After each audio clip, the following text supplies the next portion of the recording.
Okay.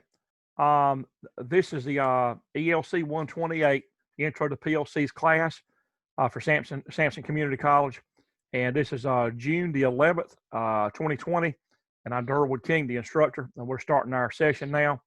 And if you happen to not be affiliated with our college and you see the video on YouTube and you're interested in taking classes, just send me an email at dking@sampsoncc.edu, and I'll be glad to answer questions about classes that we have, and I'll be glad to help you to get connected with us.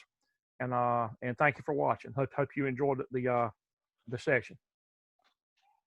Okay, McGill, you can go ahead and do your screen share.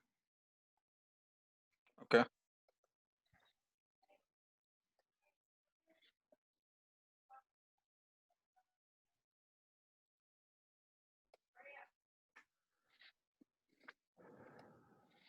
Is it on the sump pump, the unlatch, or is it on a new? No, the latch unlatch is a lab it's a lab of its own. Let me see what you have actually where you are here on let's see.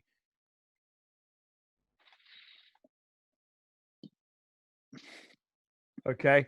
Yeah, you need to do the latch unlatch on the emulator. And so right now you've actually got a program pulled up that you're creating for a real PLC. So you got to start over with an emulator processor, not the compact logics.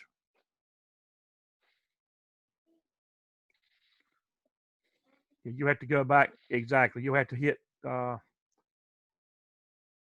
you have to do a new one. A new one, right? You have to do a new one, yeah. Yeah, that's there you go. Yeah. Because the PLC that you're choosing to create it for has to be an emulator PLC, not the real compact logic. So you go down to the bottom.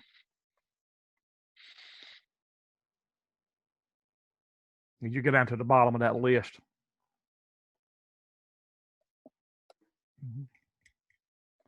And now click the triangle to the left. Yeah, there you go, the 5570, that's it. And give it a name. You can call that, like McGill or Latch McGill, however you want to do it. Put your name and what it is. That's it. Yeah.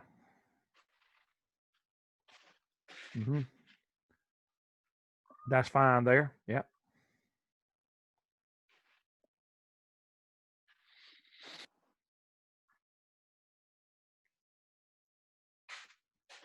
It takes it a minute to come up with your screen.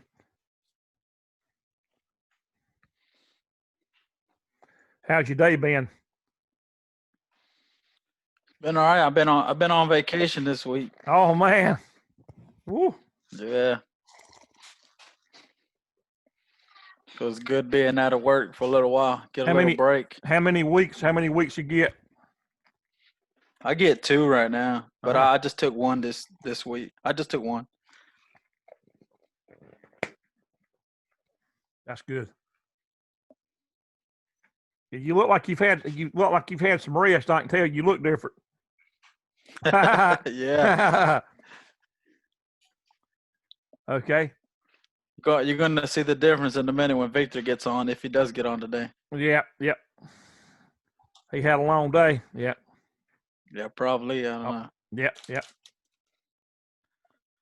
I don't. Did you send us that a guide? I guess yeah. Yeah, I did. Yeah. Yeah. I put a guide in Moodle. It says lab guide for latch unlatch. If you want to, you can kind of go back to your Moodle page.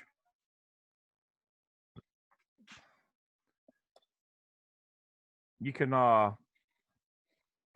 you can go back to your Moodle page and get it if you want to, because you'll download it to your computer.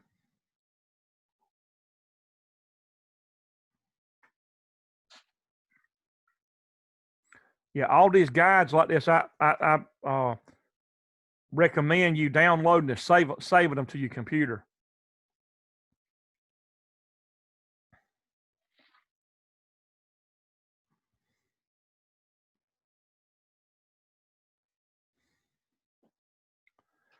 Now you're actually already logged in. I think you can tab back.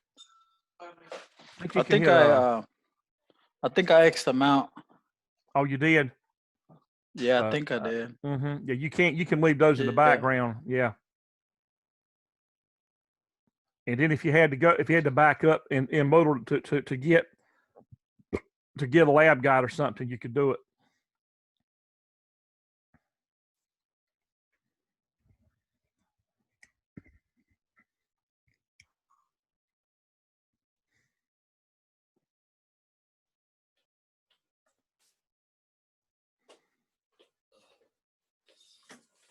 Here, I'm just eating.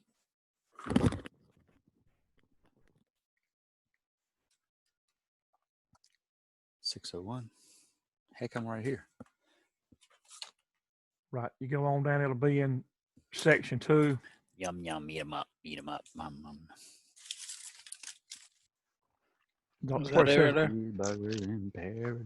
Okay, there's 2 things there. You need both of those. You need the one with the schematic, and you need the one under the lab guide that shows you the actual how the program looks. The first one that you're getting shows the inputs and outputs wired. So you get the addresses off of that drawing. So I would save that one to your computer.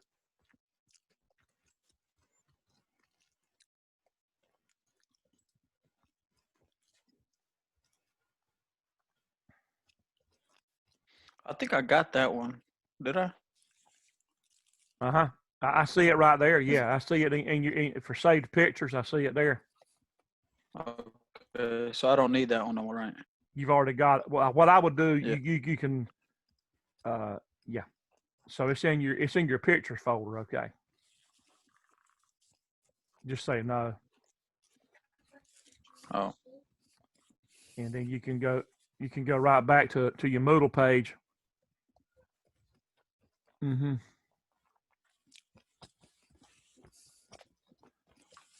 You can minimize that. I was going to say you can minimize it. Yeah.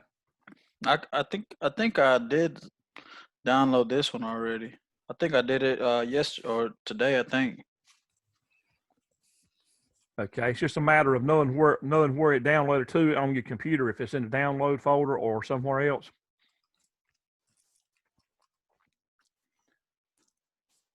But if you can pull that up, then it'll show you how the program is supposed to look.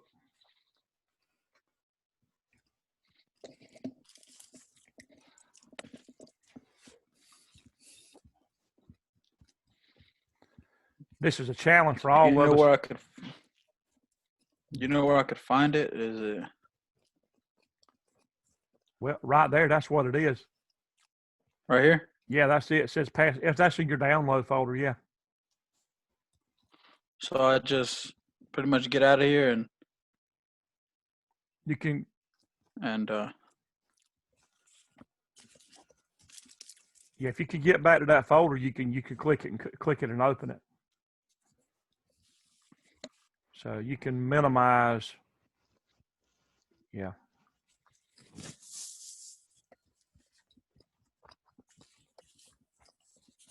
Is that it right there? That's it. Yep. So if you scroll on down, you'll see that the first diagram is the actual hardwired version that you would have done in motor controls with an actual physical latch and relay. And then if you scroll on down, you'll see the program that you're going to do that'll mimic that.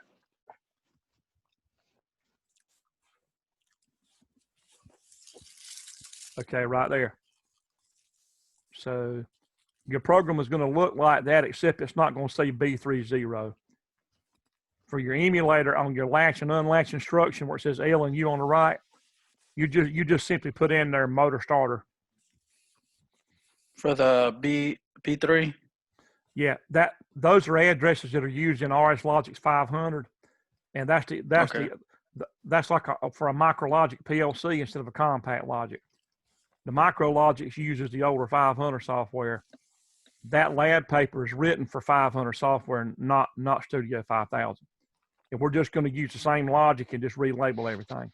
So So it's just gonna be 2 push buttons and 2 motor starters, or It'll on a different. two push buttons and one motor starter. Okay, And so then, the and one, then, and mhm. this one, you're not gonna use this one. Yeah, we'll use it. Yeah, the U is unlatch and the L is latch. Okay. So the L and Okay. the U are both going to control the same starter. Okay. You have two And separate these are push just buttons, the lights. and then you'll have two different lights. So this is gonna use the same. Yeah. Yeah, same address as the latch does, and the unlatch. Okay. So both of the contacts at the lower left are going to have the same address as the latch does.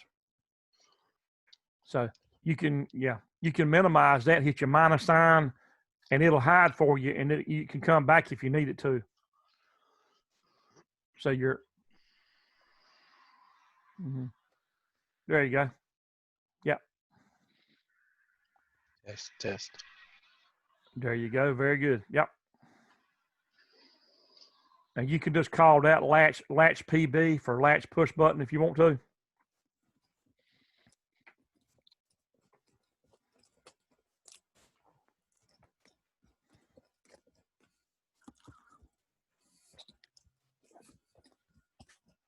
That's fine. And you'll leave it as a base tag for the emulator. And you're gonna have. Yeah. Well, instead of it being, it'll be the L instruction for latch. That one right there. Yeah. Yep. And if you want to call that pump motor starter or something like that, you can do it.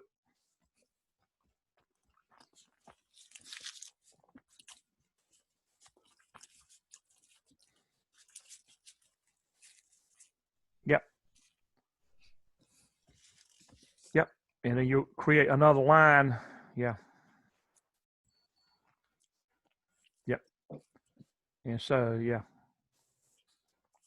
This will be the same thing. It'll be latch. It'll be unlatch push button, unlatch PB. Unlatch. Okay.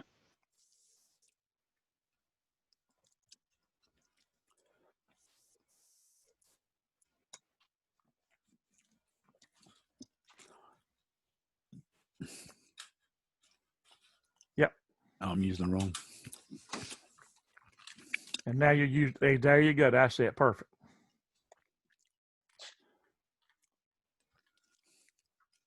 This will be the same thing, right? The pump. Now, yeah, it will. But look, it's not going to be a new tag. Though. You want to X that screen out there. Oh yeah, I got you. Okay. You'll double left click and you'll select that tag that you've already got. Right. That's it. You're going to reuse a tag. Perfect. And then your next two new lines, they're also going to use that same tag for some auxiliary contacts. This what was this one? No, the first one is actually examine on. Okay, and then the last one, right? The last one was examine off. Yeah. Mm-hmm. Okay. Yeah. So just go in and choose that same tag. Yeah. For the pump. That's right. And that's going to make that contact act like an auxiliary, so that when the starter comes on, it's going to make that contact also come on to make a green light come on. Right. And exactly. This is just an output, right? It's just a plain output. The light. That'll be a green light. Green light. That's right.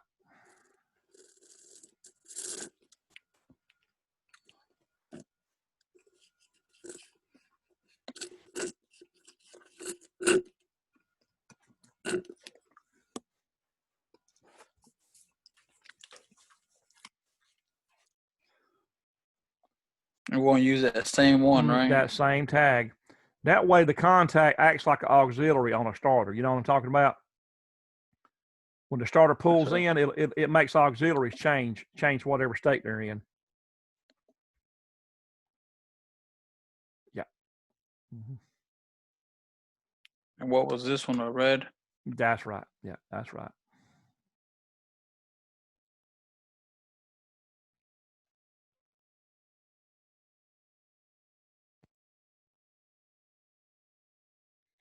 That's it. You're done. So you can save that one and download the emulator and run it.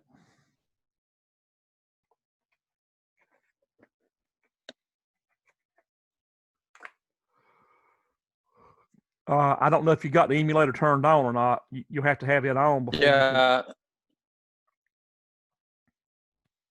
Yeah, I got it on. Okay, good. Good.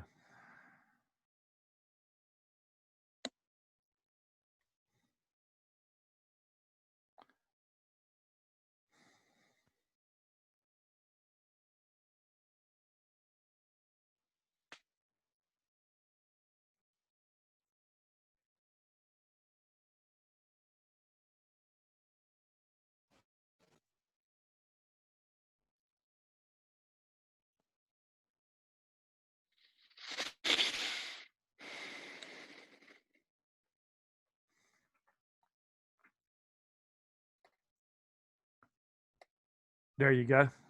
Yep. Yeah, it's just a little slow getting going. There you go.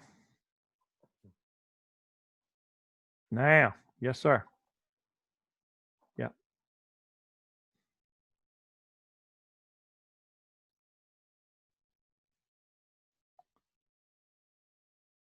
Yep. Yeah, you're learning good there. You're catching on good.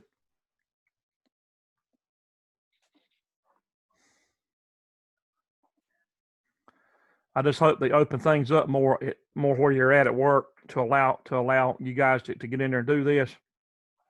Yeah, they kind of got us. They kind of got our hands tied over there. I mean, they're not. Yeah, for now. Now, it doesn't mean the future is going to be that way particularly, but they sort of they're doing it so that they don't let just any and everybody get their hands on it and actually cause downtime. You know. Because some people are overconfident and they'll go beyond what they know and can cause downtime and or damage on machines. I've been around a few people over the years that would go beyond what they know and get themselves in a bind. And so, okay. So what you can do now, you can toggle that latch push button, toggle it on, toggle off.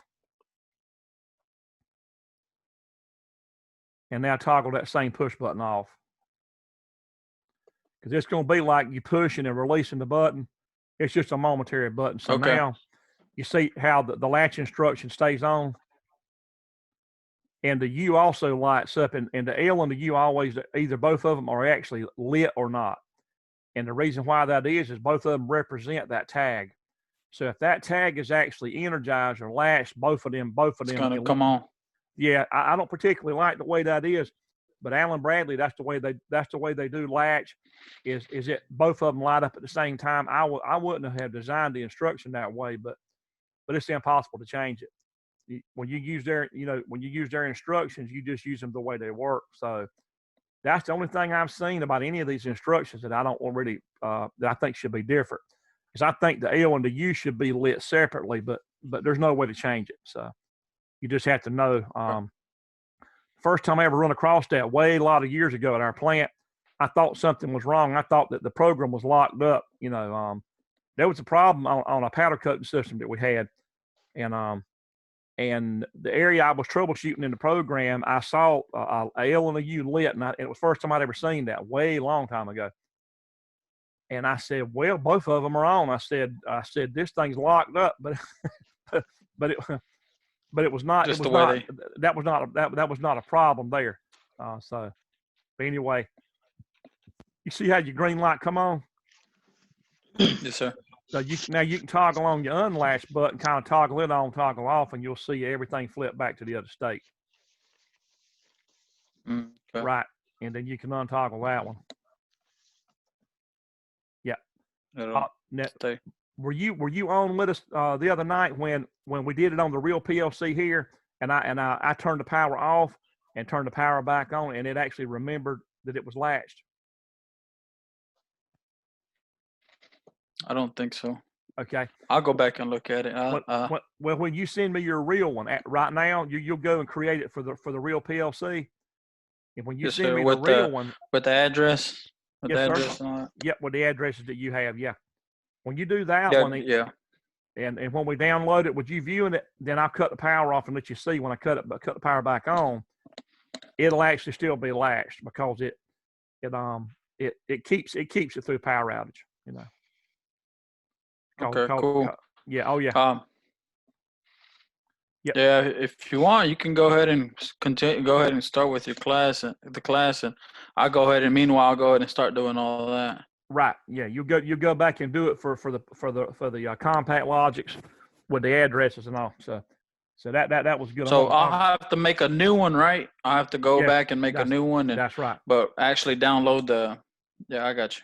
Yep. Mm-hmm. So each all right, project then, for right now, each project we're doing that way. You're doing two versions of it. You're doing emulator and real, as for right now. You know. Let's see. Yeah, I just recorded you, and let me go ahead and jot down. There's a lot of people in tonight. That's good. So let me get the roll down. We got let's see, Jamie. Yeah, Jamie needs some help, by the way. Okay, that's good. Go ahead and do your roster. Okay, got Roger. Glad y'all made it. Appreciate you taking time to do it. Let's see. Connor. Is Connor and Cameron there? Yes, sir. Yeah, we're both here. All right. Okay. And Benjamin. And Eric Martin. The one and only. The one and only. Die hard out there at Hogslat. He is. He's at it now. That's right. Let's see. Justin. And Kenneth. Kenneth, how's your mom doing?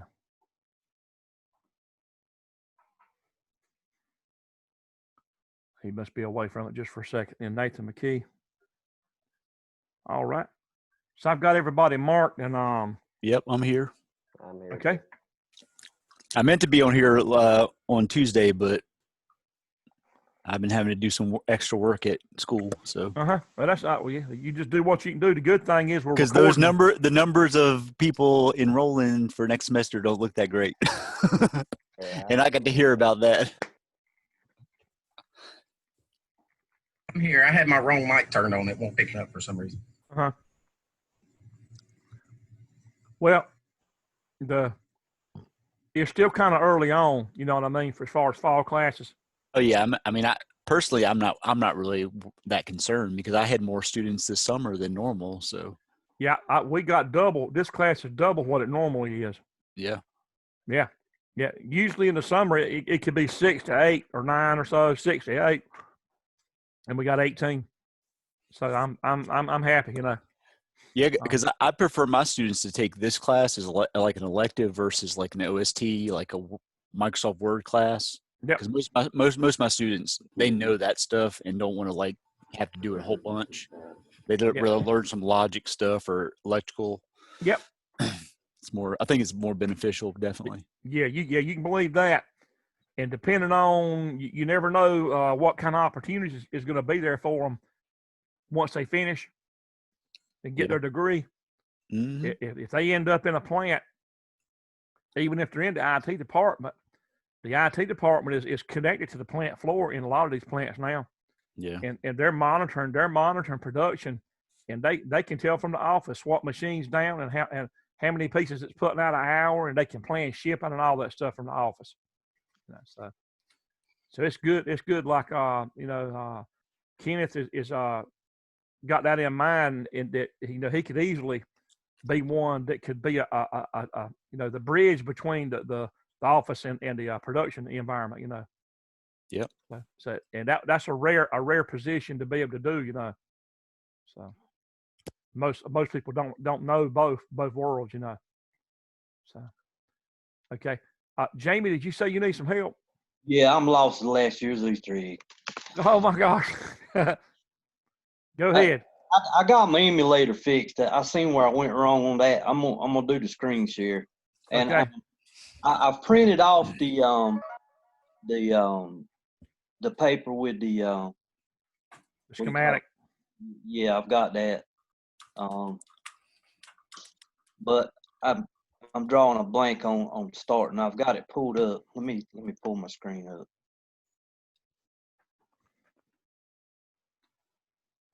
All right. Let's see.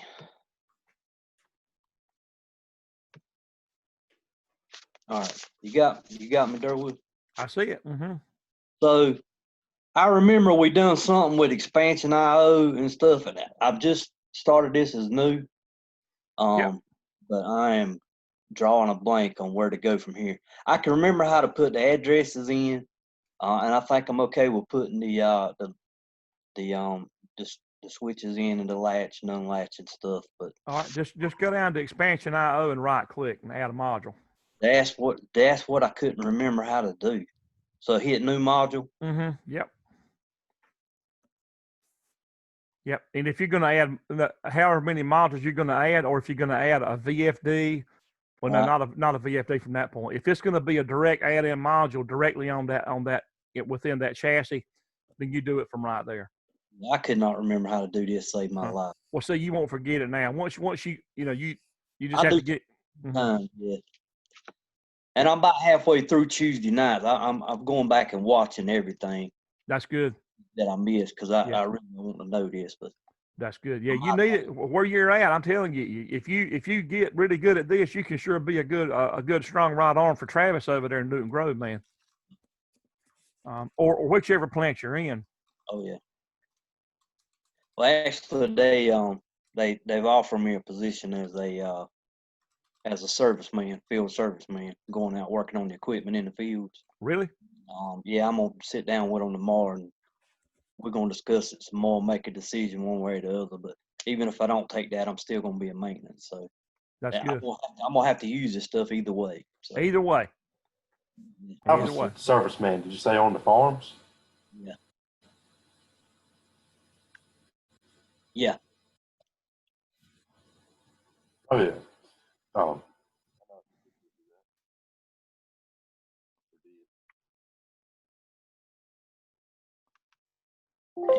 You got me, Durwood?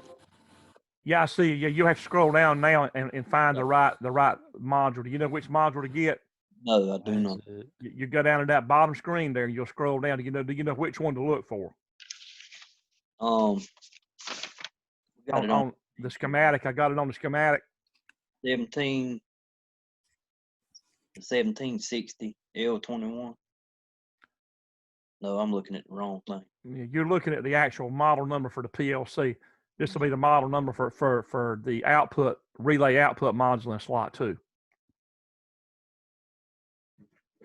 So when I'll show you on the webcam what it looks like. You see, let's see, right in there. You see the information about slot 2 there. A 1769 OW16. I don't know if you can see that on my webcam. Yep, I got it. My printer's running out of ink. I got lines through half of this mess. Right. 1760 OW16. Yep. That's part number, catalog number for the module in slot 2. Okay.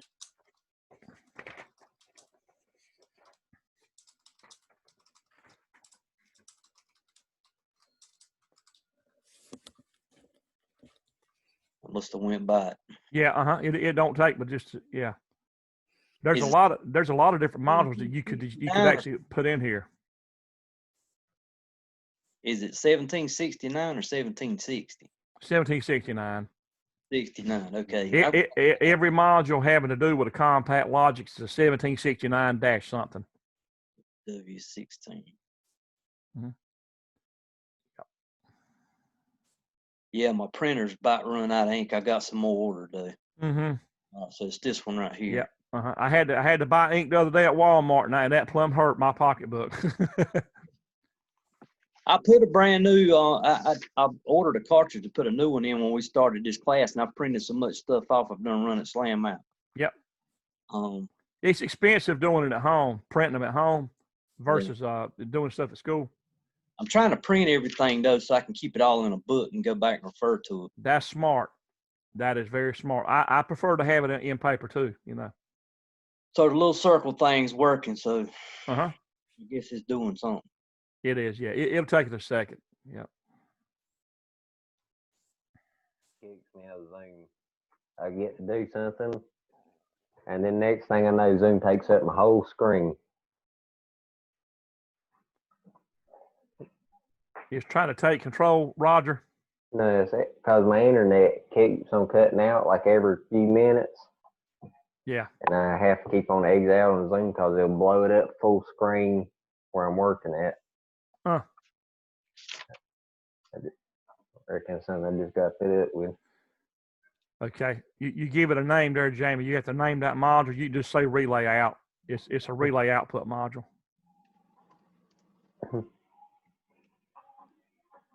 That's fine. At Durwood. Uh-huh. We can use the outputs and this from some of the previous labs, right? Hold on a minute, Jamie. You got to change the revision, not the slot, but the revision, the module definition. Yeah. That one, it's going to be a 3.1. Revision 3.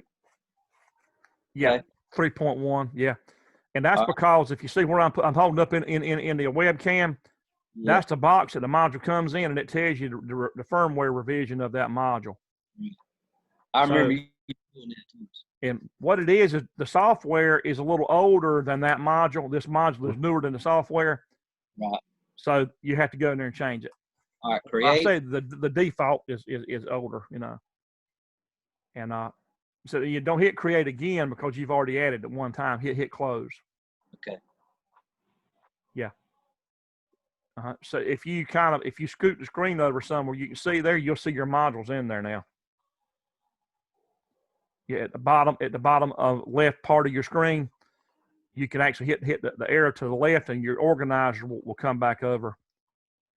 Go up a little bit. Right there. Yeah, right there. Yeah, and you can bring that over. Yeah, you see the module in there now? It's in the blue. Right there. Yeah, so it's in there now. It knows that you plan to use that. Right. So now I go back to the main program.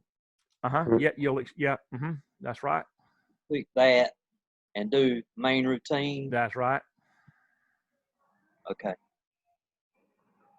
All right, and I'm basically going to do the same thing that we did for the emulator.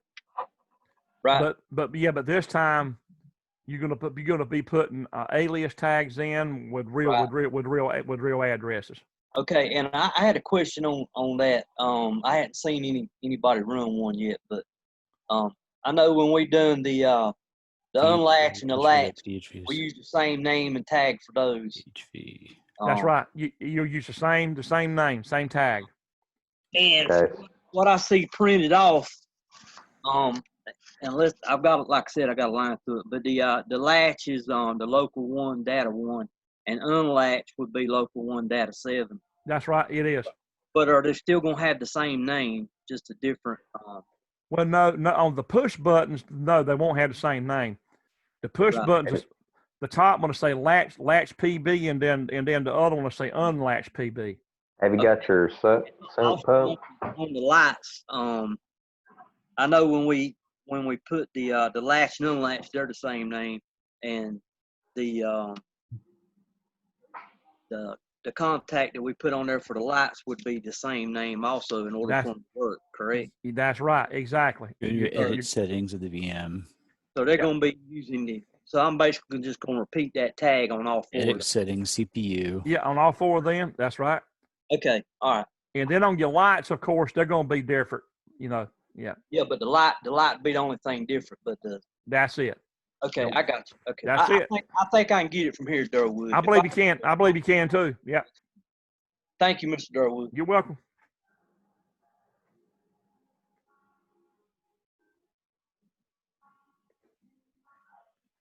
Okay. Anybody else that has something ready, you can you can just speak up and just go in that order.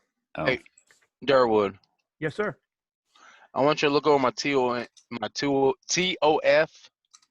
think I got something wrong. I'm not sure. All right, go ahead and put it up there. All right.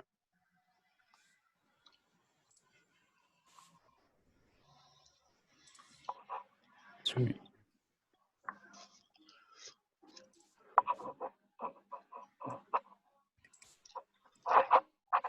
Yeah, your branch around that timer has to be separated to a separate rung.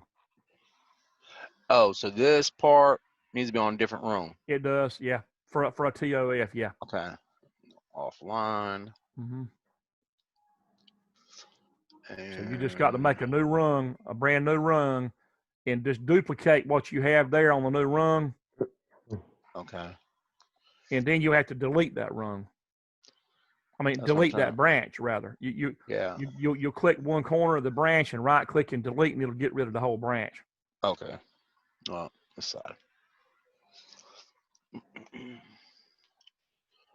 Delete branch. There you go. That's All it. right. But now it actually got rid of your timer in the process. Yeah, so I seen that. Why did it do that? It's not supposed to do that. I don't know why it You did can that. you just hit undo. You can hit undo. Where am I at? You go above it. It's a blue arrow to the left. That's it. Options, CPU. Now, so look, click the Maybe if lower. I go on the left click side. the lower left corner. That's right. Hit that. Yeah. And now right click. CPUs. That's There we go. There you go. Now. Okay, now new branch. No, not a new branch. It's going to be a new rung. I mean, new run. My bad. But I knew what I meant. Yep. But I understand what you're saying. All right. Now I do what I just did. Yeah. That's not what I want. That is not what I want. Well, yeah. You want to go choose the same tag as the you have to expand the timer and choose the right VMX bit. or it can be updated from. Right. That's it. And then I need my exam. That's it. Yep. And then I need. I don't want to do that every time.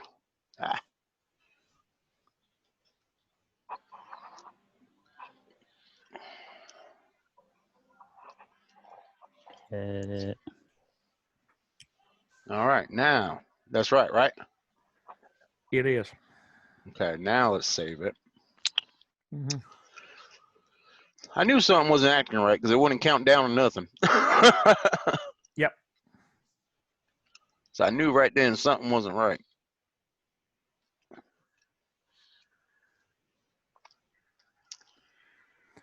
Let's go to. You have to separate it for an off delay because as soon as you hit the stop button, then you're losing power to your light that you have there, your load. Right. So it has to be on a separate rung.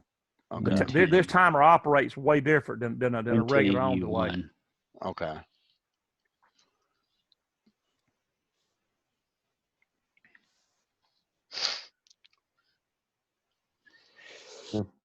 Yeah, because I did TON the other night with you on Tuesday night.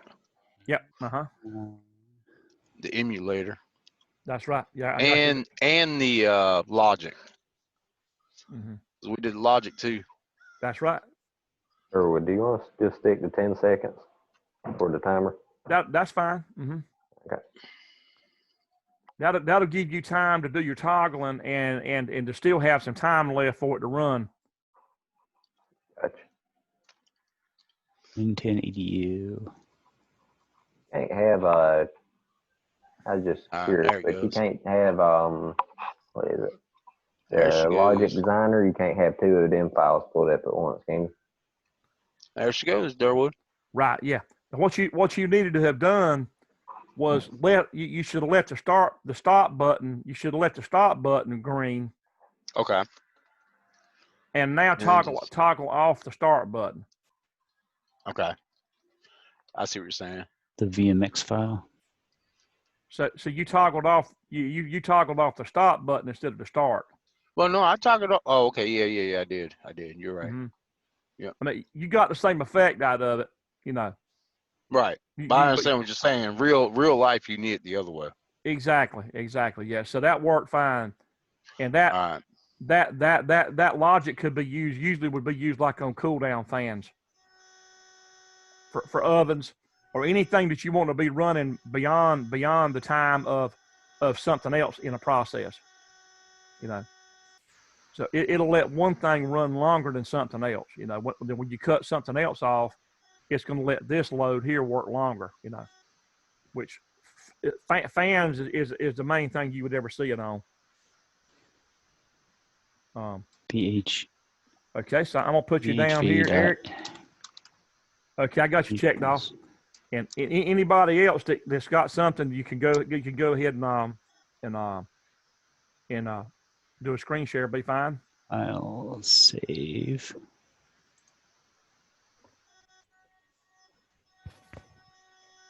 Or if anybody needs help, be glad to do that. Click files. Desktop.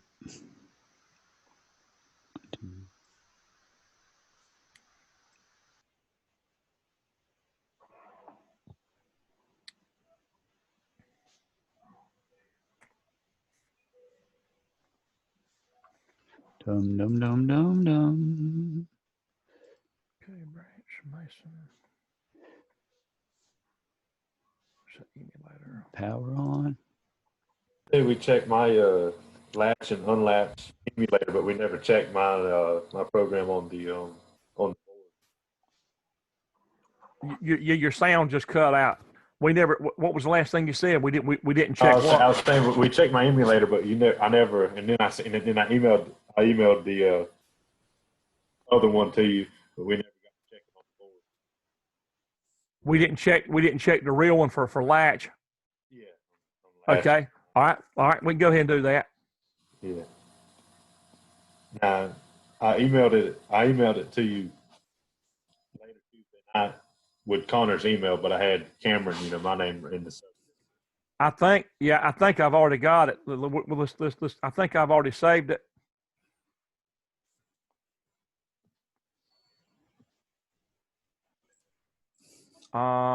It's not in that folder for Cameron there. Sump pump. Let's go back out to the email and look.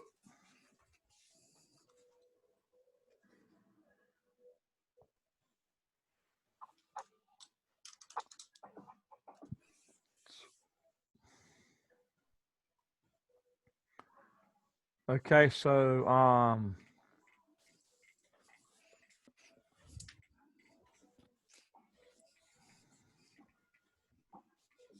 oh yeah, right there it is. Right there. Okay.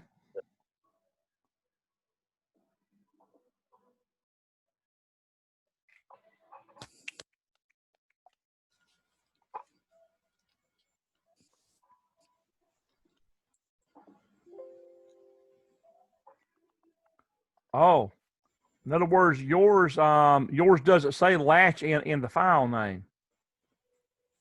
It just says Camera Basic Logic 2 AD. Is that correct? Hold on, let me see. No, did I email you the wrong one? Yeah, the one I just got in the email is saying that it already exists, and do I want to replace it? And that's the name of it. You see that name? Hold on 1 second here. Let me pull something up. Now that might be the latch. I don't know, but did you name it latch? I thought I did. I'm checking right now. What you might have done, you may have took your previous program and modified it and just resaved it and didn't give it a new name. Could have. That is true. Yeah, I could have done that. I can go ahead and check it. I can go ahead and check it while you're checking and just see. All righty. Durwood, should we just connect these all to the light? Which one are you on? I meant like the timer. Should we set them to get like trigger a light? Talk a little bit slower. Your sound is kind of hard to understand. Okay. I was wanting to know if you want the output to be to a light. For the timer. Yes. Well, you can let it be to a motor starter to output 1. Okay. Slot 2 output 1. All right. If you want to add some lights, that's fine. But as far as the main output would be the motor starter for slot 2 output 1. All right. Gotcha. And whenever we're doing the timer, we don't need to whenever making timers tag, it just needs to be a base tag, right? Yeah, and it'll be, as far as the data type will be, the data type will be a timer data type.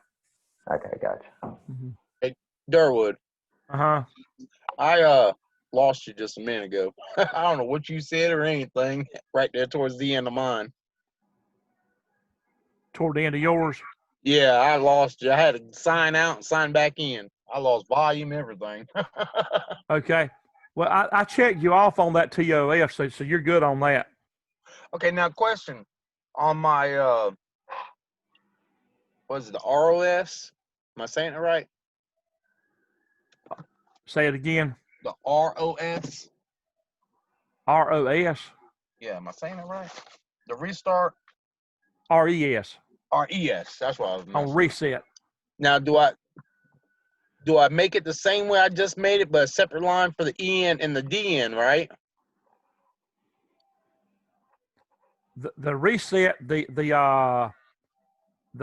tag for the reset would be just the name of the timer, not one of the bits, but just the name of the timer.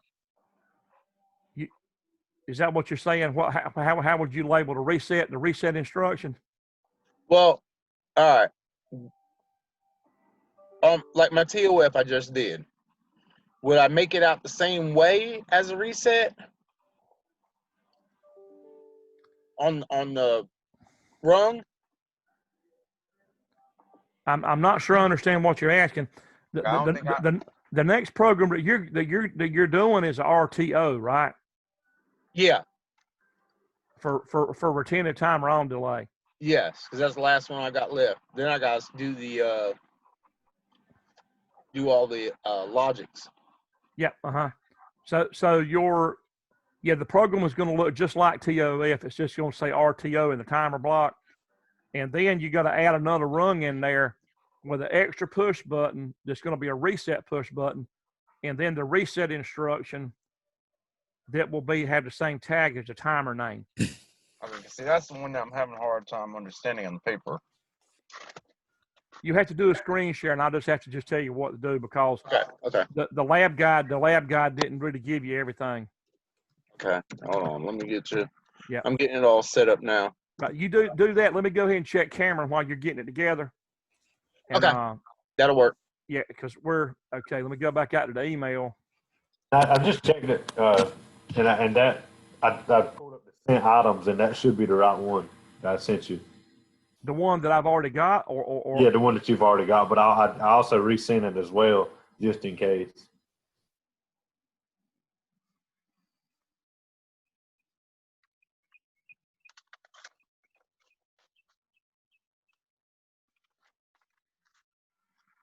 So if I go to, so it was the BAK. Yeah, right there with the date modified on the 9th. Yeah. Okay. Yeah. So basically, what you did, you took your first program and modified it. Yeah. Yeah. I mean, you can do that, but it's just harder to keep unless you know what it is. You don't really know what you got in your folder. Yeah. Which on mine it says latch and unlatch on on my side under my computer browser, but once you open it. Well, actually, it does. I see that now. Yeah. I see that now. At the end. But it for some reason it didn't show up in the main file name. It didn't show up that way. It didn't include that long. You got a really long. Because it's like it's got two names. And that's because you saved it within a previous project. Yeah. That's why it did that. It's okay though. Okay, so now how do we download it? Communications, and then who active, and then the AP Ethernet. Yeah.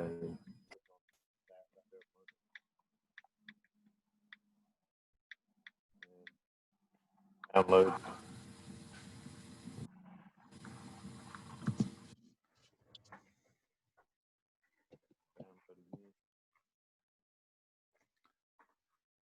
Okay, let's go up and download.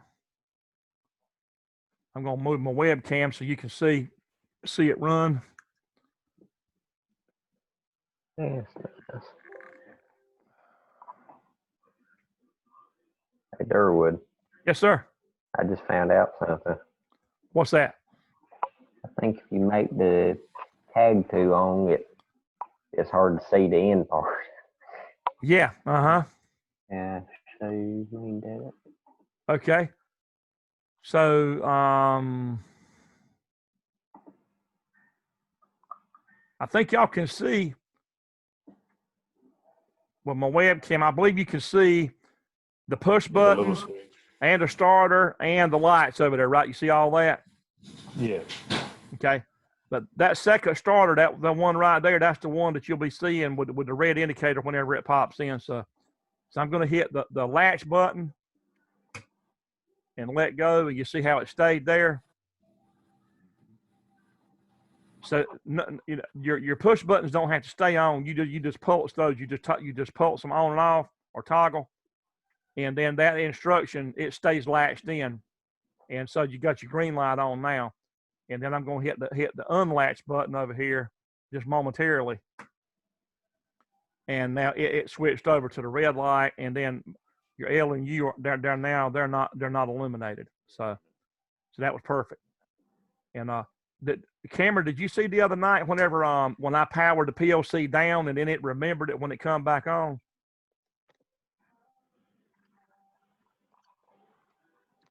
Did you get a chance to see that or not? Yeah, I saw it. Okay. All right. So if you've seen it one time, there's no point in showing it again, right? Yeah, I saw it before. Right. I'll show it for anybody that happen not to see it, because everybody does need to see it one time to see that that this is a different deal that you're dealing with here. That latch instructions they're good, but there's a purpose for them, but they're not for everything. They're not. I wouldn't put them on any type of a motion control. Cylinders, presses, cutters, grinders. Wouldn't put them on anything like that, but on pumps, yeah, lights, yeah, anything critical that has to come back on by itself, it'd be fine for. So that's good. So let me I'll check you off and let's see.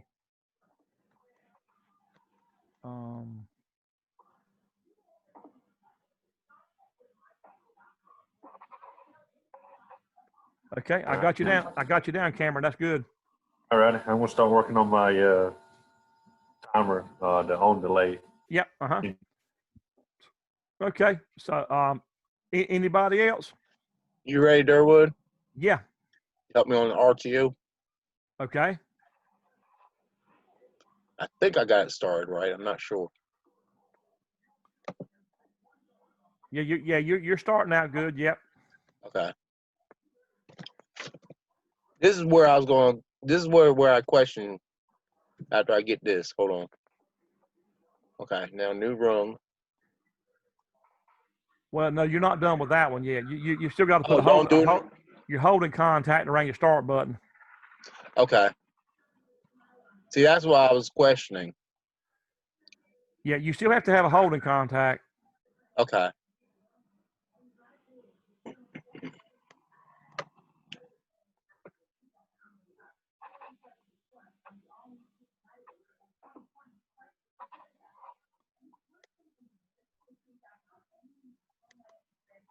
Ah.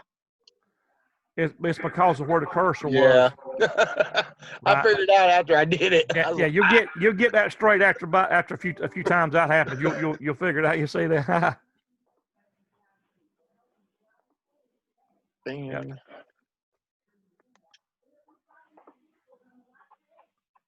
That's right. So now the new rung we do. You'll do it like you did the TOF. It'll be the same thing as the TOF. On the new rung. Yeah. And then we'll just put as on the under the start button. No, would it be on the stop or start button? Fan DN. Well, the line you're on now is going to use DN. That's what I'm saying. But I would set it up just like this, wouldn't I? Or no? No. You set it up just like you did the last program. You're going to put a DN in there, and then you'll put your fan beside of it. And Okay. then the third rung is the one that's going to have a push button for reset and then a reset command for the timer. All right. So this one gets the fan D in right here. It does, yeah. Okay. This is where I was getting mixed up. Uh-huh. So whenever we do them online or for a real PLC, we do that same thing right there, right? You sure do. Okay. Yep. Same thing. The only difference between the two is you got real addresses for the stop button, start button, and then a real address for your fan, for the output for the fan. Okay. And then I go to the output energize, right? For next. That's right. That'll be for your fan, yeah. Okay.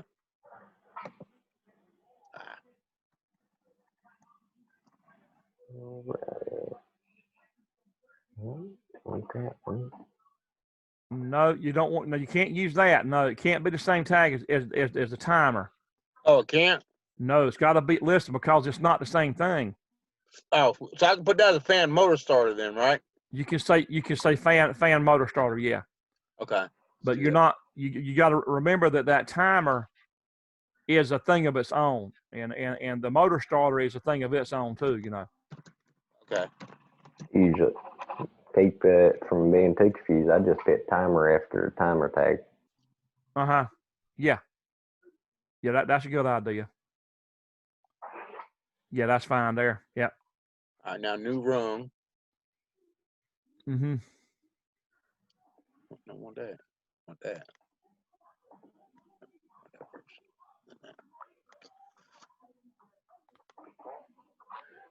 Now I do a push stop, right? No, not stop, but a reset push button. It said reset PB. Reset PB. Wrong button again. Well, no, it is going to be a new tag. This is a brand new tag, so you will double right click that one. Well, I mean, really? I'm sorry. You'll right click and say new tag, because this is going to be a whole different push button. This is something new here. Oh, okay, I see. RS push button. I see what you're saying now. Uh-huh. This one I'm having a little issues with, this part. Well, that's the button you would press on your control panel to acknowledge to the machine that you have done that you did the preventive maintenance that it told you to do, you know. So when you hit this button, that timer should start. Is that what you're saying? No, when you hit the reset push button, it's actually going to clear the timer and make it go to 0. Oh, okay. So what do I? Okay. Actually, listen, on your tags, you really ought to go in, instead of calling it a fan motor starter, you ought to go in there and say that should be a maintenance light, like an indicator to tell you it's time to do maintenance. Because you're on the RTO now. So this should be a maintenance light? Yep.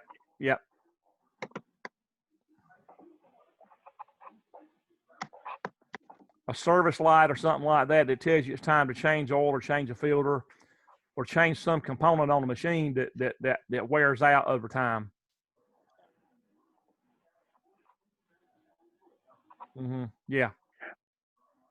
Right. All right. So now, is that all right now? Do I need to change this one now? Yeah. It also needs to be. You want to say either go. Yeah. It needs to be something slightly different. In the timer, you could say service timer. You could just say service timer in the timer itself, and then let the output be service light. Okay. What I would do, I would leave the light alone and then go in your timer and say service timer. Service timer. Yeah, because that's the one that keeps up with how many hours the machine runs, or minutes or whatever. Right. Just so the application will make sense to you. Yeah. But and now I have to change this. And it could also be a lubrication timer. It could be some machines have automatic lubricators on them, and then after so long of running, it'll turn the lubricator on. It's going to pump lubricant through some lines. So it could either be an automatic lubrication system that does it over time. Why is it doing that? You see what it's doing? I kind of missed that. Okay. I changed this one up here, right? Yeah. To service timer. I'm gonna do it again. Well, it's because you had them linked somehow. Oh, is that what it is? Yeah, you didn't create. One of them wasn't considered to be a new tag. Okay, so okay. I see what I do. So if you leave I'll change that back. That way right, and let it stay that way. And now on your on that one, new tag. You would right click and delete instructions first. Well,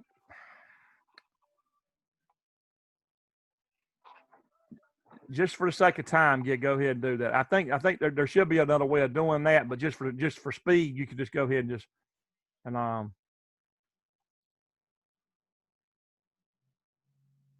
right, just and now say new tag, and now call that service light.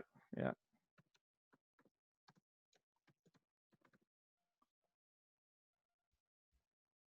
There you go. Now it's separate now. Yeah. All right, now what was you saying? This RS push button now? Now after that, you got to go up top under the timer tab. You have to scroll over to your timer options. Wow. Right, and when you click that, then you got to scroll above it and go over above it until you see a RES, a reset. That's it right there. Right. And now for that one, double left click, and then find, it won't be a new tag, no. You do the drop down, and then you find the service timer tag. That's it. That's all you have to do right there. Not a bit number, but just a name. Just that name and hit enter. Oh, that's all you gotta do? That's it. All right. And so when you press the reset push button, that RES instruction will make that timer above it actually zero out. That's the only way to ever clear a timer that's a retentive timer. All right. It has to be done by an instruction. And it can be done with a push button, or it can be done automatic in the machine if you write logic for it. Okay. So if this was a lubricator logic for a lubrication cycle on a machine, the reset instruction could be automatic in there. So when it finishes a lubrication cycle, it could actually reset the timer and then start its own timing cycle over again. It could be done automatic.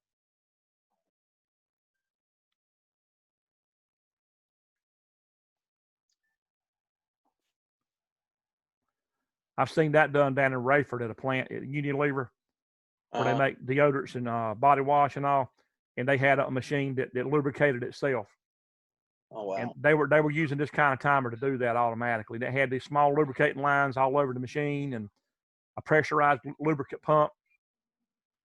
And actually, I think it was actually air pressure on a lubricator it had an air line on it pushing lubricant through. It was a pneumatic lubrication system, I believe. Right. Yeah. So it had air pressure on it. Now, why does this not come on run mode? No, because you're already in run. Oh, I see that. Yeah. Yeah, you're already in run. All right. So now, how do I work this one? So you were saying now what now? You still do the same thing here, right? You toggle that on. And then toggle this on and off. I do that every time. No, we didn't want to do that. Do that. There we go. Right. And then let's say if you hit the stop button, go ahead and hit the stop button now. But it's already timed out. Increase the time. Go over on your preset and make it be about 30,000. Hold on, let me log off. Go offline. Well, you don't really. I don't think you can actually do it online. You can. You can do that online. You can change the preset online. Yeah. And it'll be in the PLC, but it won't be on your laptop until you save it and upload. You'd have to actually upload from the PLC back to you to get that change back on your laptop. Okay.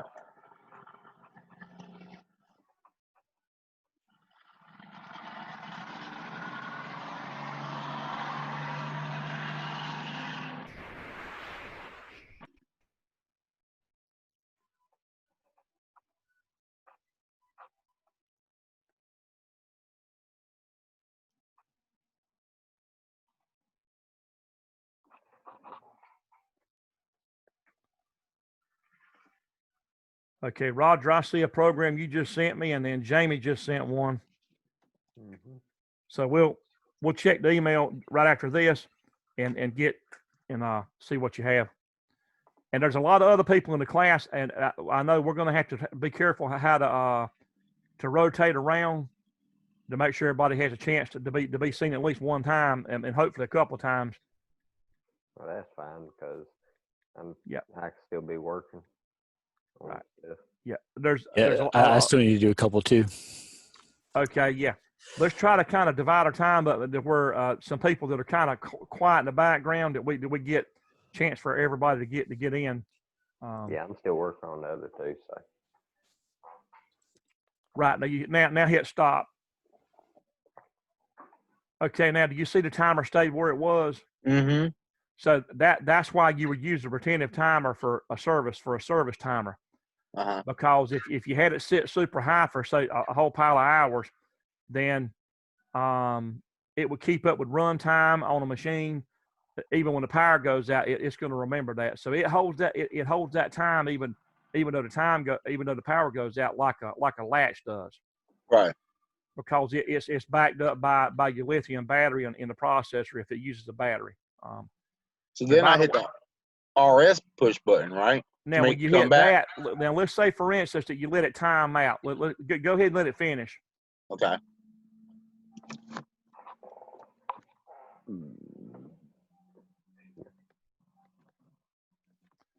Right. So when it times out and the service light comes on, then the operator will tell you to come. The machine operator will come and tell you the light's on, and that's your sign there to service the machine. Right. To change oil filter, to do greasing or whatever you're going to do, whatever has to be. Now you see that service light came on. Mm-hmm. So the operator will come tell you, and then you go do the maintenance, and then you acknowledge that you've done it by hitting the reset button. So you would toggle that on, toggle off, and you see it cleared the timer. Uh-huh. So the only thing that clears the timer is an acknowledgement by you have to trigger the reset command to clear that timer to get rid of that light, or instead of it being a button, it could be an automatic contact in the program if it's an automatic lubricating cycle or something. Right. Then you could have a contact in the program to do it once the lubrication cycle was finished. Okay. So okay. So now, are we using this? You said we're using the sump pump. Your sound cut out on me. I said we're using the sump pump. Can't even talk. The sump pump logics for these. The wiring. Yeah. The wiring. Yeah. Okay. All right. Gotcha. That's right. Okay. I'll work on them now and send them to you. Okay. You say the sump pump? He was wondering what wiring to use, what addresses to use. Yeah. So you can use the same schematic drawing as a sump pump because it has the stop button, start button, and a starter on the output. I just want to make sure I was using the latch unlatch output, and that was the local 2 output data.1. Yeah. Uh-huh. Okay, I just want to make sure I'm using basically the same tags for each one, so it's a little bit consistent, That's right. Yeah. Yeah. Mr. Sherwood, I got my my RTO emulator running. Okay. All right. Go ahead.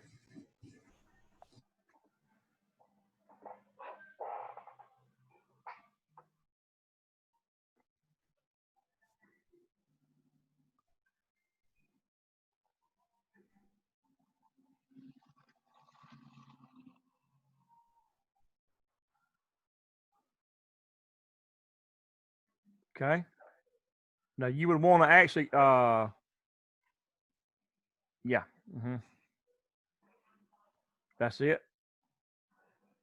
Okay, you're fine. That's good. But instead of it being a fan motor, it probably wouldn't be that with that type of a timer. But then again, it could be. You never know what it could be. But it's for anything that you're going to keep up with time, even through a power outage. So, okay. So I got you down for the Thank you, sir. RTO. And so but I hadn't seen your TON and your TOF, right? On the emulator. No, sir. I'll get it up for you in just a second. Right. Yeah. You rotate out and let somebody else get in there. There's several people that have been real quiet. I'm wondering. Let's see. How about Justin Sokolowski or McGill or Nathan? We want to try to make it fair time wise and make sure everybody gets in. I'm here, Nathan. Okay. Yeah. You should. I'll try to balance it out and make sure that everybody gets in. I don't want anybody to feel crowded out because we don't want to do that, you know. You should have my sump pump logic in the right. real one. Right, the real one. So let's go over to the there. Let's go over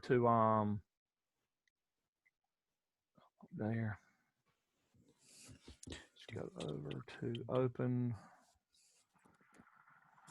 Mm-hmm.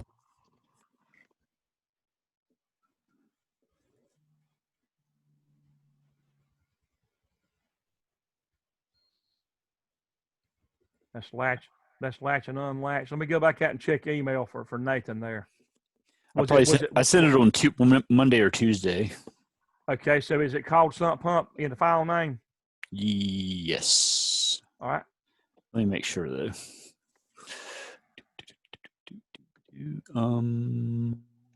Documents.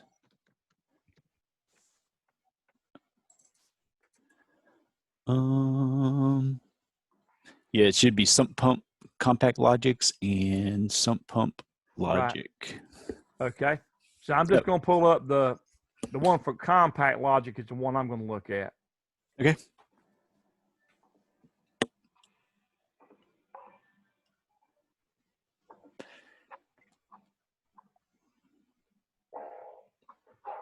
Okay. I saved that one. And let's go back. Let's see.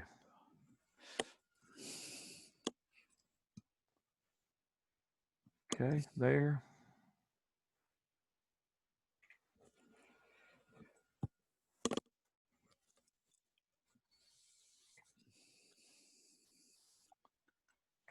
Okay, do you see your program? Yes. Okay, and I'll let you tell me how to download, and then we'll run it. Okay, go to communications, and then click on who's active, and click the Ethernet IP, click that right there, upload, or I'm sorry, download. There you go, right. You know, I did that. I clicked upload a couple times when I was working on this. I was like, what in the world is wrong with this thing? Yep. Upload is when it's going to go from when you're going to copy it from the PLC back up to you. But now I read the error though, and it was saying that my previously downloaded file was already in there, and that's how I figured it out. Yep. I was like, wait a minute, something's already in there. Okay, so download. Yep. Now if you're talking about YouTube now, upload is from the perspective of YouTube themselves. Right. So when they say when you upload a video to YouTube, basically it's like if you're a YouTube person and you upload it, it's actually uploading it from you up to them. Yeah. Where they're the ones basically in the higher position, you know. And so uploading in YouTube is actually taking it from you to them, because they're the ones that it's from their perspective. But this time upload is from your perspective, from a maintenance person in your laptop. Upload is going to be getting it back up to you, you know. So it's kind of a little bit tricky to think of. So anyway, if we check now the switch here, there goes your hand and off. Can you see the logic on the screen plus the web camera? Yes. Okay, good. Well, I can only see your desktop or the logic. Right. You don't see the webcam at all? Nope. Oh, you know what? Because I clicked something. Yeah, there should be a small. All right, now I got it. Yeah, I closed it down. There it is. I see. Right. It. So you see my hand moving there? Yep. Okay. So this is the starter here. This one here is the one, and then these are the buttons, and then the lights, and then this is the float switch. This is the actual float switch right here. Mm-hmm. You see that? Okay, so we'll try it in manual first. We hit start button. So here's your start. We do that, and now you see it's being sealed in around the start button by the holding contact. It's running fine. And now I'm going to hit the stop push button. And now we're going to take the HOA switch and go. Do you see how that one switch is doing two different contacts? Yep. So you have your auto now. And now this is the physical float that's going to be in a tank. So let's say that the pump is running, but now the pump is not running. But water, when you use a normally open the way we're doing for a float, this would be in a situation where you want to pump water out of a vessel or out of a floor. So here, when water's being sent to you, if you're a waste treatment operator, for instance, and water's being sent to you from the plant, and it piles up in the floor in a pit, it's being sent to you. And then when it piles up, here you go. Then this float rises. And then when it rises like that, then the pump is going to pull it out of the floor where you are to a holding tank to treat it and clean it and then discharge it back to the city, for instance. So again, the normally open is going to be for getting rid of water.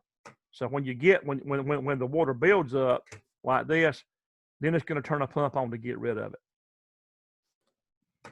Yeah, that makes sense. Yep. Like in a basement or in a boat or anything like that, when it builds up, hey, you got to get rid of it. So there you go, your pump's running. As soon as it gets rid of it and it gets down and the float can fall, it just cuts itself off, and that's why it's considered to be automatic. In that branch is because that the float is automatic, and you don't have to really monitor that. So, does that make sense? Yep. Yeah, I think you got it. Okay, great. And then you got the physical inputs and all. You're not seeing that on the PLC up top there, but remember the other night when we were looking at the lights coming in and out and all? Yep. Okay. If at any point you want to be seeing that closer up, you let me know. And I'll change the position of the camera. So, and we're going to be using a meter at different points in this. If you want me to do that at any point, let me know, and I'll show you as far as how to use the meter to check something. I am planning on doing some troubleshooting to put some bugs in this setup here, and let you all help me troubleshoot with using a meter and then using the lights and viewing the logic on the screen too. So, but I think for right now we'd be better off probably letting everybody get a chance to be seen on programs. And does that sound right? Does that sound fair to y'all? Yep. Yeah, I think so, because of there's so many people in the class. Let me go ahead and sign you off on this one. And so this is for. I was sitting there imagining crickets. You were what? I was imagining crickets. So I was sitting there thinking, what would it be? But Okay. So Nathan, I recorded you for the real one for sump pump. I got you down for that. Okay. And then as far as the emulator portion of sump pump, you actually sent me that too, didn't you? Yes. Okay.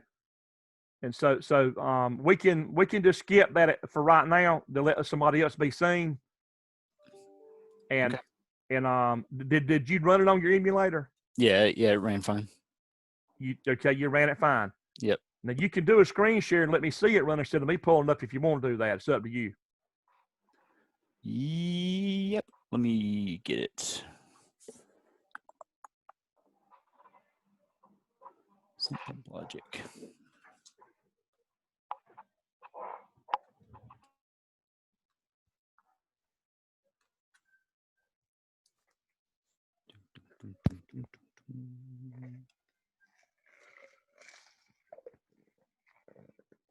I'm going to share my screen, but I got to make sure it's the right one. I got 3 monitors running. All right, so I got this. All right, can you see my screen? Not yet. Probably not. Let me click this. All right, this screen right here. All right, how's that? Yeah. All right. So when I go to communications, who active?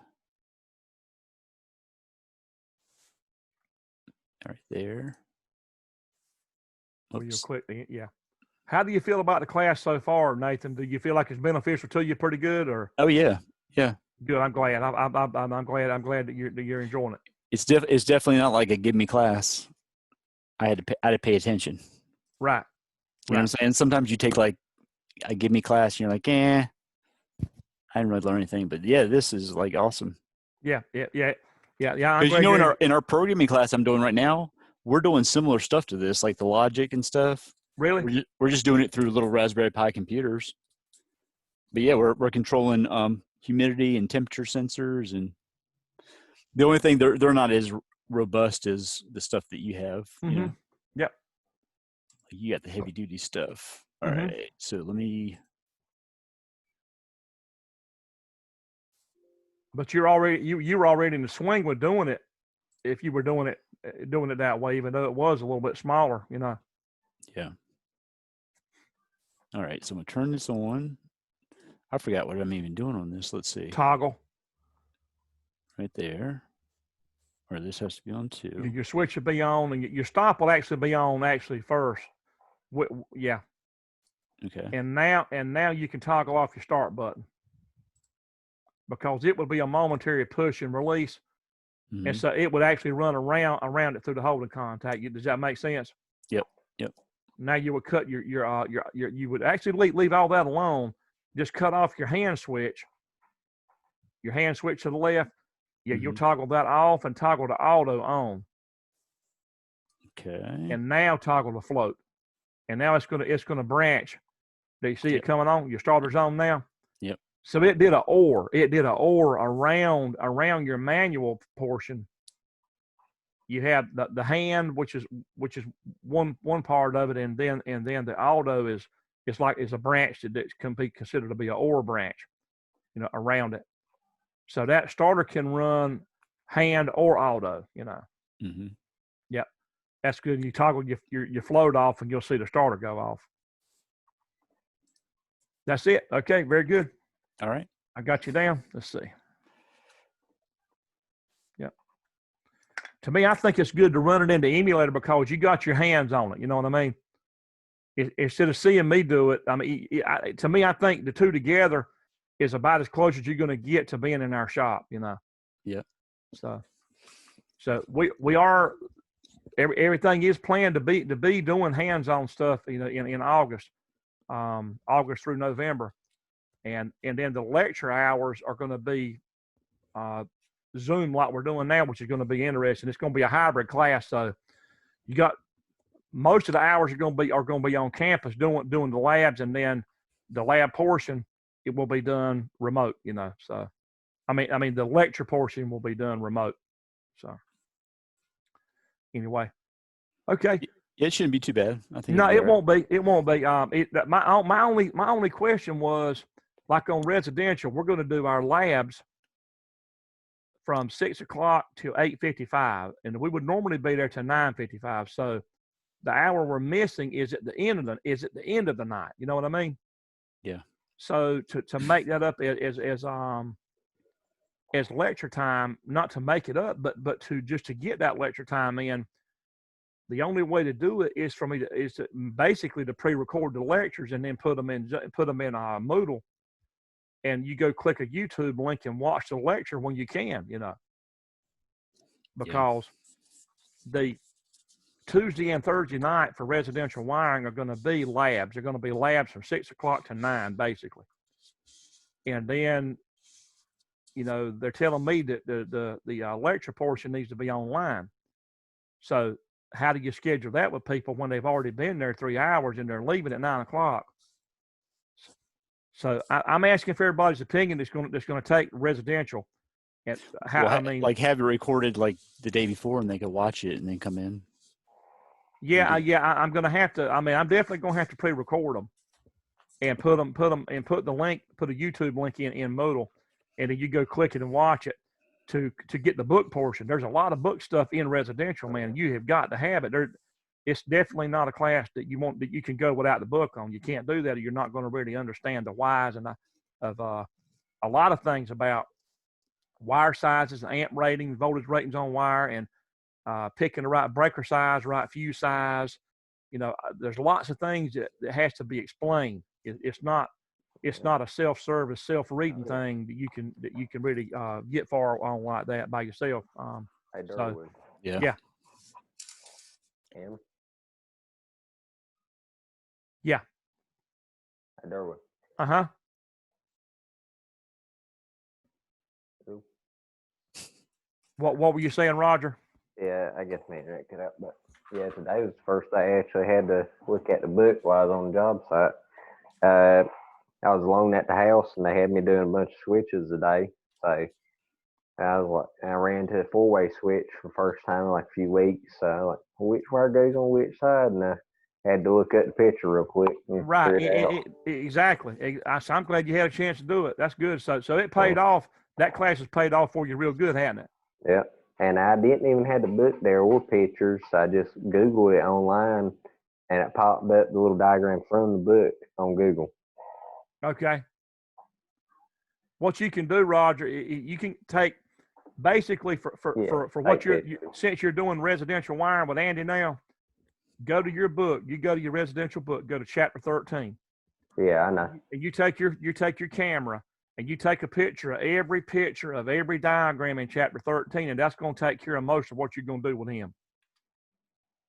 Well, most of the time there's somebody standing right there that could explain it to me in like 5 seconds, You're better off honestly having it on you and being able to pull it up and get it in memory, and then you teach somebody else. You know what I mean? We don't want it. We don't want you out there asking somebody else. Hopefully, not asking a lot of stuff, because you've had it. You know what I mean? You've had it. But so I would have it on my phone, and the pictures in chapter 13, those nice color pictures of all your wiring. Mm-hmm. If you just snapshot every one of them, you'll have them on your phone. You can pull them up faster to get somebody else to tell you. Well, I've got about everything else down. It's just I hadn't done one on the job yet. I might have done one before, but that was like the second one I've ever ran into. Yep. Yep. Well, I'm glad you're making money off of it now. Yeah. This stuff does turn into money, guys. For those of you that might not be working yet, it does turn into money. So, hey, Darwin, I got a quick question. It'll feed you right on and on as long as you're walking and talking. So, yeah. Hey, Darwin, can I do a screen share real quick? Yes, sir. I got a question. For this one right here, I was doing a timer mess. And I was wanting to know for the RTO, is it okay to just have it output into the motor starter? Because we are going to have to reset it, or do we need a light or something? For the RTO, I would have like a service light, or it could be a lubricator pump. You could say a lube pump. Well, I mean, do you want me to have it for a service light instead of the motor starter? On the real thing? Yes. When you do the real one, yeah, you can let it be for a light to be fine. That yellow light will work fine for that. All right, so I use the light instead of the motor starter. Gotcha. Yeah, because if you think about the real place you would use a RTO, it would more than likely be a service light, or it could be a lubricant pump or something like that. I'm just trying to make it practical, Yeah. Not that it would have to be. It could. I guess it could be a fan, but I don't know why you would want a fan done that way. Yeah. No one take the cobwebs off of it, I guess. Right. So Roger, you just sent me a file. Yeah, I sent 2 of the other ones, and I'm doing the last one right here. Right. Let's go out and get it while you're on here.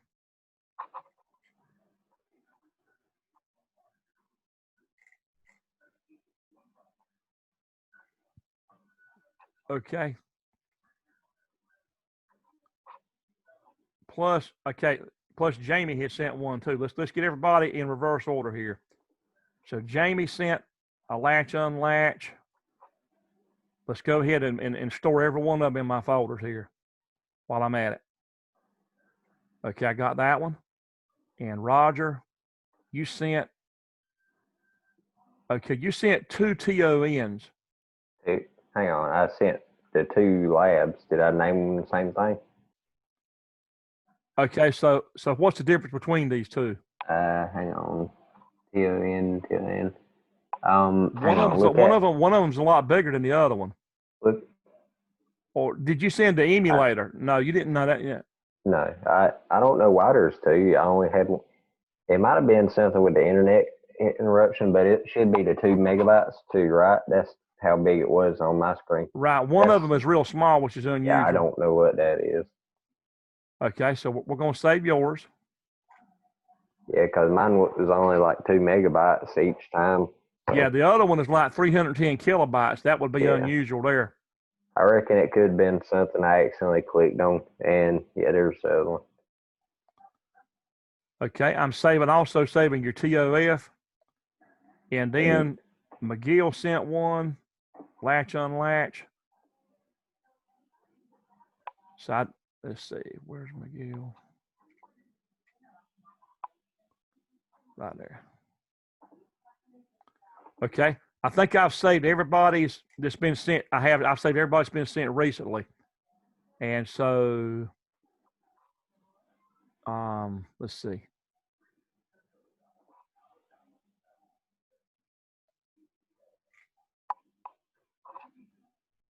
Okay, so Roger, what have we not checked? Let's see. Let's go back down to here.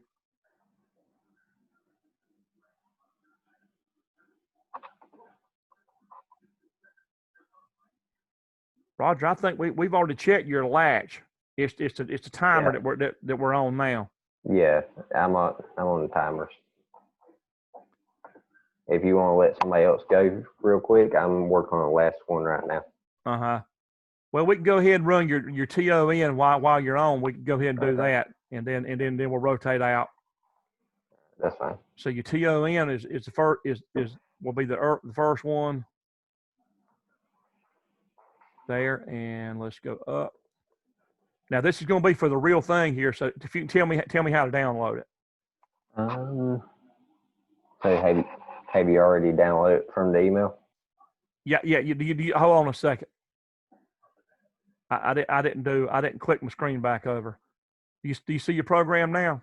Yes, sir. Okay, sorry about that. Go to communications. Who active? Ethernet 1. 130. Download.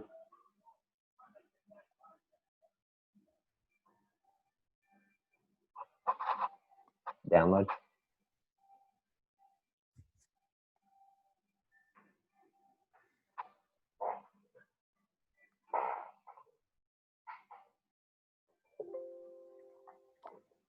Yes. Okay. Now, so do you see my hand waving on the webcam? Yes, sir. Now I'm going to hit the button, and after the time lapse, you'll see this starter here kick in. Well, actually, what I can do is if I can get a better view, maybe, since you don't have lights in here, and that's giving you a little bit better view there. I can get maybe a little closer. We should be able to hear it when it kicks on, right? Yeah, you'll hear it. I got you closer to the starter to be able to see that one right there, that second one there, and then the start button. So I'm gonna hit the start button. You ready? Yeah. Start, and then I'm letting go. So you'll be looking right here where I'm pointing that after the 10 seconds.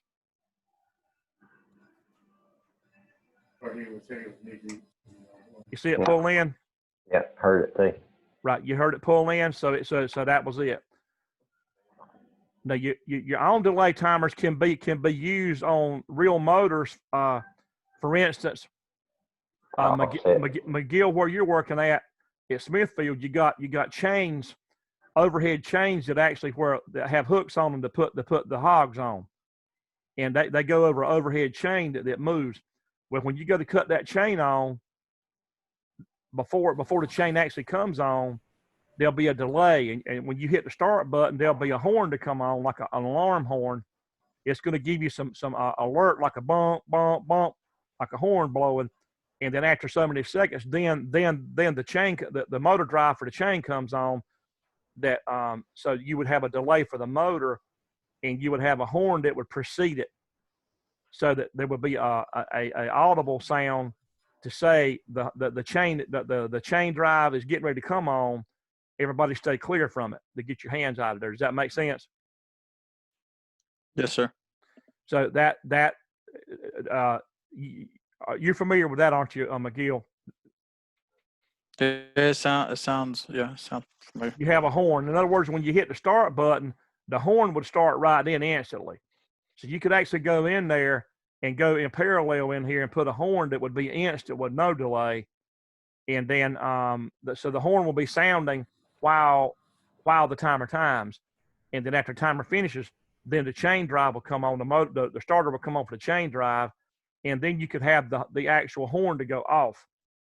So we could actually add some logic in there for that to let the alarm go while it's timing, and then when it finishes, that it would actually cut the horn off. So. Harold, I have a question. Okay.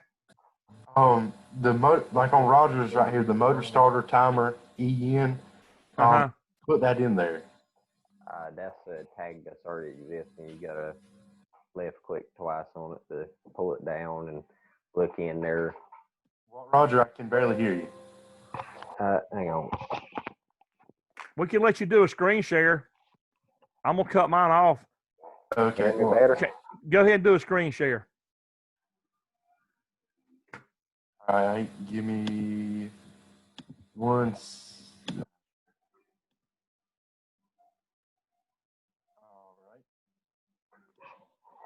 All right. Let me. So this is what I have so far. I forgot how to add the. Okay. Well, create the contact first. You got to create the contact. Well, how do you do that? Go in your branch and hit the lower left corner of the branch. Well, yeah. But, and now double left click the question mark. And now go down and find the tag for motor starter. And look, you got to expand that. You have to hit the arrow. Okay, yeah, I remember this now. Now you'll find the EN. That's it, and then hit enter. Okay. That's it. All right. Well, thank you. That's all I needed. And you got to create a branch around a timer for your DN. Yeah. Now that I got that, I know how to do it now. Okay. Good. Okay. All right. So let's see. Roger, let me put you down for.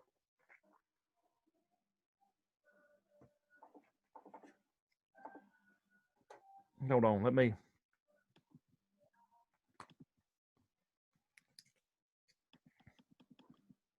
Lab there, we've got.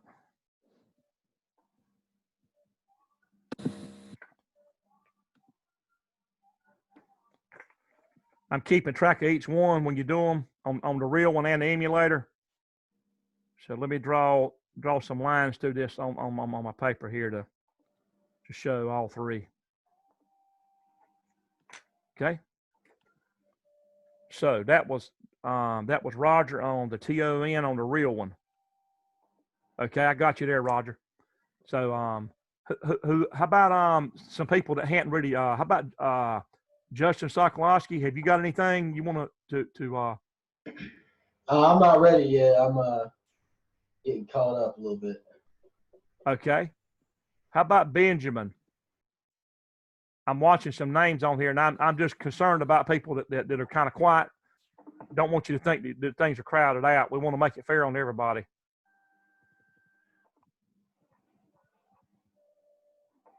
Yeah. Is Benjamin there? Yes, sir. I'm working on my TON right now. You're working on the TON? Yes, okay. sir. Let me see. So you're working on the emulator for the TON? Yeah, I'm doing the emulator first. Okay, good. Okay, I'm just checking on you. It's y'all speak up because it's kind of one of these things to where all of us, everybody needs a chance to get in and be seen and everything. Hopefully several times a night. I just finished my emulator. If you wanted to check it. Yep. We can really cover everybody several times a night if we kind of make sure that we're all you got to do is speak up when it gets quiet, and you can just get in. It's a challenge doing what we're doing, but but we sure make it work. I mean, we're making it work. So it's downloading right this second. I'll let it finish downloading, and then I'll start. Oh, okay, all right. Whenever we're doing the reset timer, we're supposed to use the exact same tag as the timer, right? Yep. Yep. And I apologize if you can't hear me too well. My right earbud started acting up, so I flipped my little thing upside down. So I'm using my left one, my right ear. So it feels weird in my left ear, you know. Yeah, I hear you fine now. Okay. All right. Hey, which input did you want the reset button to be? On the real one? Yes. You can let it be input 7. Input 7. Gotcha. Yeah. That's another normally open that you can use. It's what we use for unlatched push button, but it's wired up. Extra one, it's available. You know. Okay, Connor, you can go ahead and I see yours. So the first thing you want to do is toggle that stop, right? You want to have that stop on. Yeah. Because it would be on a machine without you doing anything. Yeah. Then you start. And now toggle the start button off. Perfect. That's it. Exactly right. That's exactly right. Isn't that amazing how it's running on your laptop and it looks like it does on a real PLC? Yeah. Yeah, it is. Yeah, it's pretty neat, ain't it? It is very neat. Yeah, I'm thankful that that we've got this. This is a blessing for sure. So, yep, that's good. So when you hit stop, you'll see that accumulator clear. Yep. Okay. So I'm sorry. I stopped the screen share. That ain't no problem. You know, you'll see it. You see it go away. Yep. There you see go. it clear. Yep. You know, a TON will clear it. Will clear when you cut it off, but an RTO won't clear. That's what you'll see coming up when you do the RTO. Okay. I got you checked off there, Connor, on the emulator. Yep, that's good. How about, I'm just concerned about other people. How about Benjamin? Do you have one to show, or y'all anybody that hadn't been seen yet? Just speak up when you're ready. I can show you what I got so far. Yeah, go ahead. Mm-hmm. All right. Yeah.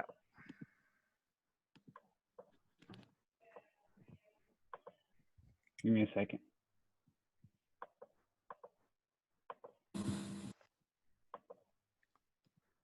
While you're getting ready there, let me shoot an email to somebody that have been wanting to get in. Let's see.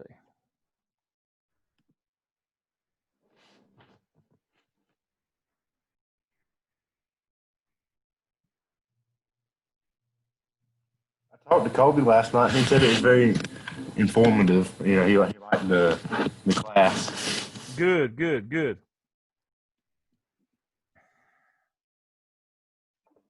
Yeah, his dad. I worked with his dad. His dad was a plant engineer where I worked at Nestor 20 years. Mm-hmm. And yeah, Rav has all that equipment out there and has his own little business doing. He does. Yeah, he was he can. Boy, he's a good designer, man. Yeah, he's got a lot of. We've seen the equipment in his barn out there, and it's a lot stuff out there. A lot. He's a high-end machinist for sure. Okay, I just sent an email to somebody, Jordan Valentine. I forgot to send him one. And let's see. So, Benjamin, yeah, you can go ahead. All right. I'll put the.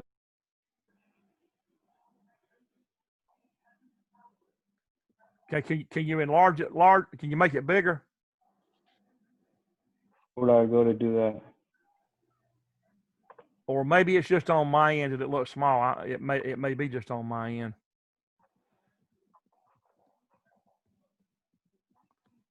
Okay, and then you can hit the magnify, the plus. It's over to the left of your stop button. Yeah. Go some more. Okay. I think we can manage with that. I can see that pretty good now. Okay. So that one problem I see over there on your holding contact, it doesn't say EN. So there you do the drop down, and you've actually got to go down into the timer and select the enabled bit. So you'll have to expand the timer itself. Wait a minute. Motor starter timer. Okay, you got a basic problem there in the data type for that timer. You got it set for bool instead of for timer. Right. That timer's not set up as a timer data type.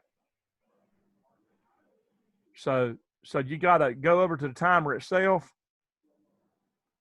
You're gonna have to go over there and right click on the tag itself. You have to go outside of that and go down to the tag itself. Go right over to tag name and right click on the tag name. No, it's supposed to let you edit. Something's wrong. You got the edit.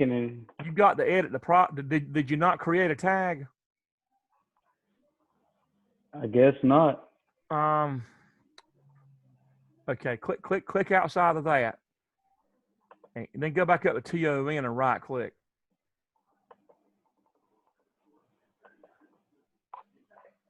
So it's not giving you an option to edit the tag at all, which is unusual. Which it makes me think that maybe you didn't create. You click outside of that. So for the name of the right click on that tag name again. This is unusual here. It says new motor starter. Click that and just see what it does. It acts like you didn't really create a tag before. That's what happened. You never did create a tag for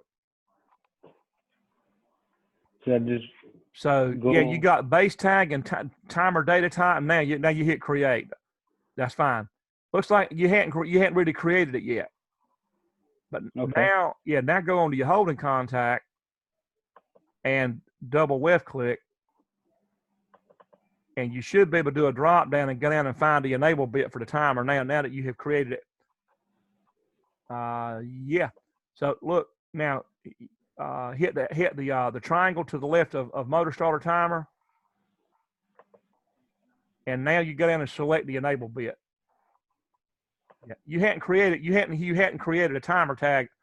You hadn't created it as a timer yet. That's good. You see what happened? Yeah. Yep. And this time it's not going to be a new tag there. You're gonna reuse the same timer tag, but you're gonna use the done bit this time, the DN. So you can X out that screen. You can close that screen out. Yeah, and you'll scroll down and you'll select the done bit within that timer. Yeah, that's it. Yep.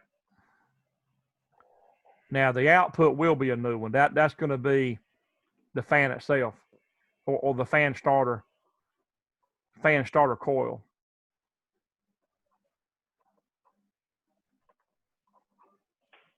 Fan motor starter coil. Yeah.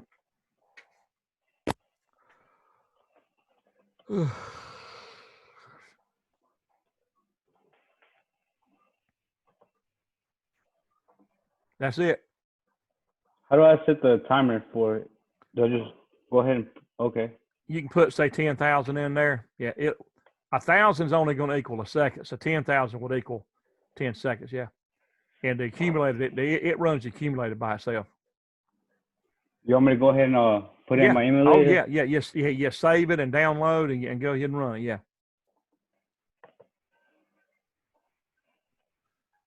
Yeah, I'm hoping we can get everybody in our group to at least get around at least one time and maybe 2 or 3 times tonight, because Darwood, I'm about to sing you last time. Okay. How do we switch it back to the emulator 5000? You got to go up to communications. Who active? Right, and now you want to expand the virtual chassis driver. No, you hit the plus symbol to open it now. Now click on your emulate processor, and now hit download. This has sump pump in there. Well, that's because that's the last program. That's the program that's in it now. You're getting ready to write right over the top of it and get rid of the sump pump program. And you're gonna when you download a new program, it erases what was in there and it puts a new one in there on top of it. Well, not on top of it. It does not match controller slot number. Okay, so you got to go. So you hit OK. Now go over to the left side of your screen where it says Controller TON Timer at the top of your organizer, and right click and go into Properties there.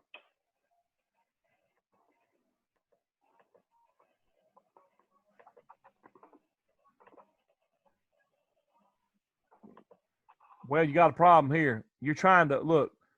You've got a real PLC there instead of an emulator. You got to change that processor to an emulator type. So you got to go on to the bottom of the list. Yeah, it's confusing when you're doing every other one real, every other one emulate, you know. That's it right there, and hit OK.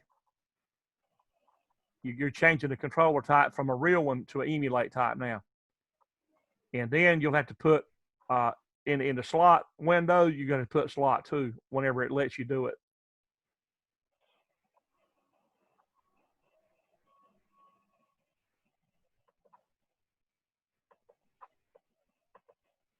Hit apply. Yep. Okay. It took it. So now hit save. Well, actually, you would be good. You'll be good to hit verify, the green check mark. Well, it said 0 errors, so you're fine. Now you can download now.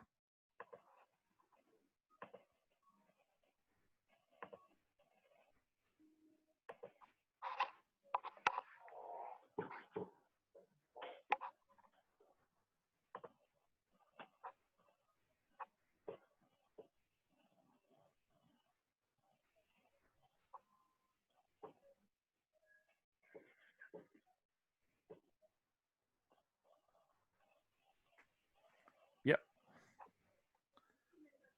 It takes repetition to get it down pat there, and there's there's a lot of details in doing this stuff, but you're doing good.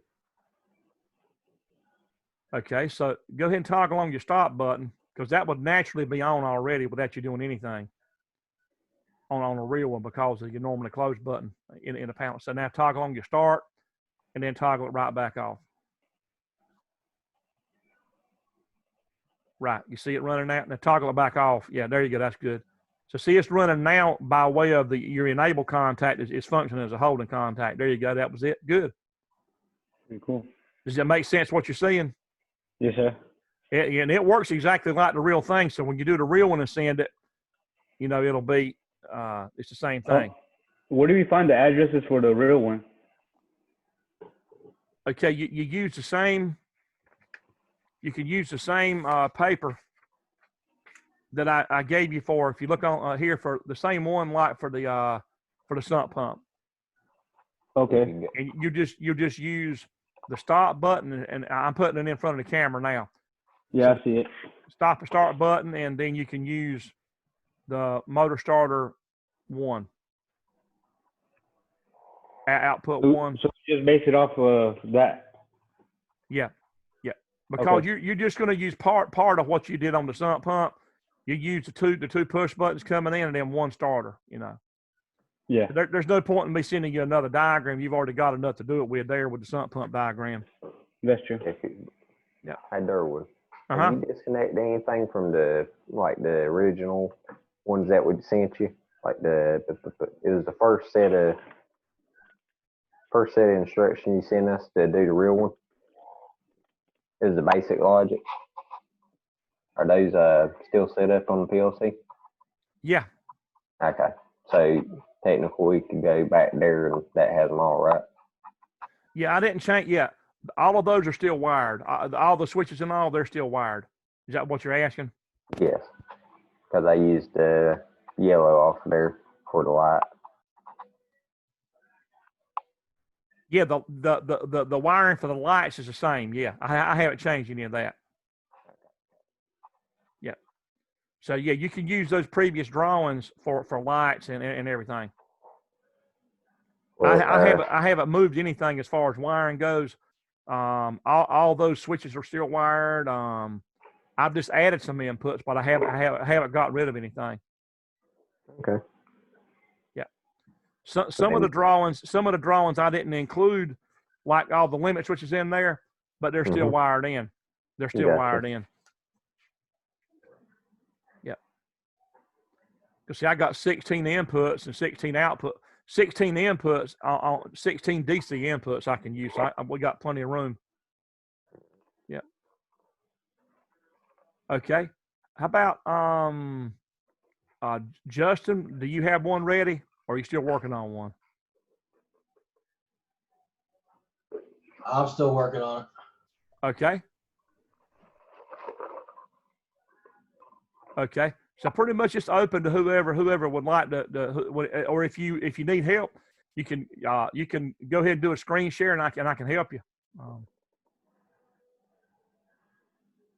Can I share my screen real quick? Yes, sir. Okay. All right. So something's up with this. Can you see my screen? Can you hit the plus and get it larger? That look good? Uh-huh. Now, when I download it, though, click download, right? Uh-huh. I get an error.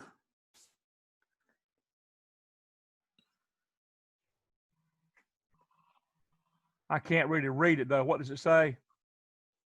Well, it says download right now, but as normal. Right. But if I hit download,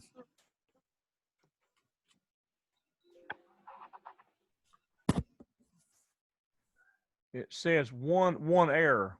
Yeah. It says rung 0 OTE operand 0. Operand. The operand for the instruction is undefined. Okay. The reference tag is undefined for which one now? Pull it up again. Hang on a second. It dropped down below the. Let me see if I can do this. I think you can click the error tab down there at the bottom. Oh yeah. I see it. Reference tag is undefined. For the OTE. Yeah. For the OTE. Now, so if you can right click on your motor starter output, it looks like you hadn't created a tag yet. Go ahead and hit new when it says new. Say new motor starter. Oh, okay. Now hit create. It appears that step was missed there. That's what it acts like. Okay. It happened to me before. And now I think if you hit enter or something, it doesn't work. Right. All right. Now it looks good. Mm-hmm. Yep. Well, you want to go ahead and show it to you? Sure. Since I've already got it running. Yeah, you might as well. Yeah. All yeah. Right, I say, download. yeah, it's kind of, yeah. All right. Yep. You guys are learning a lot here. On this is the newest, and it's all over the U.S. and the world. I mean, what you're learning right now, this software is used actually worldwide for anybody that's using Allen Bradley controls. And some people are partial to Siemens or maybe some other brand, but honestly, in the United States, Allen Bradley is dominant. They are the ones that are strongest in the United States, from my understanding. You can ask that same question at Smithfield Packing or Hogslat or Butterball, and they will tell you that Allen Bradley is dominant. Even though you might find some, you'll find some Siemens in some of them places, and Siemens is okay, but I would rather use Allen Bradley. So, first of all, you would want to actually toggle on the stop button. Would normally be first, and now toggle your start button off, because that's the way it would work in real life. You would press and release, and then leave the stop alone. You would leave that on. Yep. So do you see what happened after 10 seconds? Did your starter came on? Yep. Right. And so if you toggle your stop button off, then the accumulated value, it'll reset. And now toggle the stop back on. And now toggle your start on and off. Now there you go. Now that's the way it will be done right there. So it's running off for your enable holding contact. And after 10, perfect. That's it. Yep. All okay. Right. Let me check you off here. Let's see. That's Nathan. Now, have you seen my what was the other one? The latch unlatch? I thought I'd showed it to you. The emulator? Either one of them. Because it looks like I did that one after I did the sump pump. Right. I don't have it checked. If you did, I don't have it checked on my grade sheet. I don't have it. Okay, I'll email it to you. Okay. But I just checked you off on the TON for the emulator.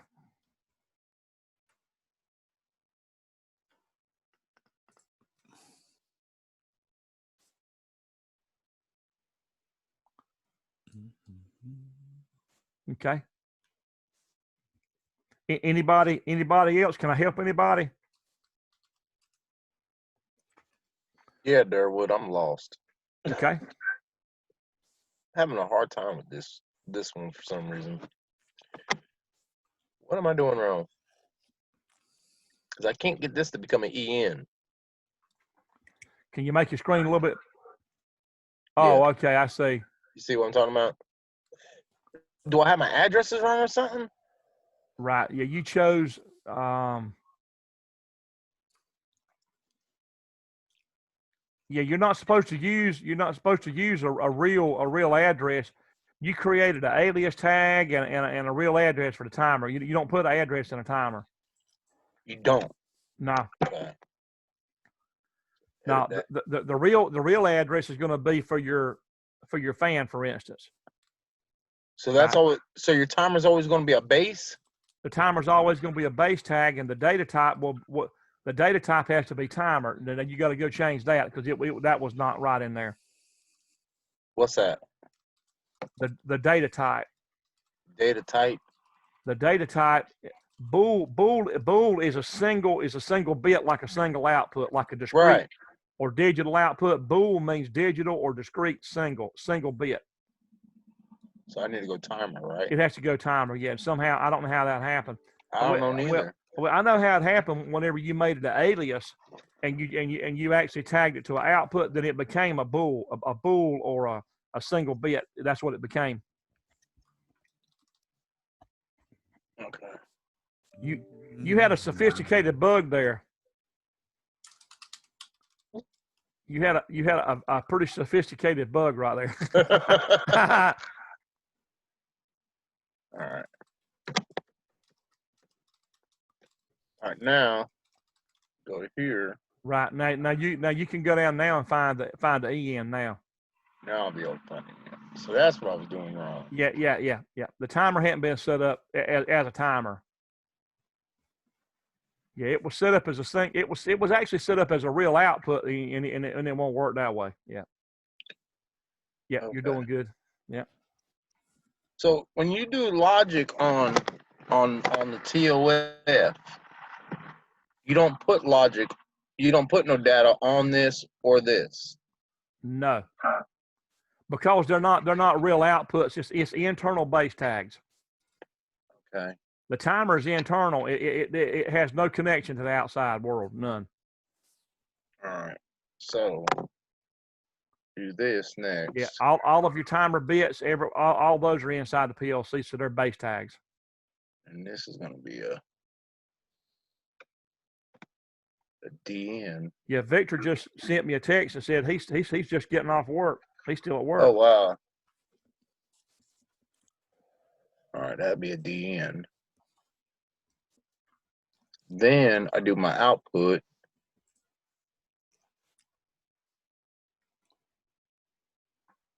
Well, oh yeah, you get the output now.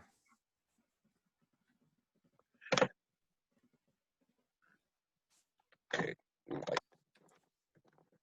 Whenever you get a chance, Mr. Dewitt, I'm done with my emulator, and I sent you my my timer to your email.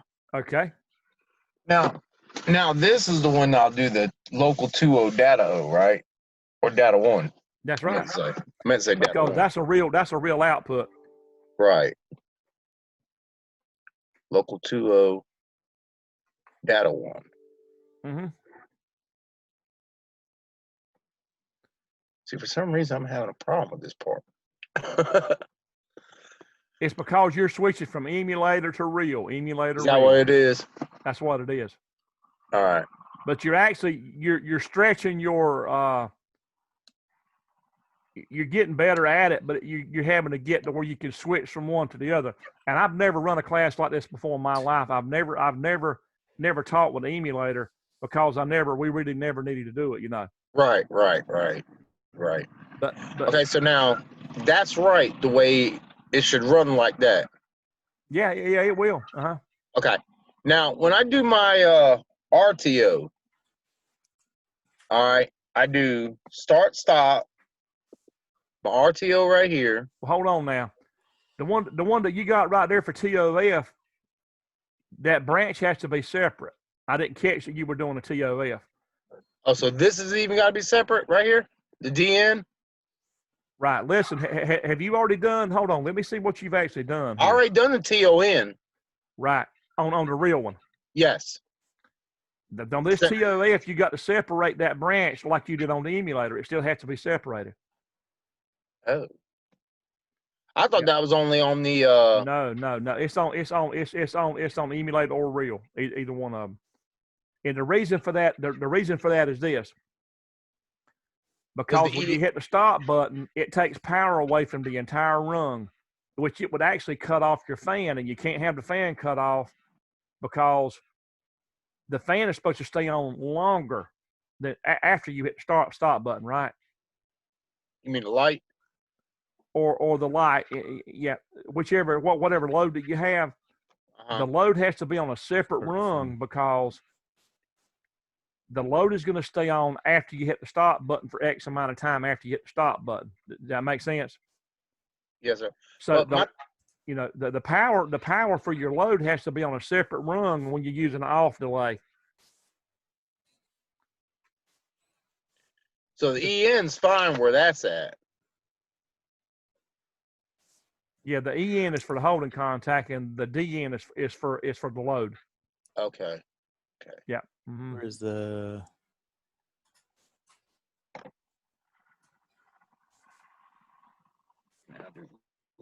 Put an ISO. Or you can say cool, whatever you're doing, do a light or a. In real life, it would more than likely be a cool down fan for an oven or something like that for an off delay. But it can be a light, be fine, whatever you want to do. Okay. Yeah. The places I've seen a TOF use is usually on cool down fans. Cool down fans? Yep, for ovens. Because after you run a whole shift with an oven, and you cut the firebox off, you cut your fuel source off, that fan's going to run for a good 30 minutes after that to cool that oven chamber down, to get rid of the heat, to get it out of there. Right. Your recirculation fan, to be specific, your recirculation fan that pulls it out of the firebox into the oven chamber, it'll run for X amount of time after you cut the fuel source off and cut the fire off, it's going to run for a while. And Right. that's where you would use these at, will be common.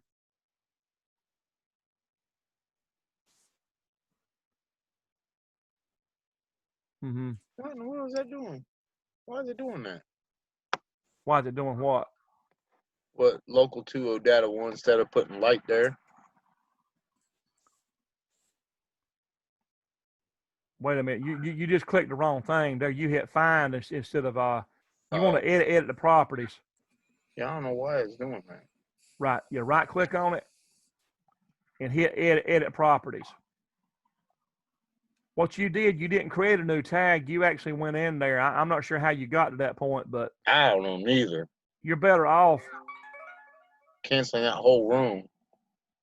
No, don't cancel the whole rung. Don't do that. No. Just right click and say new tag. Yeah. Now you just slow down a little bit there. Yep. Yep. I think you may be going a little faster than you need to be going. Might be. Alias. Yeah, because I think you sort of got. I don't know exactly what happened, but it's not a big deal because you're.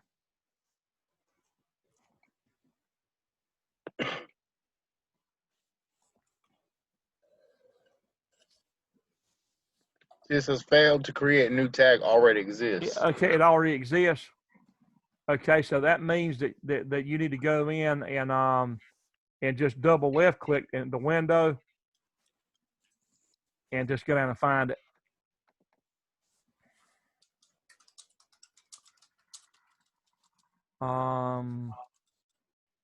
See it. Go back up. Let's see. Bool, light switch timer. The top one, it says light. Is that it? That's it. Yeah. All right, so how do I put data to it though? Wait a minute. Hold on a minute. You know what I'm saying? Now I'm getting mixed up here now. Because you're doing the real one. You're doing the real one, not the emulator. Yeah. All right, go. Hold on. I am. Click on the one that says light and let's look at it.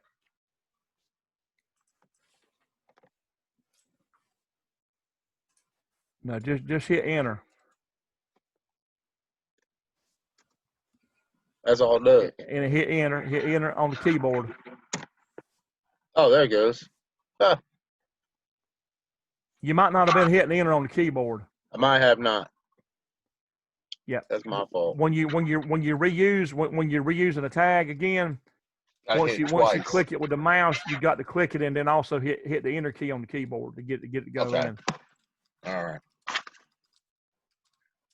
All right. Now, like I was saying on the RTO, the only thing that's going to be different is this got to be on a separate branch. No.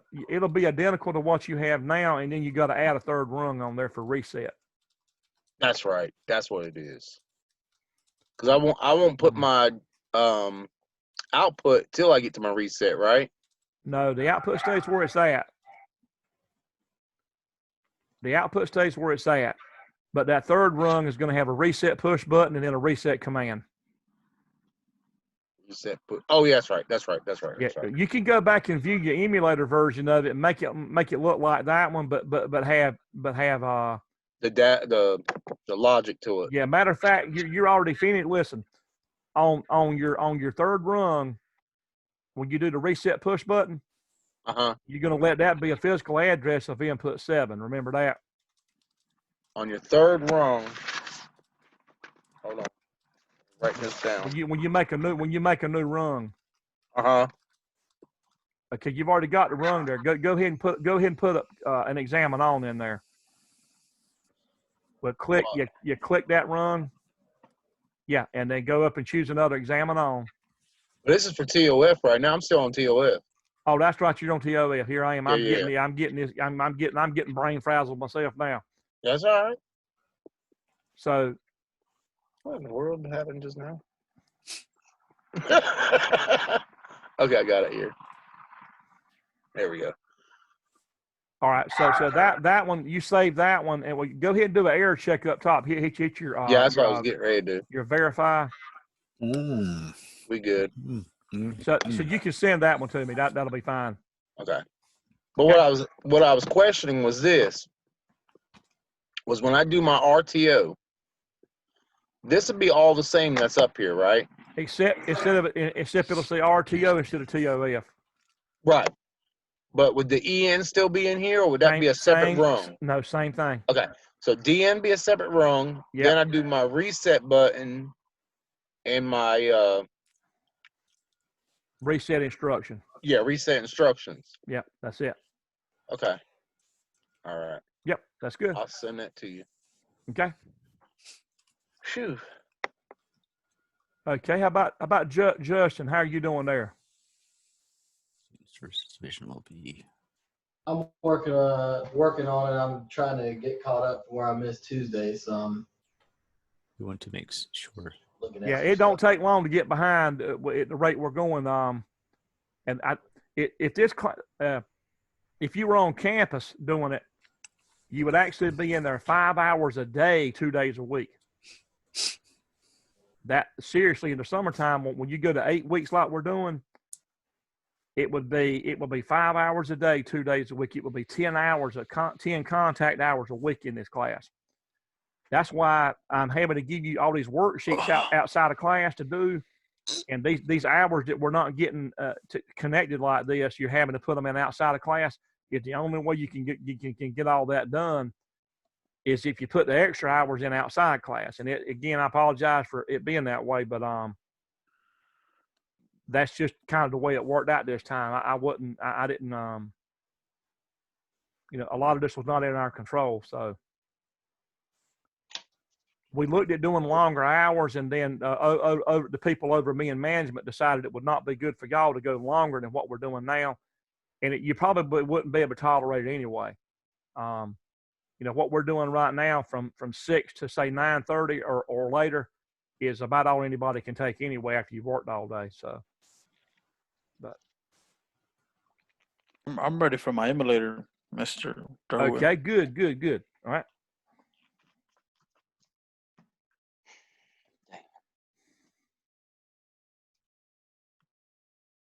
I think I am.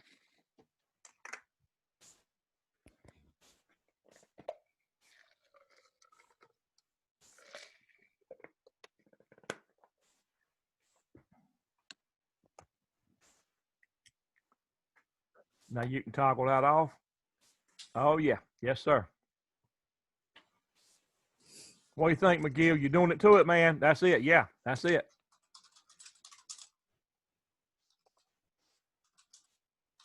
Perfect. That's it. That will be part of your logic for your chain drive, overhead chain drive out there. The only part you don't have is the horn, and we could actually add that sometime, if you wanted to. I could show you how to do that. Yes, sir. I sent you with the address and everything to your email. Okay. Let me check you off here. All right. So then I'll go ahead and start on the TOF, right? That's right. Yep. So if I go to where we at? Email.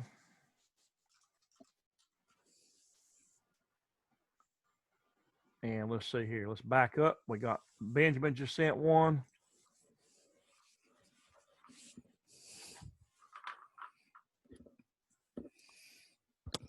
Save, and McGill. Save as.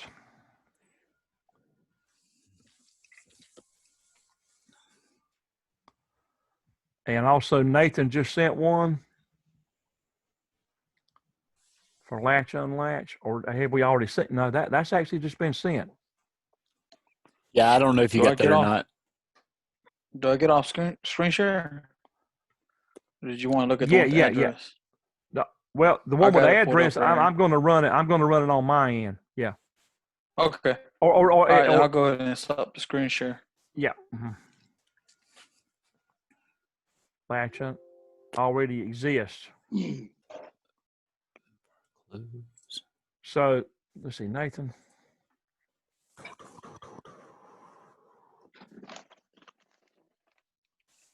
Okay, I had saved it, but I hadn't seen it run for Nathan there. Yeah, okay.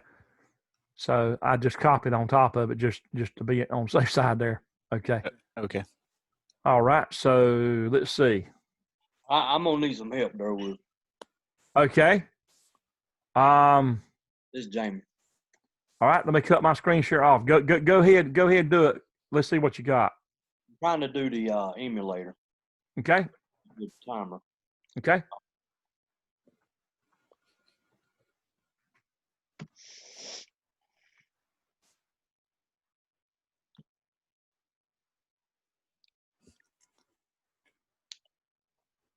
All right.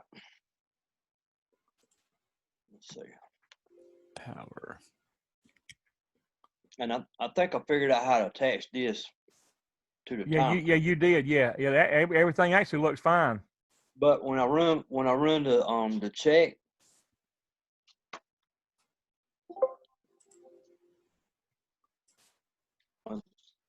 it says your rung 0 is missing an output instruction.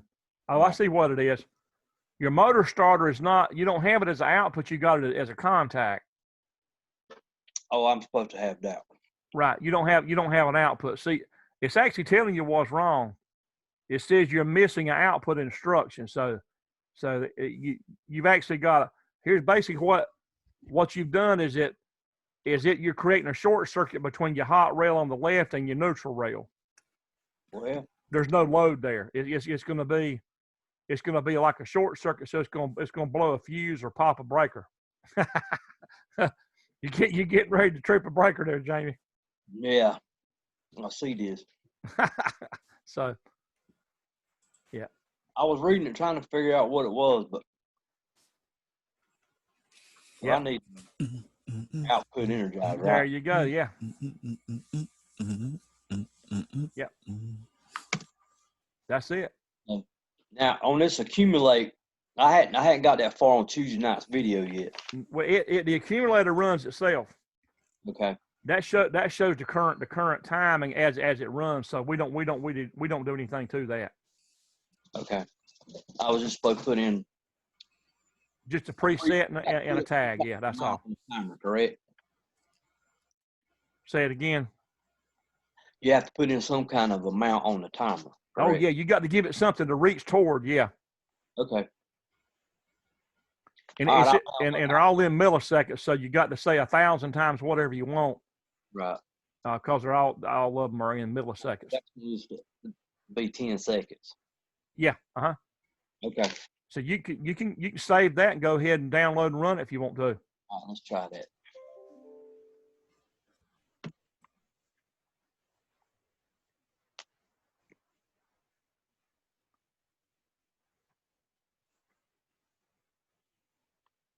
All right.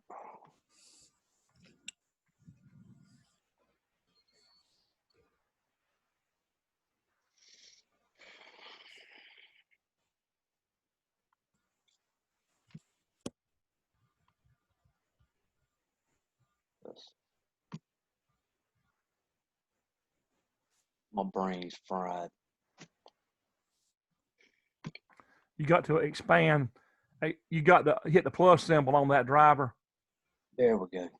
And it acts like that your emulator may not be turned on. Yeah, it might have got cut off. Mm-hmm. All right. Let's see.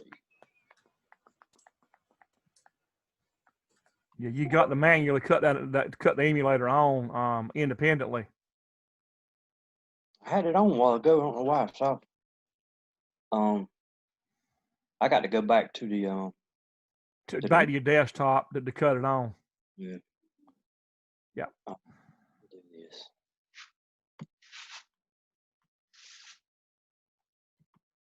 There you go. Yep. Must have cut it off a while ago. Uh-huh.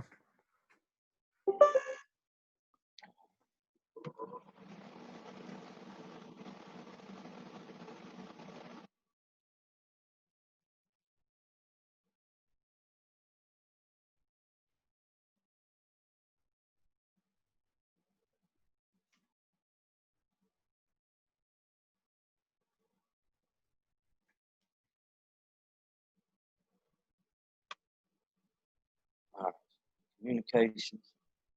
Who active?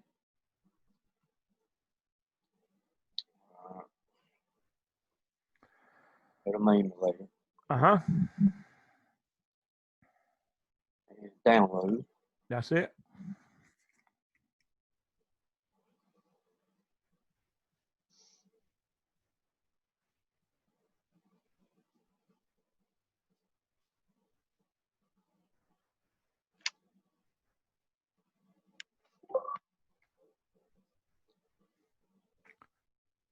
Okay. So now you got to go from offline to online. Wait a minute. Hold on. I had my face away from the screen for a second. Did you see the download bar finish up? Yeah. Okay. So now you've got that. Go to run mode. You got to go to run mode. Yeah, it should have. My face was away from the screen there for a minute. I think I missed something that may have happened there. I was trying to send somebody a message. So and it said it downloaded. Yeah, you want me to try it again? Yeah, do it again because it's supposed to.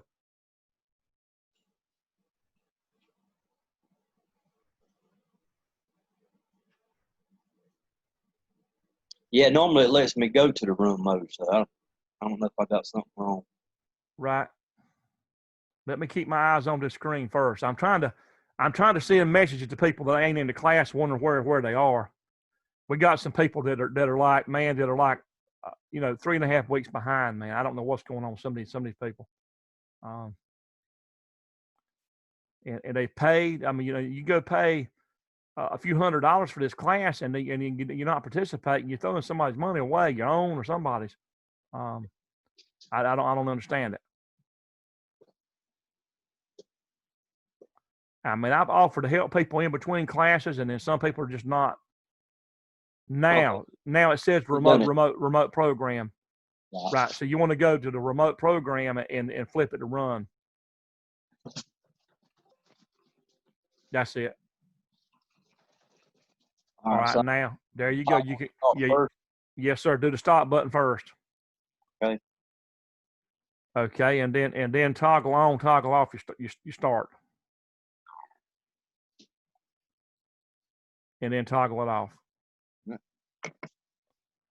Well, actually, something actually went wrong there because look, your holding contact never came on. Did you see that?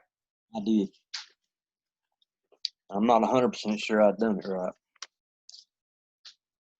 Yeah. So well, I mean that looks fine. We got to look at the properties of your timer. I think there may be something wrong with the timer itself. Okay. How you want me to do that? You have to go here. Right click on the timer over there where it says service light over to the right. Right here? No, go up there. No, go right there. Right click on that. All right. And hit edit your properties. Okay. And all that looks fine. That the data type is timer. That's fine. Okay. There's nothing wrong there. That's fine. Okay, you can hit OK there. That looks good. Yeah, when I was adding this to it, I may have done this one wrong. It acts like somehow it's not really connected to that timer. Is what it acts like.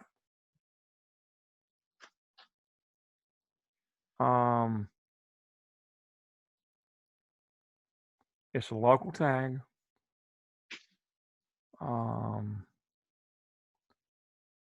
It actually looks fine, but look, just go ahead and hit OK on that.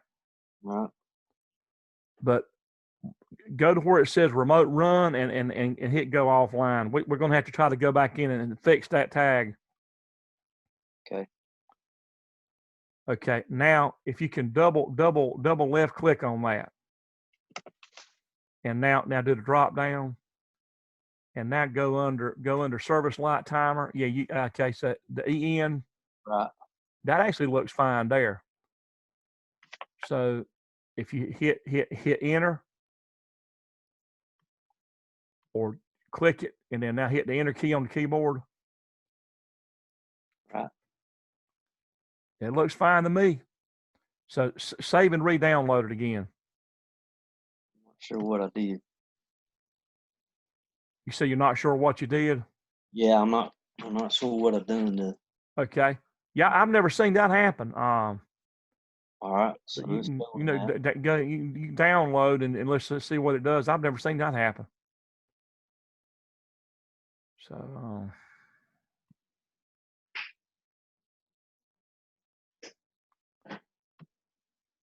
that's fine there, and you can hit your download button.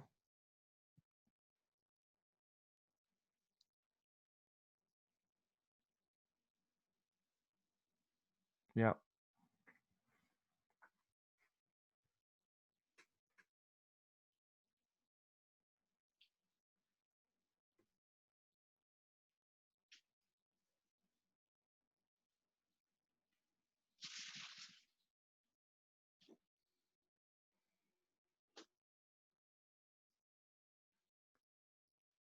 Now, is your screen kind of okay? Okay, yeah, that was unusual what it just did there.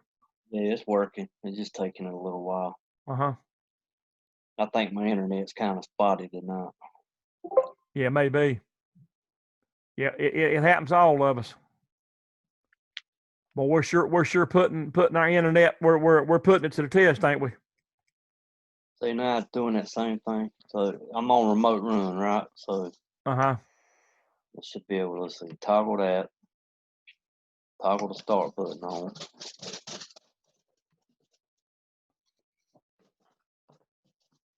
So that bit is really not connected. You see that? Yeah, it's not coming on. It's not connected. So what I would say would be to go back offline and delete that contact and recreate it. Okay, I'll try that. Yeah, you can go ahead and do it. Let's see what happens. I'm just curious because this has got my curiosity up here. Go offline. Yep. So you can just right click and delete the contact and just get rid of it. Delete instruction. Yeah. Now. Yeah, and just do it again. That it looks like one of them things that you really can't explain, that you just have to just redo it. I don't need to add a new tag there, do I? No, you double left click and you just choose. Yeah, you'll go down and choose that enable bit. Now, hey! I think I see what's wrong, Jamie. Look. Yep. Look, you got two timers in there. One of them says service light and one of them says service timer. Okay. So you may have been, somehow you may have been using a bit off of the other timer. You got two timers in there. You see that? Yeah. This is the one that matches the one over there. Right. So I bet you $5 a while ago you had yeah, I bet that's what it was. I've wound up adding one somehow. You had another timer in there. I think that's what that would have been what it is, because I didn't notice the names being different, but I bet they were. That one was capital, one wasn't. So apparently at some point while trying to do this, I've added two of them on there. Yep. All right.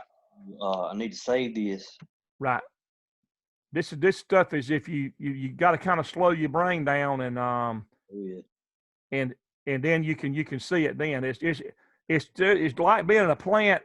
This is all simulated, what we're doing for the most part. Well, half of it's simulated, but the whole necessity of slowing our brains down to debug is the same as it is in a plant. When you get something that won't run, you can't run wide open trying to figure it out necessarily. You may have to slow way down to ever find the problem. And I had to get my eyeballs real close to the screen to see what was going on. And when I saw them two timers, I said, okay, that's probably what happened there. Amazing how well Zoom works whenever I ain't talking to nobody.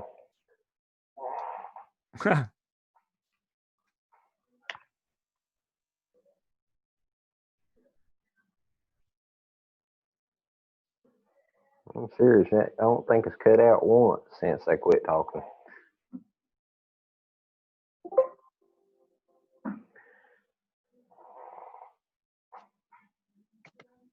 Durwood, is there another assignment that we need to work on besides the paperwork mess? Is there another paper assignment or another lab? Is there another lab? Yeah. I've already put it on there. It's a sequence control for 3 motor starters.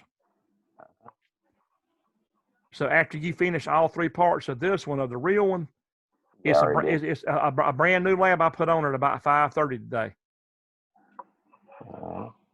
And it's using the 3 starters that are already on your schematic that you had your previous schematic. So you can use the same schematic for your sump pump, and it's got the stop button, start button, and it's got 3 motor starters. You haven't used 3 starters yet, but you'll use them on this next lab.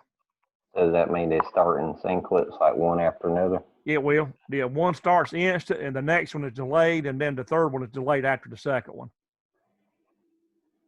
Yeah. All right. Did you see it, Durwood? Okay, I think I missed it. So, okay. So you'll have to actually cut the stop button, break it to reset. Oh yeah, see it cleared the accumulator. Yes, sir. Yeah, that's what it takes. You actually got to clear it that way.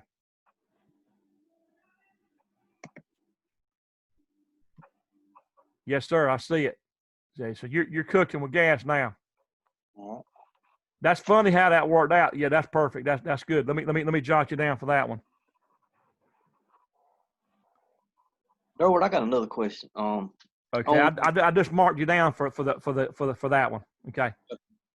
On the Moodle stuff, when you add it on there and it's in Word, Microsoft Word.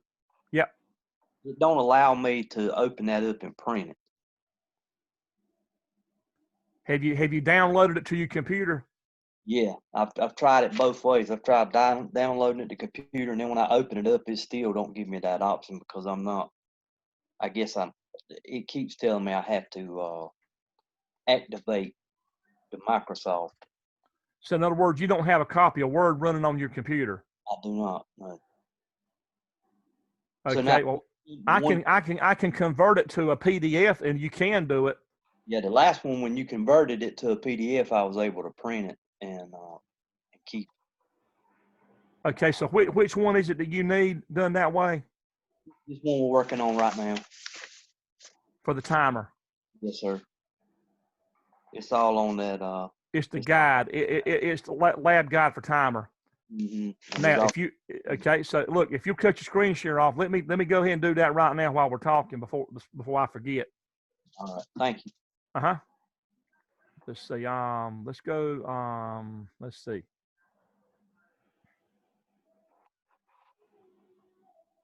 Let me think. Let's go back outside of that. Let me find.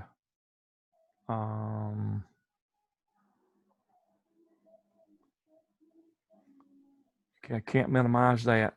Let's see. Where am I at here? I got so many things. Go back out to there. Here. Okay, now let me find there.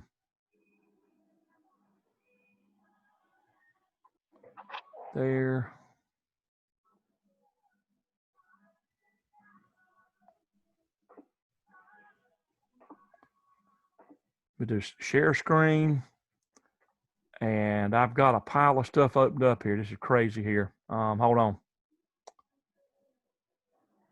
See if I hit that. And that, do y'all see my Moodle screen now? Yes, sir. You do? Okay. Now let me go back out to,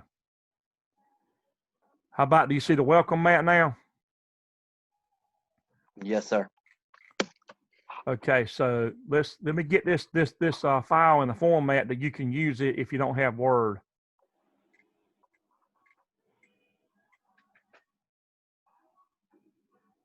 Okay, so I see it down here. That's your lab guide there.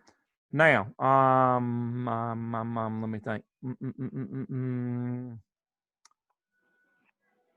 Okay, so I need to go into edit mode. This will take just a minute here. I'm going into edit mode here for Moodle. Do y'all see me moving around here?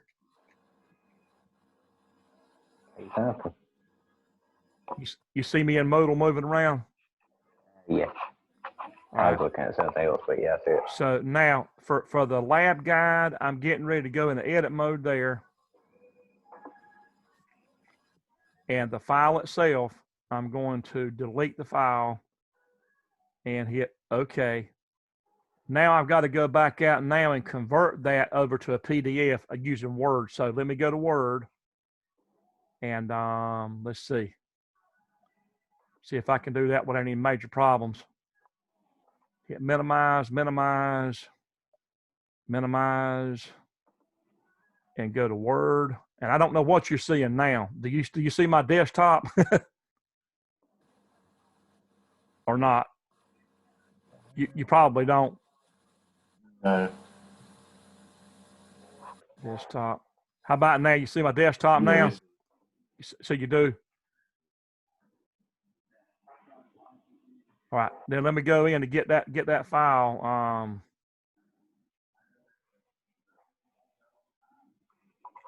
Do y'all see me moving around with the files now? Yes, sir. Yeah. Okay.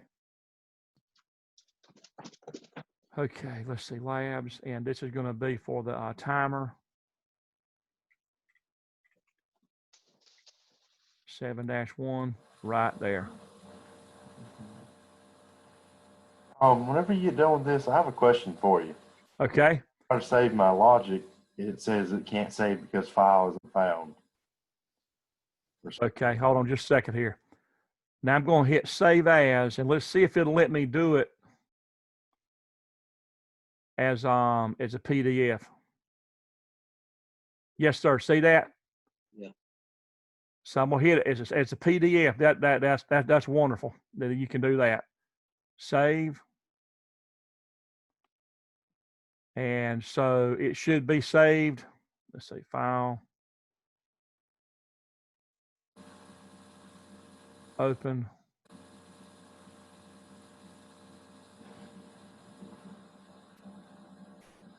Hey, Jamie, you know what I just thought about? Why you can't get it on Word? Did you ever sign into your Word on the college?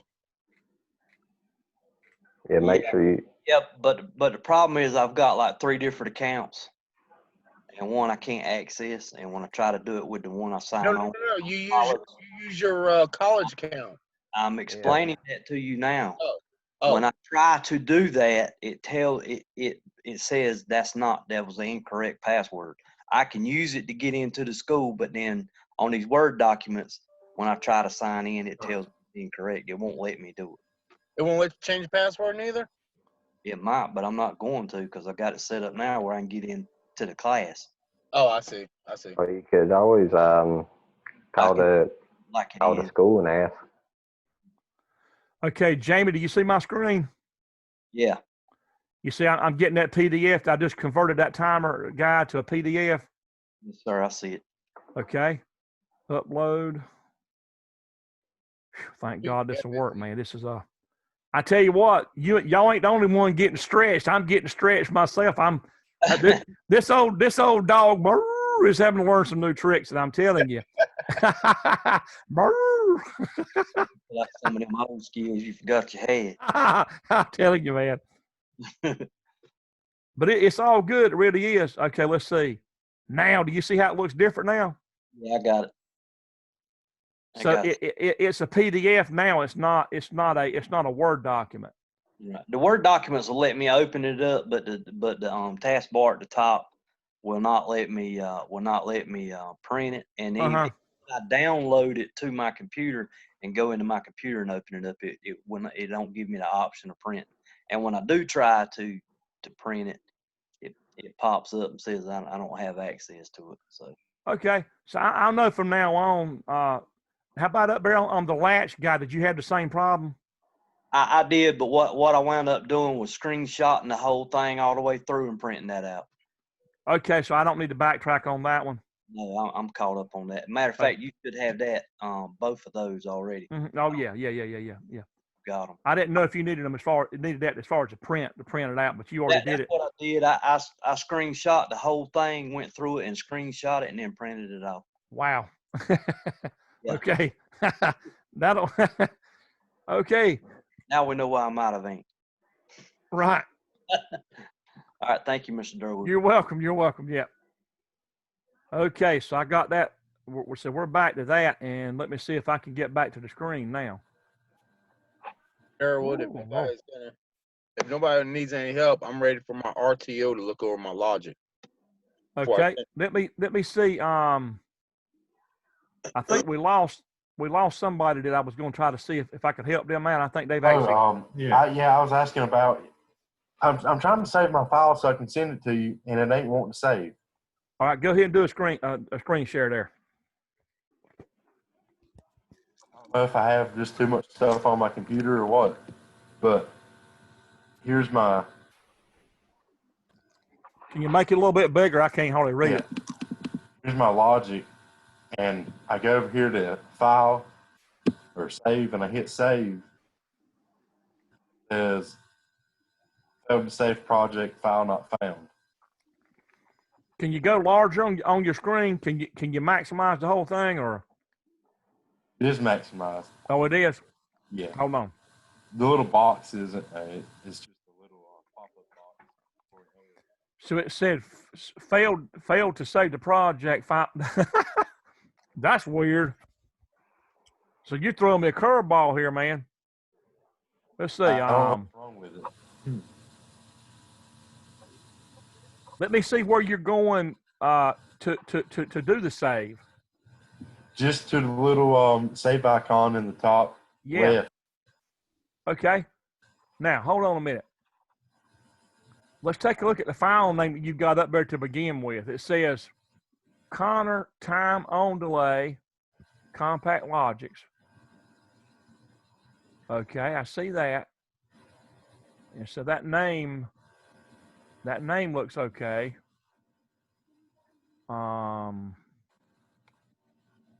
Go under File and hit Save As. I've tried that too. Save. Uh-huh.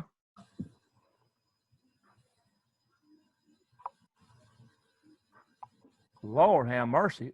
File not found. I don't know what that means. Well, let me ask you this.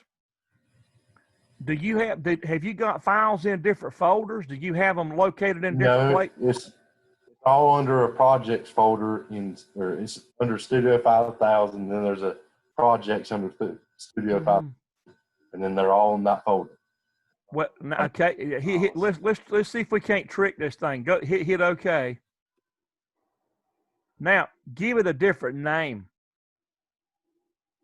Just do something slightly different in it. Do like one character different. Do something different in there, like version 2 or something. Actually, I already tried that with put a 1. Failed to save it under documents and projects. Boy, I ain't never seen that happen. That's a pretty strange thing. So this is the first program you've had to do that? What was that? And this is the first program you've had to do that? Yeah. I went to my file, and there's a lot of files in there. You know, like how whenever you make one program, there's like 3 or 4 different ones of it that were. Yeah. Oh yeah. And then you had that last one. Uh-huh. Go and delete all of them smaller files. Well, the smaller ones are backup files that were done as you were making changes. Yeah. And so I generally try to get rid of them, but that's not. That doesn't have anything to do with what you're doing now. It just says. Yeah. Now, out of curiosity, I'm curious if you go under File and hit Close and just close that file. And see, does it ask you about saving it? Now, hey, look, you see that? It says it's been changed. You want to save the change? Say yes.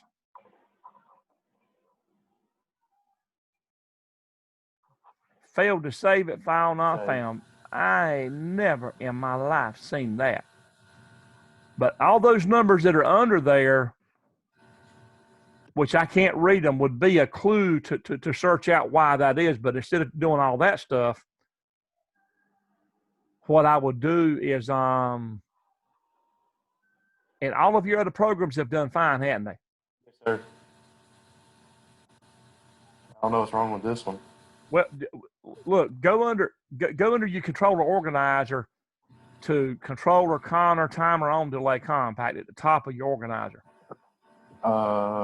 Where at? Way over to the left.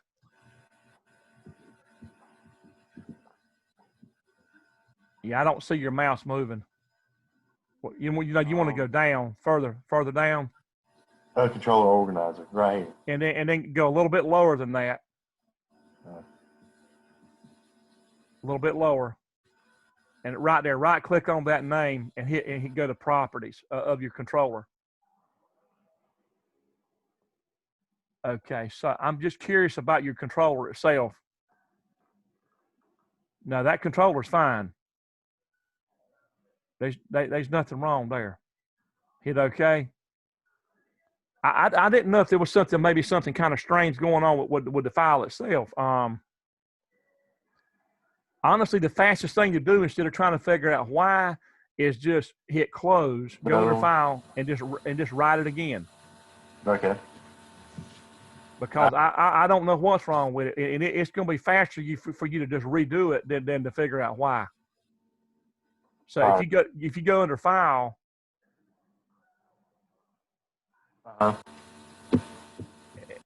and you want to hit close. And say no, you don't want to save it because it's not going to let you save it anyway. Yeah.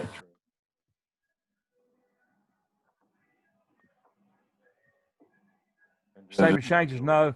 And now go back and create a fresh one. That's the only thing. That's the best thing I can tell you because it won't take you but a minute to do it. You know what I mean? Yeah, it won't. It won't take you but a minute, and I'll sit here and watch you do it. So. Oh, it's okay. I'll stop the screen share.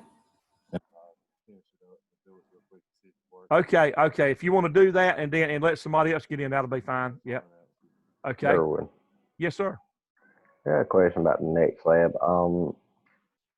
The programming that you got right on the graph paper at the bottom, everything there is right? Where? Everything. The next lab. You want to do a screen share? Yeah. Is this stuff right here? Those addresses you can't use those addresses now. The way look, the addresses won't work. That's on RS Logic 500. That's on the 500 software. Okay, I was just wanting to make sure that like this right here is open, close. Yes, sir. The way it's being done, is good. Okay. But look, hold on. Hold on. We got a problem with that one right there because with that one I've actually got inputs. Well, no, it's not a problem. It's not a problem because what I have there is if you scroll back down, I've got overloads feeding the inputs there. You see right there. You scroll up again. Yeah, scroll right there. Yeah, the overload 1, 2, and 3 on inputs. You see those as inputs. Mm-hmm. On input 2, 3, and 4. 2, 3, 4. Right. Yeah. Those right there are physical overloads that I need to wire to the input on the PLC that I haven't wired yet. But it's okay. I'll wire those over the weekend. I'll wire those in. Let me make a note real quick. I just had forgotten that I hadn't wired those in. I was just doing the the virtual one right now. Right, the virtual one. Yep, the virtual one is you would model it. You would model it after that program. You would model it after that program. So this right here, a bunch of branches. Right, you have 3 in there. You got 3. Okay. You have 3 that are together. All So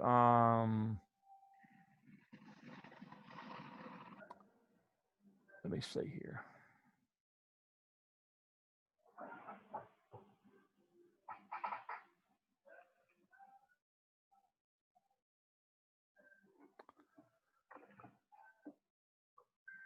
You can set the logic up that way, but as far as the addresses, they're going to be different. So on the emulator, you won't really need addresses anyway. Yeah, I wasn't worrying about that right now. Mm-hmm. Yep. Okay, gotcha. All right, thank you. You're welcome.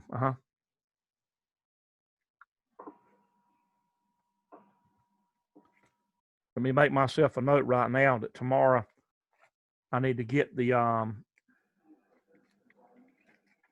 I need to get those physical overloads wired into some inputs. I hadn't done that yet. Yeah.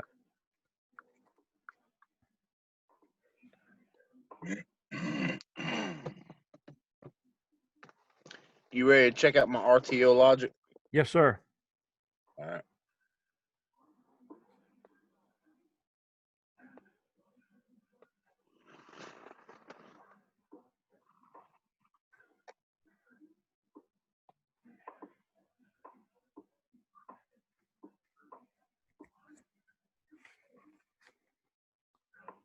I'm still making a note here. Yeah, that's fine.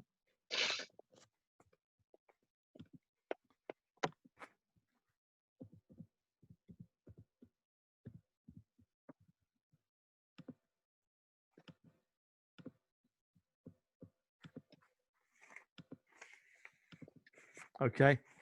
I made myself a note there. I have to, Roger, I'll get them overloads wired into the PLC. That's something y'all hadn't seen done so far is a overload relay on a PLC, a overload relay on a starter wired to an input on a PLC so the PLC knows when it trips. So that's on that lab. Okay. All right. So let's see.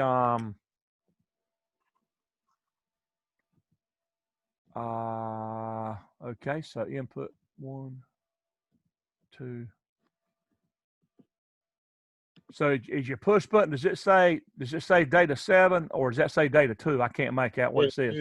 So you want on data 7? It's got to be 7, yeah, because input 2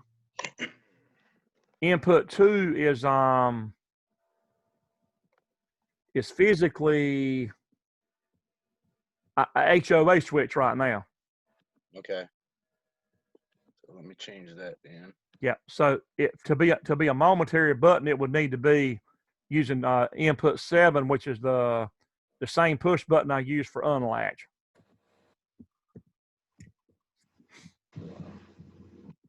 All right. It's local 1, data 7. That's it. That'll work. You save that and send it, and that'll run. That's everything right there is good. All right. Yeah, it is. Yeah. All right. Thank you, sir. You're welcome. I sent you my TOF already too, logic. Okay, we can go ahead and check that. Yeah. I'm about to send you this one now. Okay. I see Victor's made it. How you doing, Victor? Doing all right, Mr. Durwood. I'm here now. Hard-working man there. You worked a lot of hours today, didn't you, man? Yeah, 14. 14. You sound like me about 14 years ago. Yeah, it was rough today. Yeah. So what was down? What kept you there? Centrifuge. They put a new centrifuge in wastewater, and they were installing it.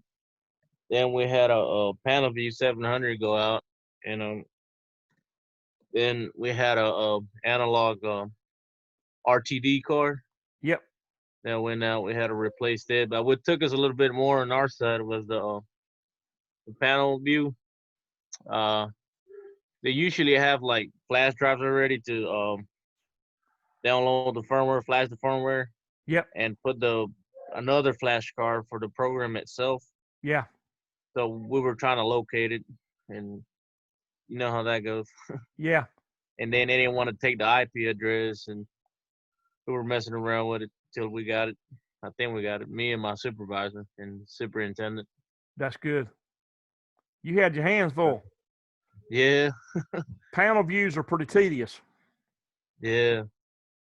I learned that today. Yep. I've got one at the school. I could kind of include it in this class if we could ever get time. I don't know if we're going to get time to get to it or not, but yeah, but the supervisor said like they got different kind of flash drives, like for the firmware and the programs they got. Yeah. For the panel view, so that was pretty neat. Yeah, that's good. That's a good thing that they've got it. They've got it there ready that way. Yeah, so that's good. Well, you got it, man. Trying to make it, man. I was just helping today, but we did it as a team. You're in a good spot. You're getting some real good experience there working with that stuff. You're right where you need to be. You really are. You're right where a lot of technology is, and you're getting a lot of good experience. So you're. Yeah, I feel like the day went pretty good. Yeah. The analog RTD card we figured it out because the power wasn't on, like it's saying that it's okay. The analog card is okay, so we knew right out the bat that was bad. So we went to parts and got a new one, put it back on. That's good. It's just a PLC like the one you got there. Yep. Yeah. So it's a temperature sensor feeding it. Yeah. Yep. Right. Yep. I got a thermocouple card here. It's not RTD, but it's thermocouple. Mm-hmm. Yeah, but I got a thermocouple card at school for a Slick 504, and Butterball uses RTD probes. Yeah. Yeah, they use them there wastewater. Okay. I've been half of the plant today. That's good. That's good. So you're growing, man. That's good. I'm just thankful. Yes, sir. Yeah, I'm happy for you, man. It's tough. It takes a lot out of you, but you're getting a lot of good experience doing what you're doing. Yes, sir. Okay. So Eric, you just sent me a file. Yes, sir. Okay. You should I have. just sent two.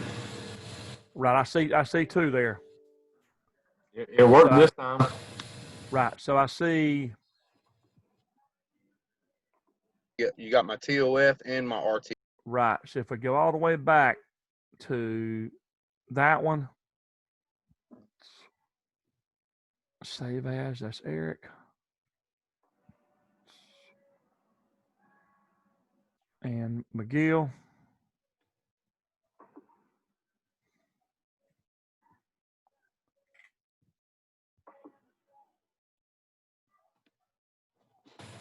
And Kenneth just sent a TON reel. That was Kenneth.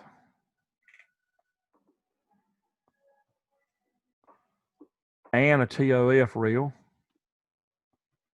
You guys are getting on a roll now. Let's see. I shouldn't have done that, Kenneth. Good. I got. And then Eric. Let's see, Eric.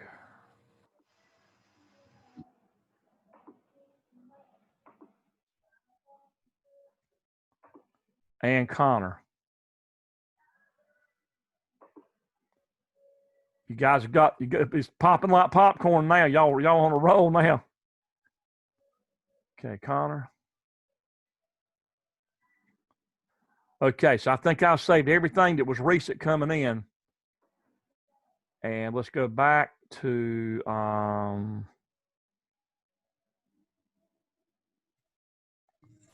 sent you my RTO as well. Who was that talking? Eric? No. That's Kenneth. Kenneth. Yes, sir. You sent an RTO? Yes, sir. My internet's being slow with uploads tonight, so it might not have sent yet. When did you send it? I sent the first two, and then maybe 5 minutes later sent the other. So you sent the RTO after? What I see, yes, sir. The last email I see from you said it has a TON and a TOF. So I don't see it. So you seen it after them, right? Yes, sir. Okay. I guess it'll come in a little bit. But I've got them too, is all I see. Okay. So y'all help me remember who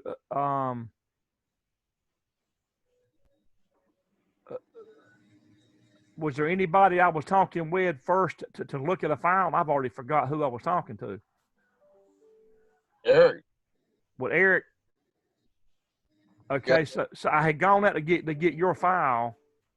Okay, now there goes the RTO from Kenneth. Hold on, let's go back and get his.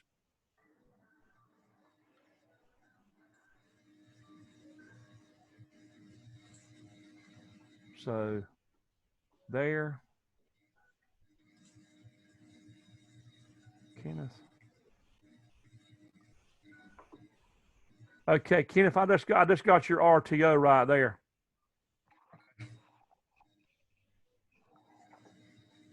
And now I'm trying to keep straight who I had actually who we were in the middle of something with, so I don't kind of get you know. So let's see. Logic. So it was Eric that we were going to look at your file. Yes, sir. And then y'all speak up as far as whoever's in the order, because again it's getting kind of yeah, I turned mine in. I turned in all 3 timers and we tested my first one. Okay. So we are at Eric right now, and we're going to check TOF and RTO. TOF on the actual real one. Mm-hmm. TOF, okay?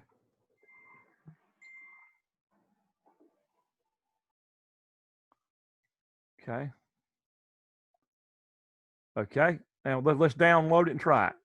All right. Go to communications. Who active? Ethernet 130. Download. Download again. Okay.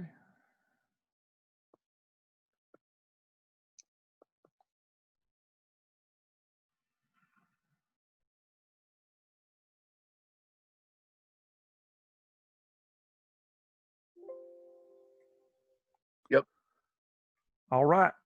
So when I hit the start button, do y'all see? You can see. Hold on. Let's get Actually, you're turning on. You're turning on a starter instead of a light because that address is going to a starter. Right. Okay. So you'll be seeing the one in the webcam here. I'm pointing at right now. It's the first one with an overload under it. Okay. And when I hit the button, what's going to happen is that starter is going to come on instantly because it doesn't have a delay before, but it has a delay on cutting off. Right. Okay. So this is going to be a fan that comes on instantly. Okay. So you ready? 1, 2, 3, go. Bam. So you see it came on instantly, right? Mm-hmm. So that's the characteristic of an off delay timer is they're instant on but delay off. Right. So I'm going to hit the stop button now. And when I do that, you see the timer started then. The timer doesn't do anything until you hit the stop button. As far as it does at time, and then it cuts off. So it's a post delay is what it is. Okay. So let's say, for instance, right now, if you start an oven process and you start the firebox up in the fan, your fan starts up right now, and you run 8 hours on that process, and then you go cut the firebox off, you go cut the combustion chamber off, you hit stop. So do you see where the accumulated value is at 0 now? Yes, sir. So the timer cut on the load, but it hasn't started the timing sequence yet until I hit stop button. So now when I hit stop button, then it starts counting. So now the firebox has been off for a while, and now you got a cool down thing getting ready to heat now. except you would have that set a whole lot longer than that. You know. Right. It may be 30 minutes or so to get all the hot air out of it and to cool down your oven chamber, to cool it down quicker. Right. Okay, so that's good. All right. So that's the real one. Let me check you for that one. So that's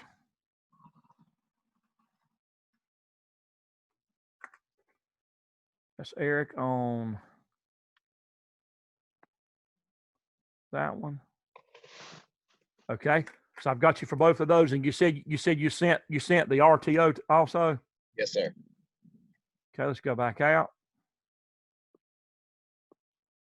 RTO logic. Now. Okay, did you see it? Sir. Okay, now again, let's download. Communications, do active. Ethernet 130. Download.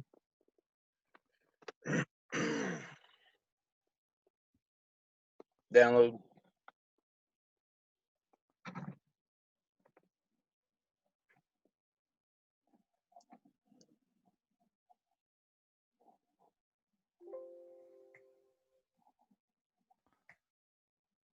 Okay, so I'm going to hit the start button. Can you see it starting? Now, what if I hit stop? When I hit stop, it saves that time. Do you see that? Yep. That's the same thing as you're going to run a while and then somebody cuts the machine off all the way off to kill the power. Matter of fact, let's see if we kill the power. Right now it's sitting on 3124. Uh-huh. So if I cut the power off, you see the screen's telling me it's lost communication? Yep. Okay, so now I'm going to cut the power back on, the breaker back on. And again, you're not seeing all of this up top now, but what I can do, just so you can see this, is I can bring my webcam up and let you see the PLC is physically off. Yes, sir. Now I'm going to cut it back on, the breaker over here on the left. I'm going to let you see what I'm doing. All right. So let's see. Let's go.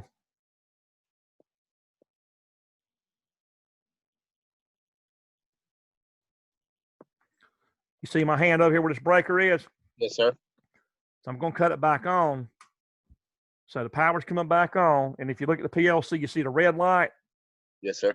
Now, when it gets booted up fully, then I'm going to bring the camera back down to the starter, and then we're going to reconnect with the laptop, and then see that the time should be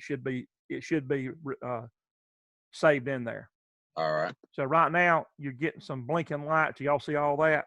Yes, sir. Okay.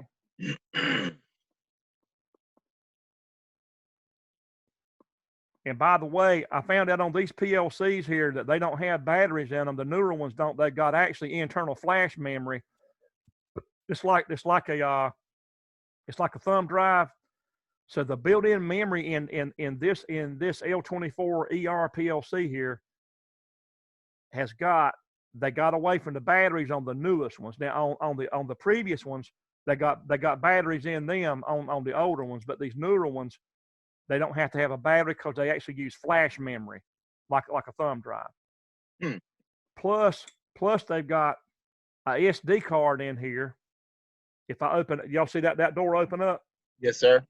If I open that up and pull that out, do y'all see that flash card there? Yes, sir.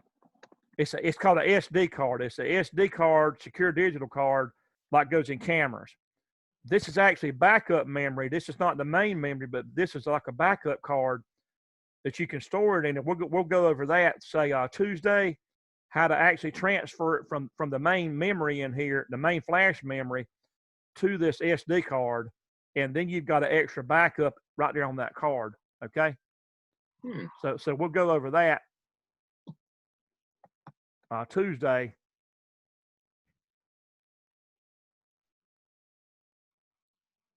Hold on. Am I getting it in there backwards? What am I doing wrong here? There it went. So it slides right in that slot there. Can y'all see that pretty good? Yes, sir. You push in and it clicks. So we're back. The PLC's back up if you can see those lights there. Yes, sir. So it's back up. And now I'm going to move the camera back down to the starter.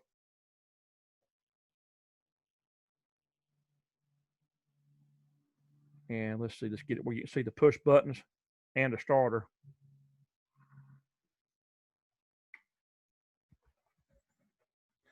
I'm trying to make sure that you can see the whole picture of what's going on here whenever we're talking about something. Okay, so you see the buttons, yes, and sir. then you see the starter, or if I can maybe change the angle possibly a little bit. Okay, so you're seeing the buttons, and then you're seeing the starter right there. Yes, sir. Okay, now on the screen, do you see where it said it lost communication? Yes, sir. I'm going to hit OK. And now I've actually got to go back online again because it's bumped me off. You see where it says offline up there? Yep. See, it bumped me off when the power went off. I got to go back on, and I can just try online from that point. And it should be fine because it knows the path I went on last. If I just say online, hopefully it'll reconnect. And it did. And it saves time too. The time, y'all, does everybody see that? That timer's still on 31:24. It didn't lose it. Yeah. And we are online, so we're not looking at an offline copy here. So the main point here is a RTO will keep that time even when the power goes off. Well, when the power went out, it went to 000. Well, the laptop did. Right. Right.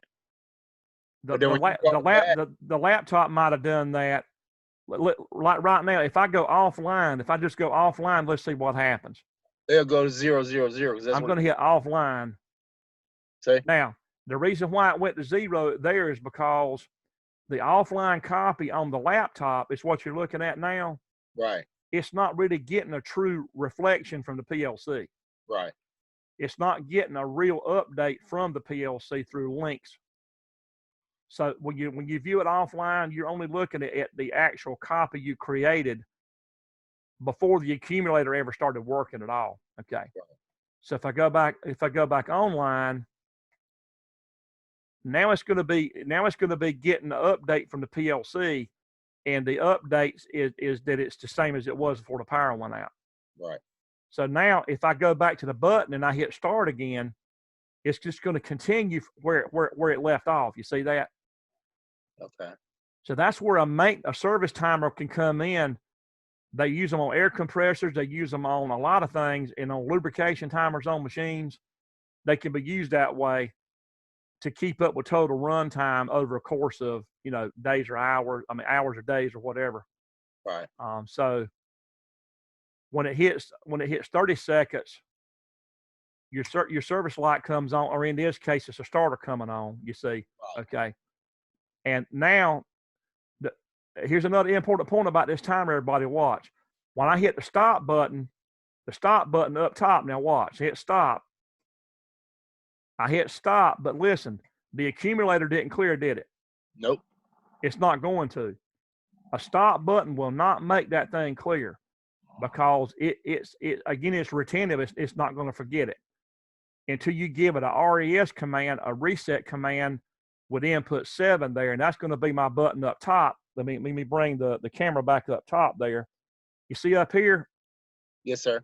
That's input 7. Now watch. When I do that, it's going to clear. See it? Yep. When I hit input 7, then the reset command, it saw that service timer tag, and it went up here and it zeroed that accumulator out. All right. Okay. So that's exactly what it's supposed to be. Good. Is everybody okay with what you just saw there? Yeah. So let's see. This is Eric, and I got you checked off on that third one. All right. Very good. So you're checked off on all the timers. That's good. Real good. Yep. So the next one, the newer one I put on there in Moodle for 3 motor starters, The next one, if you look on my webcam, the next one is going to run this one instant, and then a delay for this one, and then another delay for that one. Okay. So it'll go click, wait, click, wait, click. Okay. And then I'm going to have the overloads actually tied into the PLC inputs. They're normally open on the overloads. They're going to be, whenever they trip, it's going to close, and it's going to tell the PLC that something's tripped out here, and then it's going to cut all of them off. Okay. So I'll have some normally open contacts down here wired into the PLC for Tuesday, so that whenever we make one of these trip, if I hit the trip button over here, a test button on the overloads, then what it's going to do is going to signal the PLC, and the PLC is going to shut the whole thing down. Right. So, okay. All right. So, that's good. So let me cut this, the screen share off here. And I know y'all sent me a lot of stuff. Who wants to get checked next? If you'll speak up, because I don't know really what order. I don't remember the exact order things come in. If you want to check me, you can. That's Connor. Damn, I was muted. You can check me after him. Okay. All right. Y'all just speak up, because the order that they come in the email, it's hard for me to remember what order they come in. If you just say check me, then we'll do yours, and I'll stay on as long as we need to check them. As long as you want to, I'll stay on. So this is for Connor. Let's see, Connor. How's Cameron doing there? He's mighty quiet back there. He's doing good. He actually just went to go take a shower. Okay. Call and tell him to come back in here before he gets wet. I didn't know whether he had anything for me to check or. He's done his emulator, but. Oh yeah, I did my emulator, but I haven't done my other one yet. Okay. You just speak up and just jump on in, butt right on in there, Cameron. All righty. Just say me. So, all right. So, which one are we checking here, Connor? Number 3 on delay. On delay timer 3. Yeah. Okay.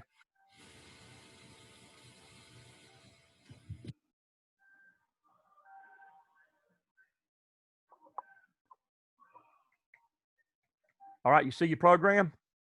Yes, sir. Okay. Now how do we get it down there? Get a communication to active. AP module, download.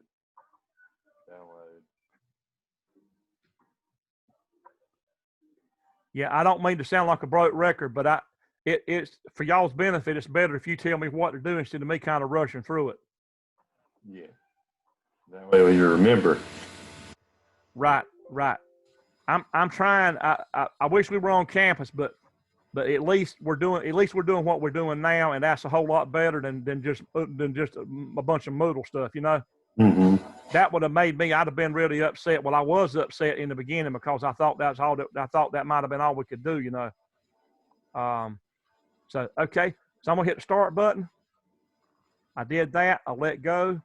And you see your enable bit is serving as a holding contact. Do y'all see that? Yeah. And you didn't have to physically wire one in. It's a logical holding contact. And then your done bit, that didn't have to be wired in. That's a logical contact, you know. Yeah. So you're finding out you don't have to wire so much with PLC. You know, you're saving on wiring a lot from motor controls, aren't you? Mm-hmm. Yeah, you are. And from project to project, really, I mean, we're not having to change our wiring, are we? No, you haven't had to change much. The only thing I've done, I've added some things in there, like for HOA switch. I've added a float, but I haven't removed anything. I haven't on the outputs. I haven't changed anything on the outputs. Nothing. You know, and so the PLC way of doing things is that's the way most things are done. Not everything, but that's the way most things are done now. And then and when you hit the stop button, physically it's going to reset the accumulator, and then the load's going to cut off. So do y'all see that real starter in the camera there? working? Yeah, we do. Okay, good. All right. So that's good. Let me check you off there. So that's got Connor on the TON for real. Okay, I just checked you off on that one. Good. Did you send another? For the other two, do we need to do an emulator version or do we just need to do the real version? Well, I prefer you to do both because that way you got your hands on it right there where you are. Plus, you see it on the real one. I know it slows things down, but honestly, if you don't get your hands on it as much, it's going to sink in better for you if you run every one of them on the emulator first. Do you agree with that? Yeah, I agree with you. I got you. We're looking at you being able to do all you can hands on as much as you can on that with that computer. Yeah. And running that emulator is really a lifeline that's letting you get as close as you can to the real thing right now. So, Yep. So we'll run it as long as we can. You know, we'll run it till July the 8th. You know. Yeah. And then you'll have a lot of run time left with it. You can mess around with it on your own. Because that 90 days, unless they change something, that 90 days ain't calendar days. It's actually hours of running the way it's always been from what I've seen. On my expiration dates, when it says 7 days, it was never 7 days. It was a lot longer than that. It could have been a lot longer than that from what I saw on run time. So they're, unless they change something, you'll have a long time you can run this stuff on your own. So, all right. So did you send another one, Connor? No, I haven't sent another one yet. I need to get to writing them. Okay. All right. Good. So who was next?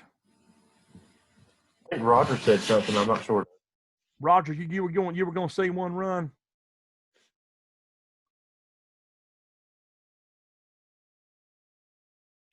Roger, are you there? Hey, I was muted. Yes, and I think I haven't uploaded or anything, but I think I'm done with my next simulator, and I just finished. And also, I got them two other. Are you there? Let me get refreshed on what it is. So I need to see your off delay on the real one. Yeah. Off delay timer on the real one. What are you talking about? I mean, I sent you there's the other two timers that I hadn't done, or that I did send to you, but you hadn't actually ran. Right. That's what I was looking at now. That I looked on my grade sheet as to what have we not seen you run. Yeah. So the next one of yours would be the off delay right here. Yeah. As far as on the real machine. Yeah. Okay. Okay, do you see your program?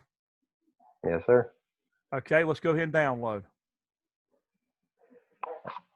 Communications, who active? Ethernet 1, 130, 130. Download. Download. Download. I think that's it. The funny thing is I wasn't any good in IT classes. You were not? Well, let me just tell you something.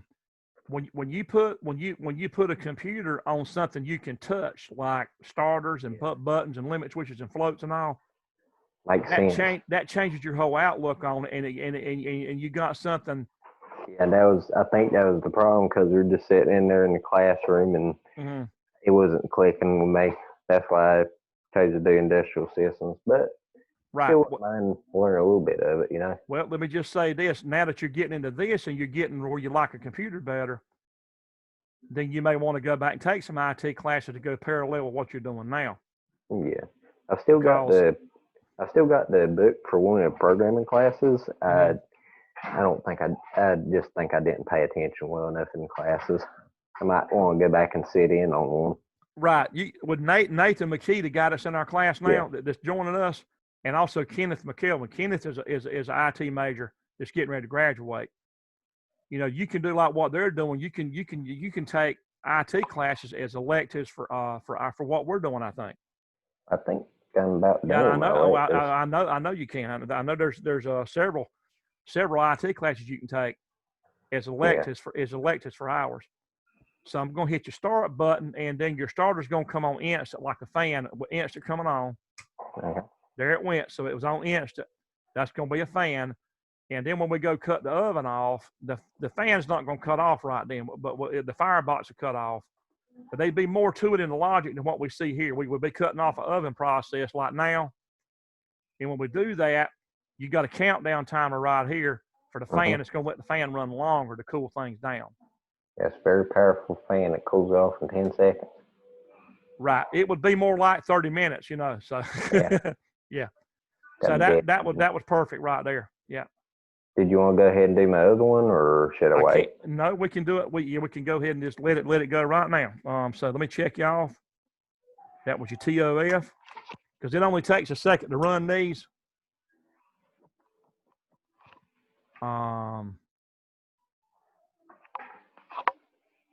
So it was an RTO we need to see next.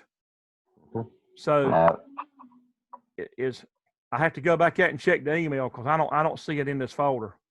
Yeah, I don't think he had downloaded it. So let's go check our email. And so it would be Roger. There we go. See, I didn't catch that one.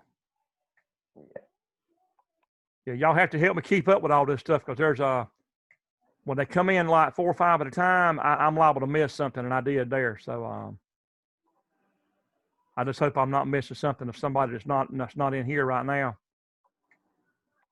Okay, that's good. And let's go to here. And back down to there and open your right there. Okay. There. Okay, do you see the program? Yes, sir. Great. I tell you, it's amazing. It's a blessing that we can do what we do, ain't it? Mm-hmm. I would have never guessed it 6 months ago that we'd be sitting here doing this. I would have never guessed this. Okay. Who active? Ethernet 130. Download.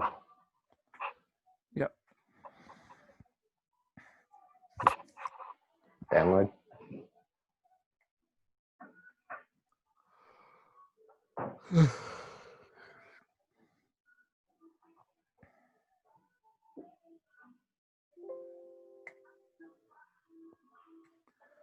Okay, so I'm going to hit the start button. Let's see. Let's get these back up here. Let's get to the yellow light. Right, exactly. Okay, that's right. We got to move that to the yellow light because you're doing, yeah, exactly. Perfect. Now, so let me get the camera up where you can see things better.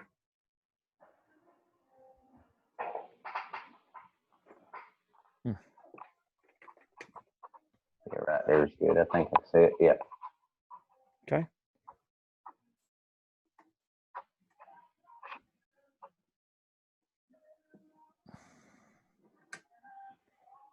All right.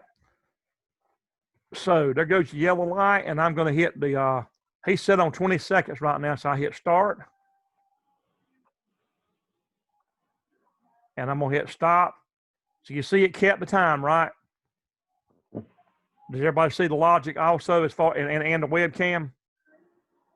Yeah. Okay, so cut it back on to let it continue.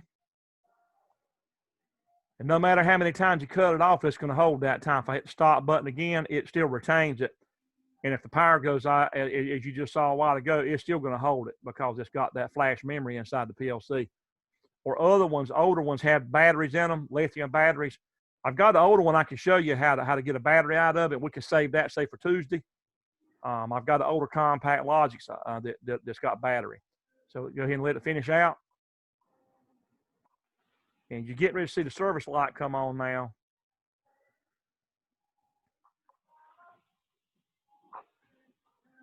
Y'all see that light come on? Y'all see the yellow light? Yep. Okay, so it's burning.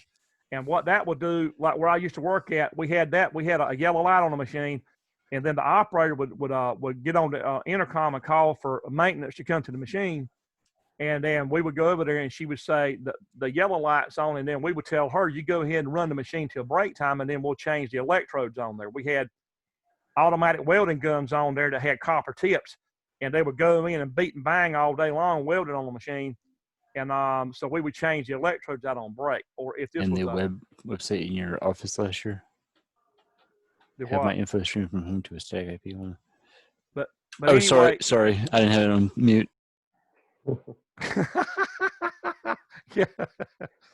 But anyway, that light will tell you it's time to do an oil change, filter change, electrode change, or whatever needs to be done on that machine.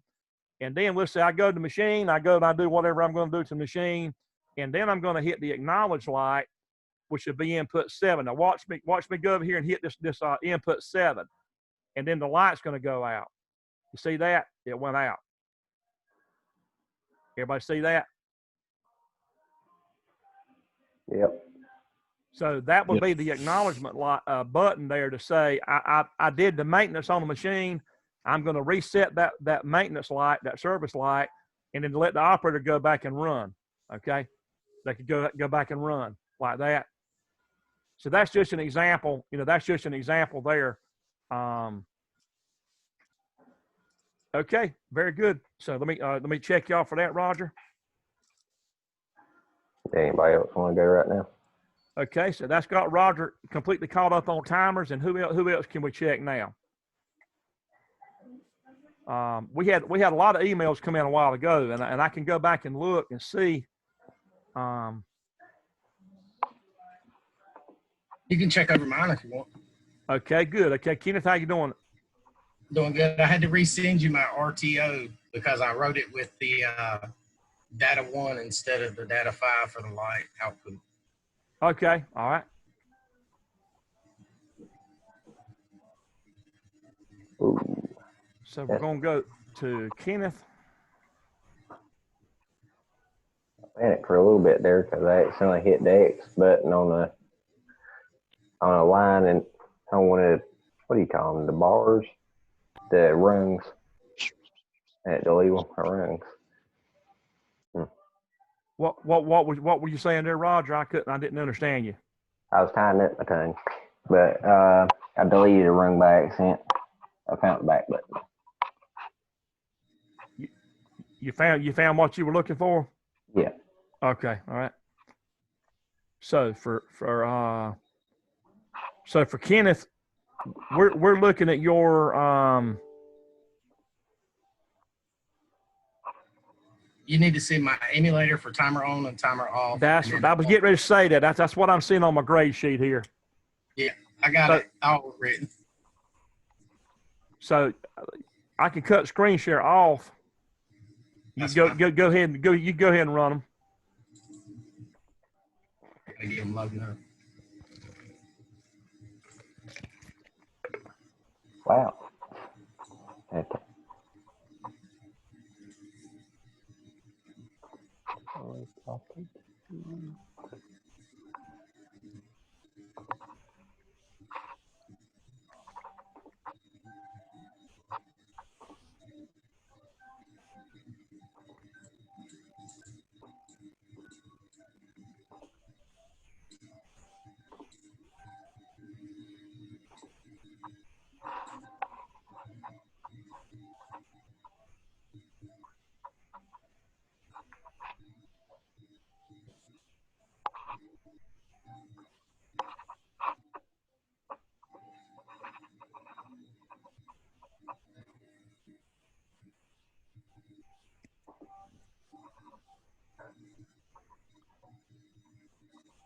Yeah, y'all are getting on the roll tonight. That's good. That's what we need to be doing, because these days are flying by pretty quick.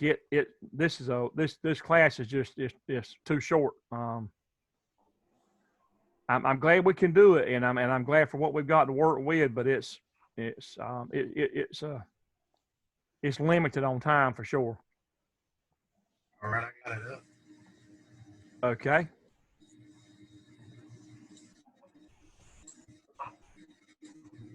Great. I see it timing. What do you think about seeing that right there on your computer there, Kenneth? That's pretty neat. Pretty neat, ain't it? Yeah, it's working like the real thing. Let me check you off on that one. It's a good way to learn it, and then you see it on the real one on this end, and that just sort of settles it for you, you know. All right, here's my timer off, loading up. And that emulator can be used on things a whole lot more complicated than what we're doing now. There's one guy that sat in with us the other night, Jordan Valentine. He works for Goshen Engineering over in Mount Olive. He's used the emulator to actually emulate servo applications with X and Y servo motors on automation equipment. So he's done some pretty sophisticated stuff with the emulator. They would test it that way before they actually ran it on a real machine. That's pretty neat. Yeah, there's a lot of possibilities with it. A lot more than what we're just barely scratching the surface of what you can do with it. Really, we're doing all you can do for the amount of time we got, and but I'm hoping one day it'll work out to where I can do the next level PLC class that I started one time. I never had time to finish it, and it's not in the schedule to do it right now, but it's a PLC applications class. It's ELC 228, so that will be the next level up from this. And you could use the same textbook and just keep rolling with it. There's way more in there.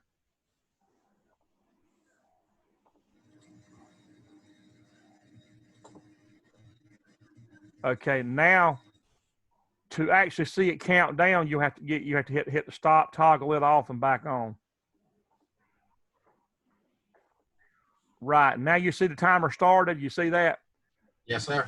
So it waits. The timer is instant turning the load on, but there's a delay on it shutting the load off. Yeah. Yes, sir. Okay, so you've got all of your emulator timers. I've seen all those. Yes, sir. And I've sent you all three of the other programs. I just resent the RTO. All right. Okay. Let's switch over here, and let's go to Kenneth. I think it's just absolutely remarkable, a real blessing to be able to do switching screens like this. I'd have never guessed that the internet would have had enough fidelity to it for us to do this, you know. Durwood. Uh-huh. I accidentally put the real controller in, and I tried to switch it over, and I'm not having any luck. You're trying to do what? I accidentally used the wrong controller, so I switched over to emulate, and it still ain't working. Hold on a minute. Let's see what you're doing there. Let's just take a second, see what's going on.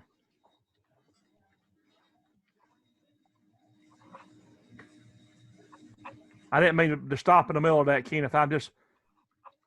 Oh, if y'all need to go ahead, because I mean, I'm just working ahead. What are you saying is not working right? This right here, I had to change the. I had to go. You're better off to write a new program, but you can change it. Yeah, you can change that. Yeah, I changed it already to there because it was for the real PLC. But then I changed it. That one. Yeah, to emulate. Yeah. Okay. Is it okay? Yeah. Do I need to do anything else? You need to put the controller in slot 2. Okay, that's what I was going on. Right.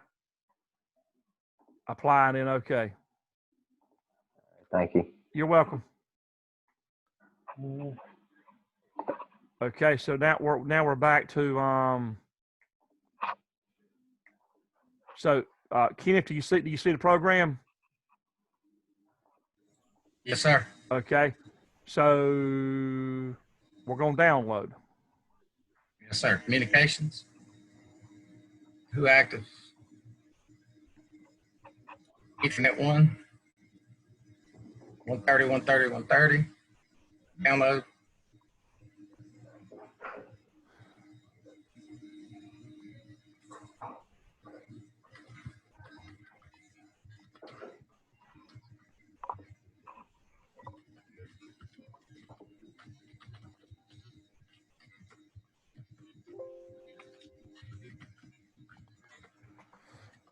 Okay, and let me see. I'm gonna bring this on down. You can see a little better. All right, I'm gonna hit the start button. Oh, wait a minute. You got for your own delay. You used the Oh, you didn't have but a 1 second timer in there. That's why it timed out so fast. Wait a minute. You didn't have anything in the preset 0. I had it set. I'll redo it right quick. I'm sorry. I thought I had it set. No, I can change. Listen, I can change that on the fly over here. You look. If I double click preset, I can go ahead and put that in there now. Now let me explain what you can and can't do. Now I'm online with a real PLC here, and I changed the preset, and I'm going to hit enter, and it accepted it. But guess what? That time is not on my laptop. It's actually in the PLC only.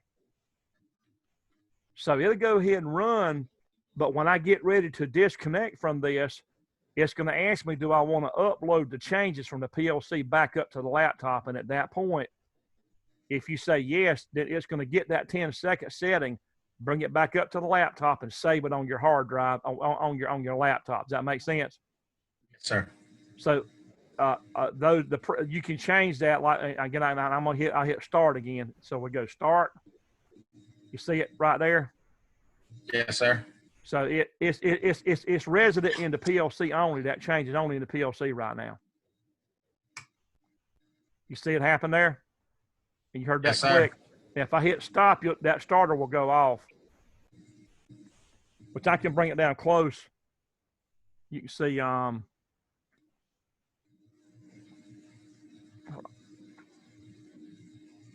Get back.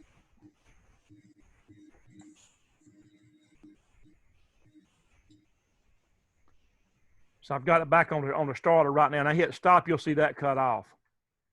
See that cut off? Yes, sir. So that's what you're running right there. So your program's fine, but you would, again, I want you to watch the screen to watch what happens when I try to go to another program. It's gonna tell me there's been changes. Do I want to save them? So let's go through that right now. You sent me the TOF also. So look, I'm going to do a change, and it's going to prompt me to save that. I go under file, and I go under, I'm going to hit TOF. Now look, you see what it's telling me? Yes, sir. It says the TON has been changed. You want to save the changes. And when I hit yes, it's going to do an upload, not a download, but an upload. Now y'all watch real good here. I'm going to hit yes. Well, actually, it didn't show me the upload, but it did it. Now I thought it should have showed me. You might have to go to the actual.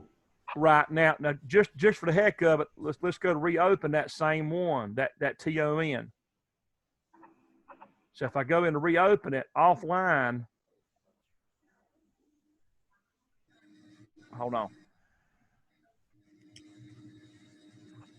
It didn't save it. It did. No, something went wrong. Something went wrong. You see that? Something went wrong there. Let's do that again. Let's go back online again. Because it was supposed to save that.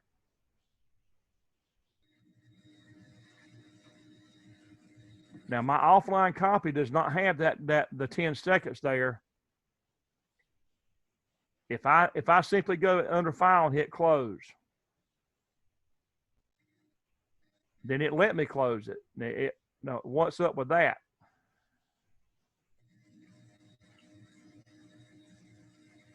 Let's go and look at these files here. Hold on.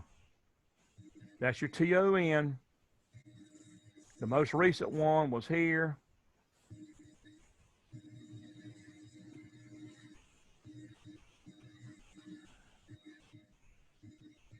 Let's open that one up again.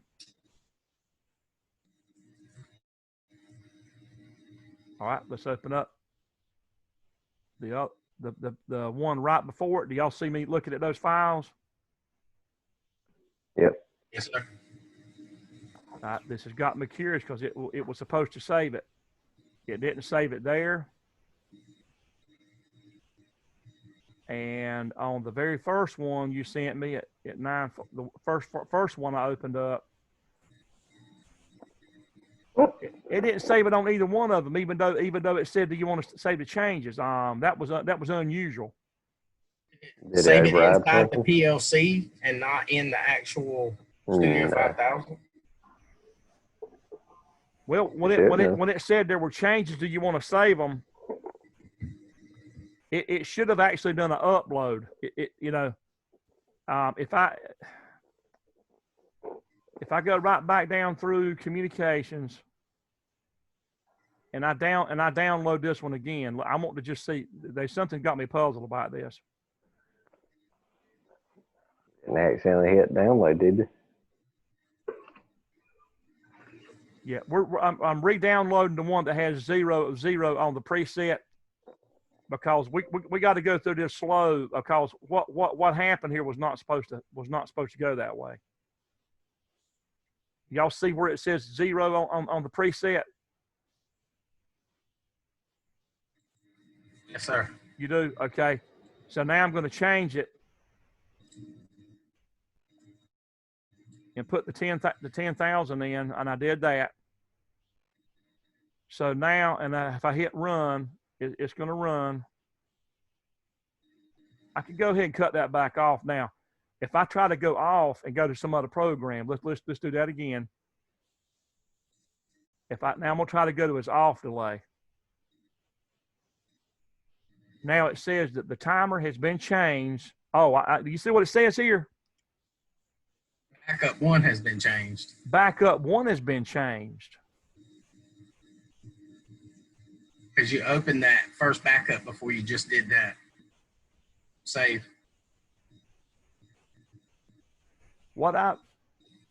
Oh, I see. The BAK is the one I've actually got open right now. Yes, sir. That's the one I'm actually in, okay? So since that's the one I'm in, we're going to say yes if I'm going to save the changes. Now, I'm very surprised it didn't show me an upload bar there. Now, let's go back and look at this same one. Let's go back in under open and look at it again. Well, let's just go back in here. And it saved at that time. You see it? Yes, sir. So it's in there. And I'm looking at it offline, too. Everybody see that? Yes, sir. It's offline, and it did get the changes. So I'm not sure what happened the first time, but this time it did work correctly. It did save it. It did save it to the hard drive, to the laptop. So that was, I had to get that straight from me and you, because I know what it's supposed to do. And if it ain't, we're gonna get to the bottom of it. You hear? You know what I'm saying? Oh, yes, sir. This stuff is definite the way it works, and if something's not right, we're gonna slow down and figure out why it's not. So, all right. So,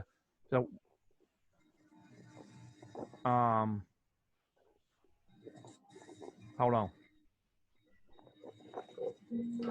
Wait a minute.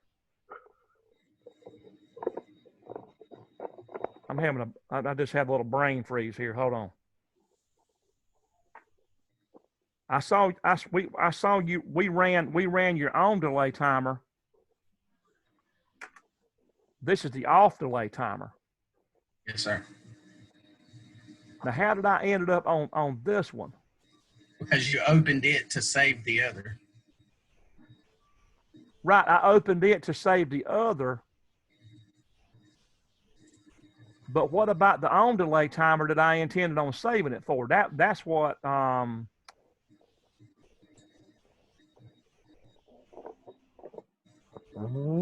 on, let's go back.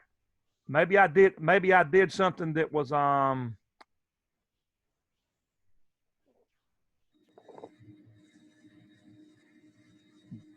there's one that just popped up. You see that, the TON down there? Yes, sir. That's one that just popped up. Maybe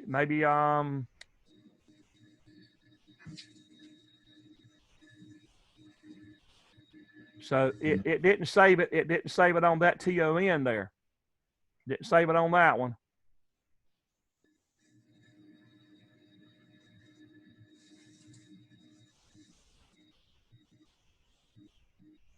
It didn't save it on that one. You saved it to the backup one.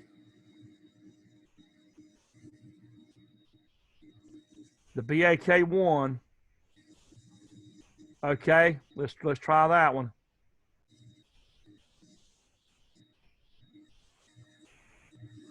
No. Didn't save it there either.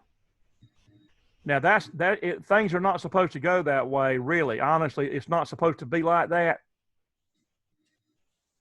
But it may be that when I tried to switch programs like that, that might be why it didn't do what. Oh gosh. What about this other one here?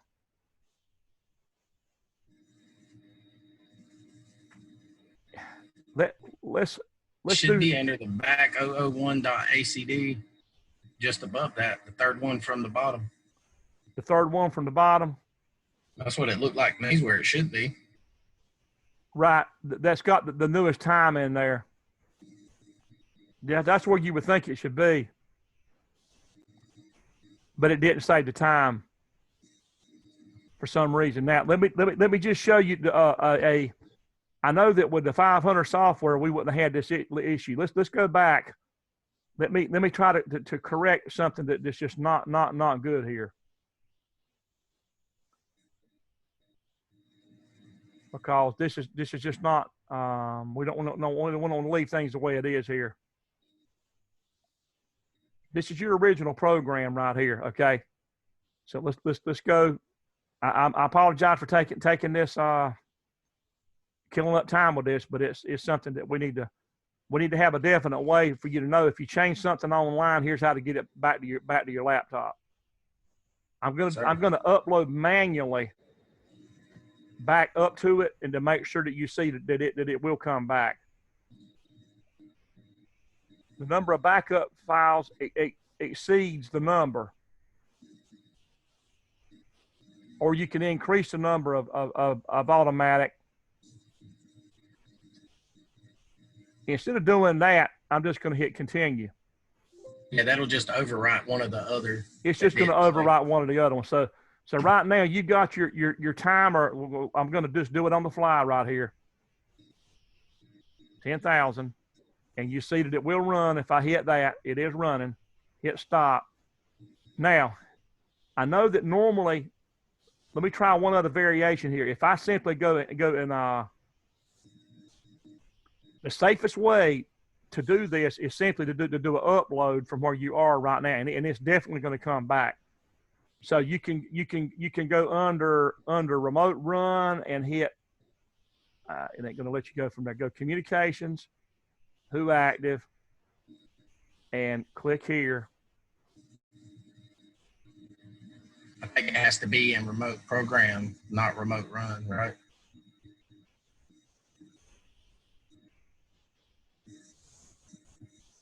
Hey, Durwood, I'm gonna head on out.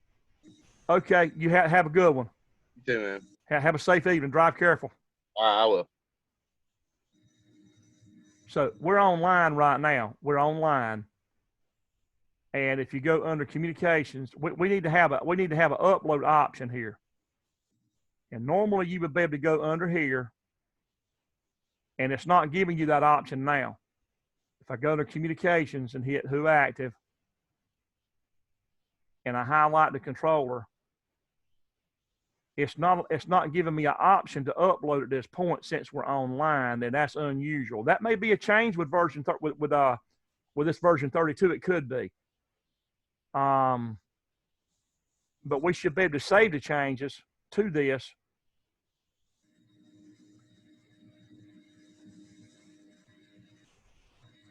Well, Dirtwood, I'm gonna leave. So Okay. We'll see you Tuesday. All right. So this, okay, we got to slow down and think real good here. The change was made in the PLC. If I simply go and cut off, if I go under File and hit Close. Now it says here, let's read real slow here. The TON real.acd has been changed. Do you want to save the changes? Now that's what it's supposed to do. And if I hit yes, the number of backup files exceeds this. It will delete files until the backup file count matches. Reduce. Continue with the automatic backup. Now let's go see did it save that? So on the TON reel here at 9:57, it shows the update. You see it? Yes, sir. It shows the update, and I'm hoping and praying that it's going to be right there. Nope. And it did not save the time. That was unusual. Now I know you never had that trouble with 500 software. I played around with that same feature yesterday, and the only way I could get it to work was to make sure it was offline before I did the upload. I mean, in remote program, not offline. I'm sorry. Okay, let's try that. Let's try that. That's a change. I know the 500 software was not that way. So from this point right now, we are offline right now, and let's try upload.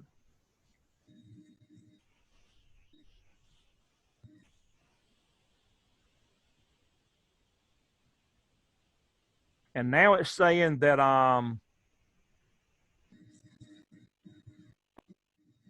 that the connected controller, that there's a difference there. There's been changes made, and you want to update the open project with those changes. You can go online without uploading, go online and recommend. Okay. So we are going to upload now. Okay, so upload, continue. Now, it didn't used to be this way with the 500 software. It was 500, you didn't have to go through all this. So we are offline, and then the original project up here said, so that's exactly right, Kenneth. That was correct. You had to be offline. The only reason I didn't try something like that is because I've never had to do that before. I've never had to do that with a PLC. The way the text was explaining it was that the PLC brain and the computer's brain are two separate things. And well, they are. Oh, they are. They are. Yeah. When you're in run mode, it says that when you make a change or save while in run mode, it saves it only to the PLC and not to right. Studio 5000. That's right. Yeah. I was saying that. I knew that, but I've never had to disconnect from the PLC to upload. You see what I'm saying? Now, if you open it again, it's still going to show the 0 for the timer instead of the timer that you edited. The only way I could get it to save from this point was to go into remote program and then save. Now, right now, you're still in run mode. Oh, okay. In other words, you're saying the offline copy still ain't got it. Yes, sir. You still have to save it again once you pull it from the upload. Well, yeah. Oh, yeah. Okay. So we uploaded. Now we're going to hit the save icon up top. So I hit the save icon up top. Now is when you're going to see the actual upload bar that I'm looking for. Yes, sir. Right there. You saw it. Okay. So let's go offline. Now we're offline and it has your changes. Yes, See sir, that? but when you open the program again, it's still going to show the 0. Well, it If you were to shouldn't. close It shouldn't because we're offline right now.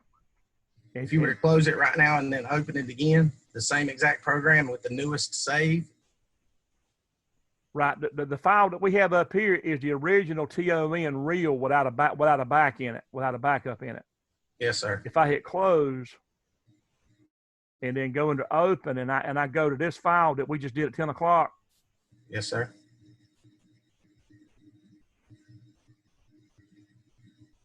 It's got the change in it. Okay. That makes more sense. Right. I knew it had to be. Listen, so bottom line is this, guys, is if you make a change online to a timer or anything on the PLC on the fly, then you want to do an upload. Well, crap, I don't like this. We had to go offline and then do an upload. And then once you do the upload, then you've got to save it, hit the save icon. And then at that point, then it's back on your hard drive on your laptop. The change is, which is an extra step that you're really not supposed to have to do. And actually, I think that maybe if I'd have hit the save icon while we were online, we might not have had to do any of that. And I think we can prove it by doing this. If I go in and get one of your backup versions, if I get the BAK 001, and that's got the 0 on there, you see that? Yes, sir. Okay, so if you see that, and I apologize for tying all this time up like this, but I'm going to download that one. I want to see, can we save a step? But we're not supposed to have to do all these extra steps to do this. It's not supposed to be that way.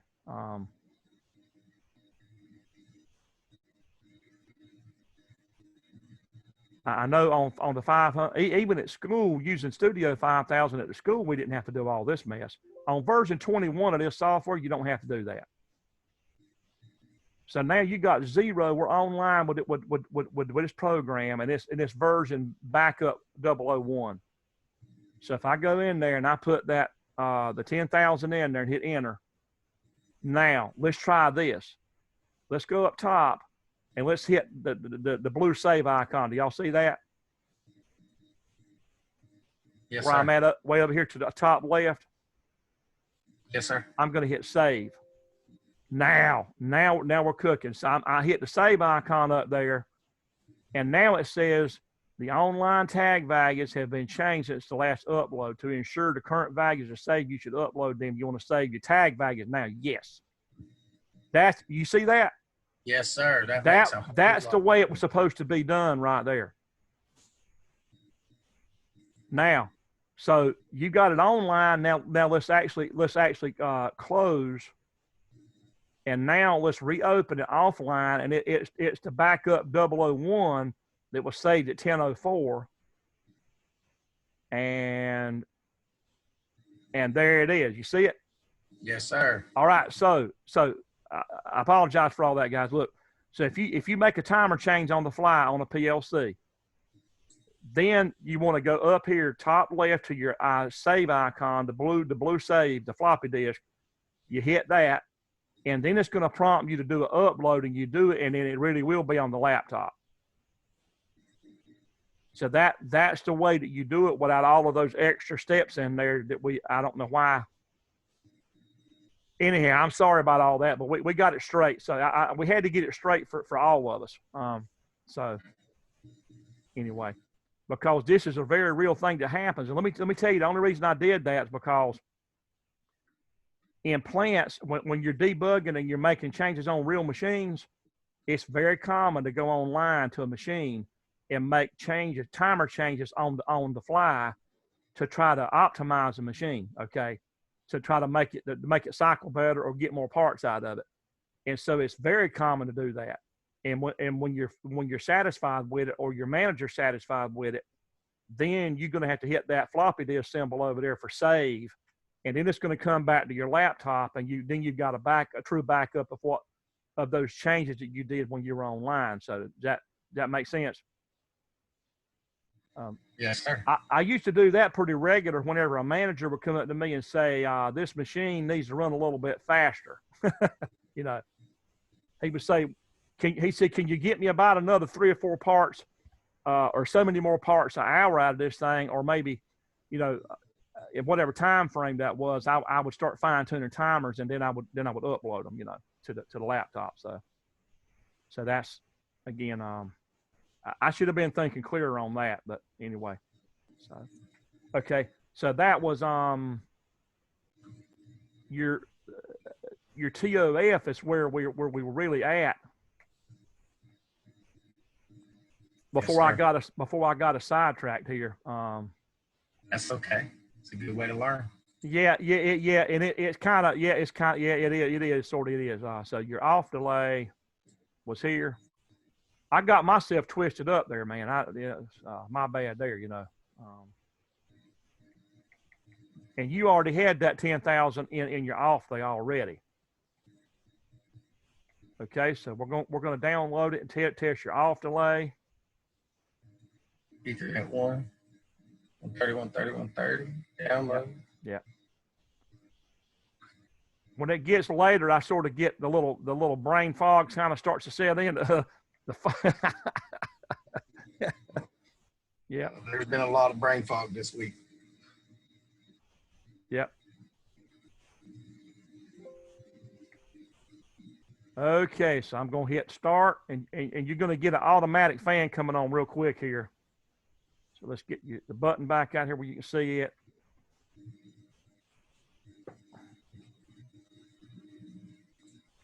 All right, hit start. That's an instant fan running right there. Yes, sir. Instant on, but it's going to be a delay before it shuts off. I'm going to hit stop, and that's when your timer starts. Yeah. Then you'll see that fan cut off in just a little bit here. There it went. Perfect. Yes, sir. Okay, so I'm putting you down here for your off delay on the real one, and then you also had your RTO.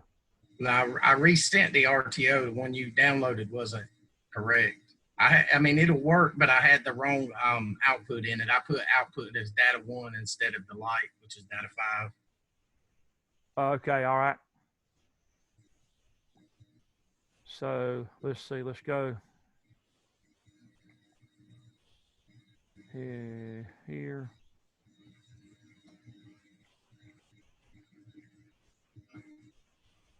Okay, and I see Jamie sent some more stuff too. Let's save. This is for Kenneth.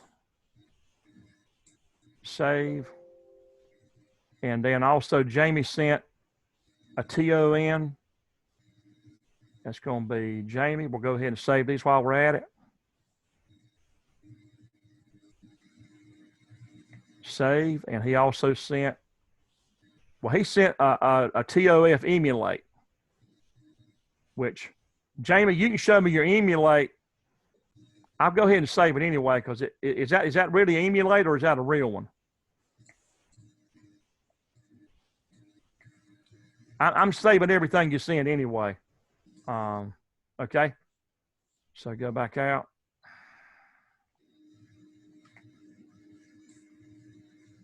And so now we'll get Kenneth. Hey, Durwood. Yes. I had it muted. Do we need to do an emulate for each one of those timers, or is the first emulator good? Now you just need the TOF and then the other timer. Well, if you want to, I like for you to be able to run them on your computer so you can actually have your hands on it too. You know what I mean? Yeah. It's actually better if you do, because I know it slows things down, but if you don't actually have your hands on it, you're watching me through a camera, right? You're not getting quite as much out of it, really. Right. But if you want to see the real ones run, if you got the real ones run, do you want to see them run tonight? We can do that, and you can just do the other later. Well, I guess that's what I'm asking. I was under the assumption that what we're doing now. This we can POF or I got so many papers out here. I don't know what the hell I got. We can run the real ones if you want to. If you got the real ones, we can go ahead and well, do that's it. That's what I'm working on and trying to do. I sent you the TON that runs on the PLC. Yeah, we'll do that. And right now, I'm trying to write the TOF one. I sent you the TOF emulator, and now I'm trying to write the TOF that runs on the PLC. Right. If you want to do the real ones right now while you're on the roll, you can go ahead and do it. We'll go ahead and run them. Well, I don't have the TOF one completed yet. Okay. All right. We'll. And then there's another one after that, correct? RTO, yeah. Yeah, the RTO. See, so you need an emulator program for the RTO and a PLC program for the RTO, correct? Yeah, if you really want to try to get it, if you want it to sink in good, I mean, it's good if you can run them on your emulator. But for tonight, if you want to run them on the real one, that's fine, and you can do the emulator later. It's up to you. Okay. Whatever you feel like whatever you would rather do tonight, honestly. Yeah, I'm just trying to catch up. If you want to do the real ones, I'm honestly whichever way you feel like you would get more out of it tonight would be fine with me. All right. Because whatever you would, let's say what do you particularly want to do more, and let's just do that, okay? Right. All right. I'll keep working on it, try to get it finished. Yeah, whichever one you would rather do for tonight, let's just go that route, okay? Okay. Because you'll get more out of it if you kind of whichever way you're interested in more. If you want to go to the real one, do that and send it on, and we'll do it. Okay, I'm trying. I'm working on it. Okay. All right. Thank you, Durwood. Oh, thank you. Appreciate you hanging in there, man. Oh yeah. Okay, so this is Kenneth on the RTO. Yeah. Yep. All right, you see your program? Yes, sir. Okay, we're gonna download. First of all, let me eyeball the addresses here. That looks good. Oh yeah, that's fine. We're ready.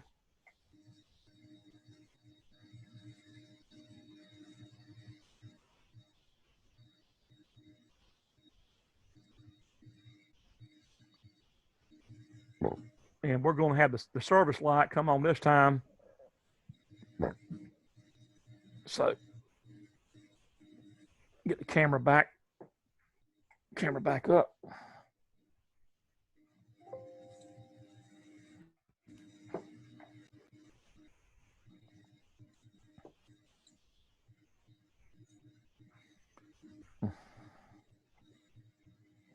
Had the back way out with the distance there.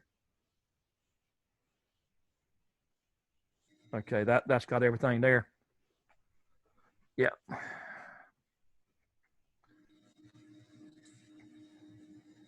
Okay, so you can see all the buttons and everything in the webcam, and I'm going to hit start.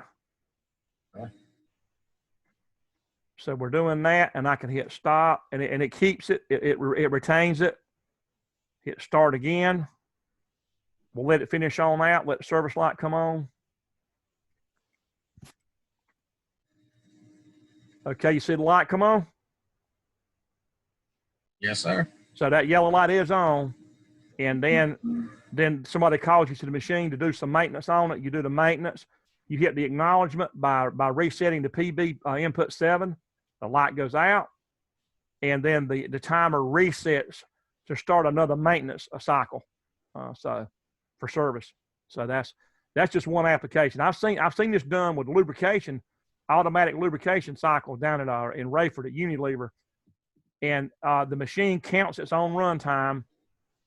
It turns on a oiler that oils that sends lubrication through these little lines all over the machine to oil certain points, and when it finishes a cycle, it actually does its own reset internally to reset its own lubrication cycle by itself, so that you don't have to go up there and do anything to it. It's all automatic. So you can have other logic in there that says that after the lubricator shuts off, that you can have a bit to come over here and actually shut to do a reset for you instead of having input 7 there, if that makes sense. Yes, sir. You know, so it wouldn't take much else in here to do that, to say after some automatic device runs, you would have another timer to time out and click and let a different done bit off of a different timer be in the place of this data 7 and let it actually reset it from within the logic itself, you know. So the possibilities are, you know, you guys can, I mean, I know you can tell from what we're saying here that what the possibilities are. So yes, sir. Yeah, there's a lot of our world runs on these things. A lot of our world runs on it.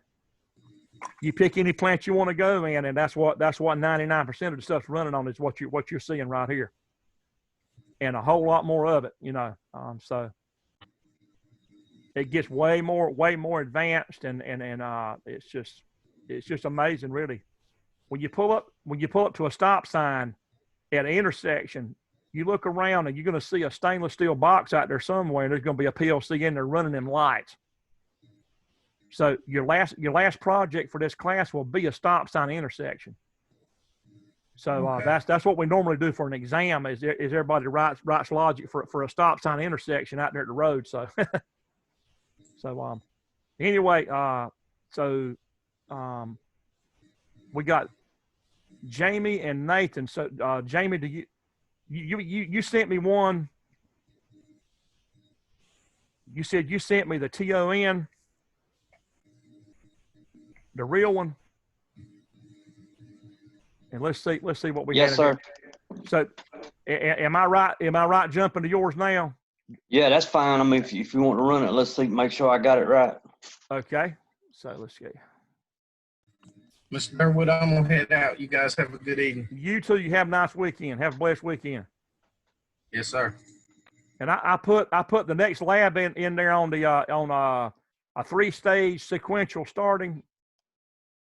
It's sequence control for 3 motor starters. I put that in Moodle on the newest lab, but you have to adapt that to the emulator. Don't pay attention to none of the addresses in there because that's for the 500 software. And so if you do any of that before Tuesday, I'm just kind of letting you know what I put up there next. And so okay, he's already gone. All right, that's Jamie. And okay, you see your program? Yes, sir. Okay, so you got 0, 1. That's it. Okay. So here, and what do we do? Who active?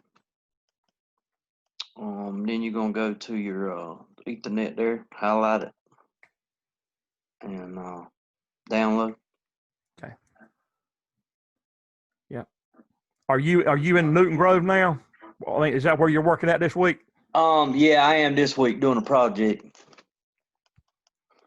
You building a machine? Yeah, actually, me and Billy Fathering, he designed a new machine. I built the framework for it when I've been helping him put it together. Oh, that's good. Okay, so we're gonna hit the start button. Did that, and then in a little bit you're gonna have that light come on. Now your service light would actually be like for your RTO program, really, but you know you got the functionality here that's just right. You see it? Right. So you see that light come on, that green one? Yep. Yeah. So you got it. Now hit stop. It's going to cut off automatic, and then it clears your accumulator. Right. So I triggered again. So your enable bit is serving as a holding contact. Your done bit is doing the turn the load on. Right. Yeah. Now, there's a lot of stuff running at your plant over there like that, but it may be a lot of it may be on the 500 software. Could be. Yeah, most of what we got in there is. So do you have anything running on 5,000? Not to my knowledge, we don't. That don't mean we don't. We got some fairly new equipment that I ain't had to go into. So. Right. Now, I sent everybody the serial number and product keys to be able to download the 500 software. Yeah, I seen that. And what I can do is y'all help me figure out when's the right time to do it. I can get you familiar with that. And I've got a real PLC here in this room that I'm going to set up on a dresser beside of me, right behind my laptop. I'm going to set it up on that dresser drawer, and it's a Micrologic 1500, and it runs on 500 software. Right. And so if you wanted to put some time on that, y'all let me know. All right. And we'll do it. Or I can set up an individual session on it at a different time than regular class.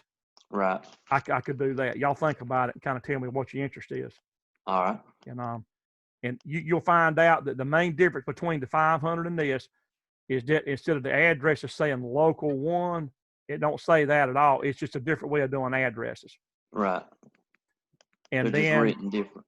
It's just written differently, and then we don't use what they call tags.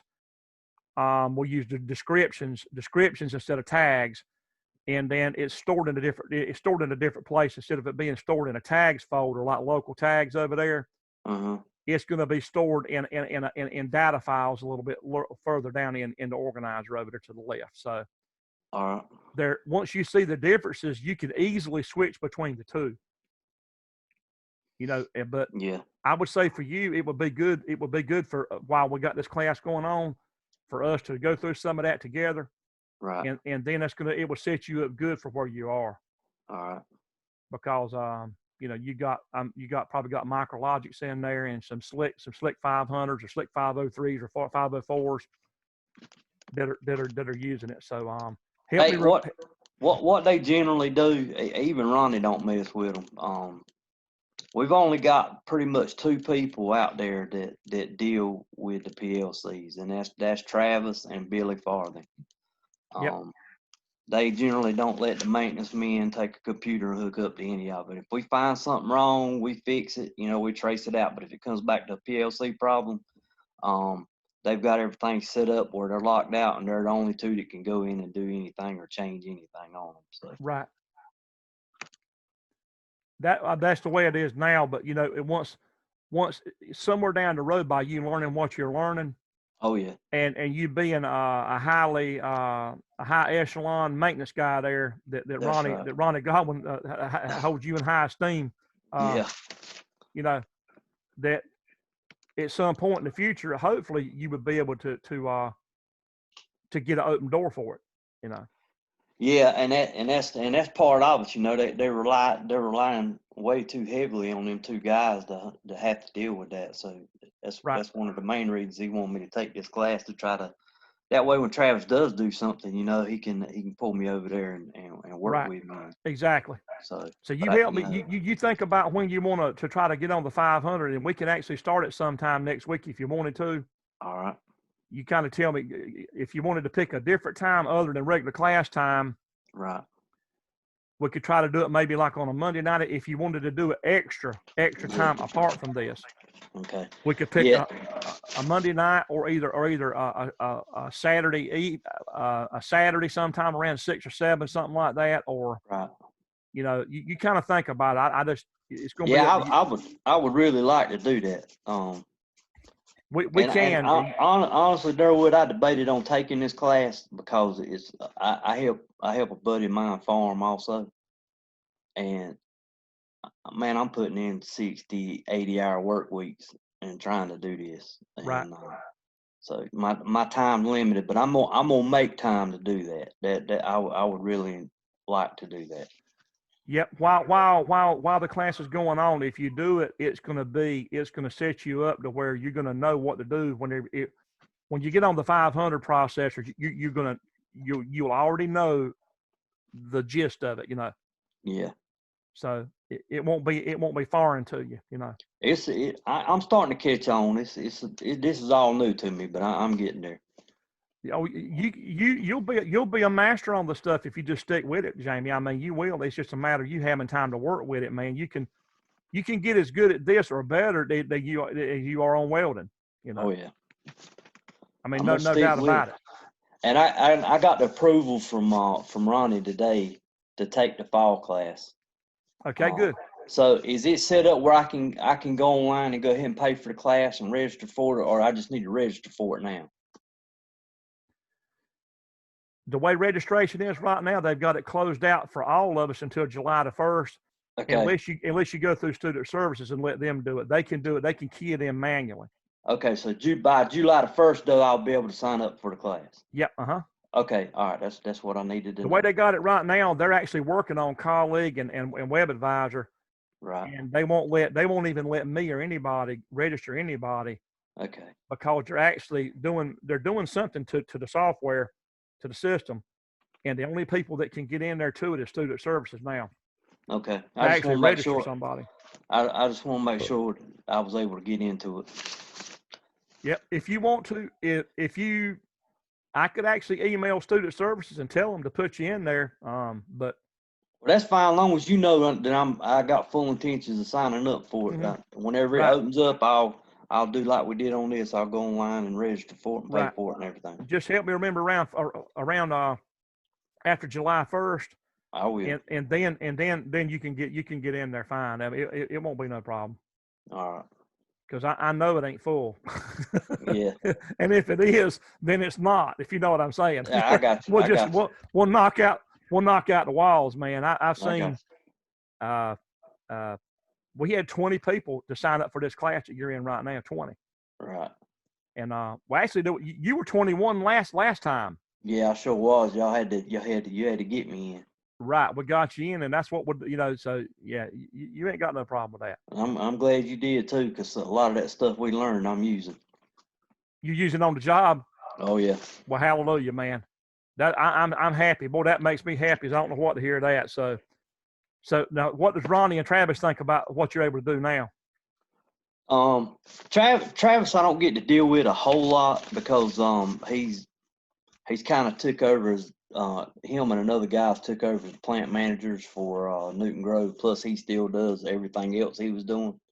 So he stays in meetings and stuff more than anything now. But Ronnie, we actually broke out some schematics and we're looking at them and I was able to find stuff and he was wanting to check to see that I could and he was tickled to death with what I learned.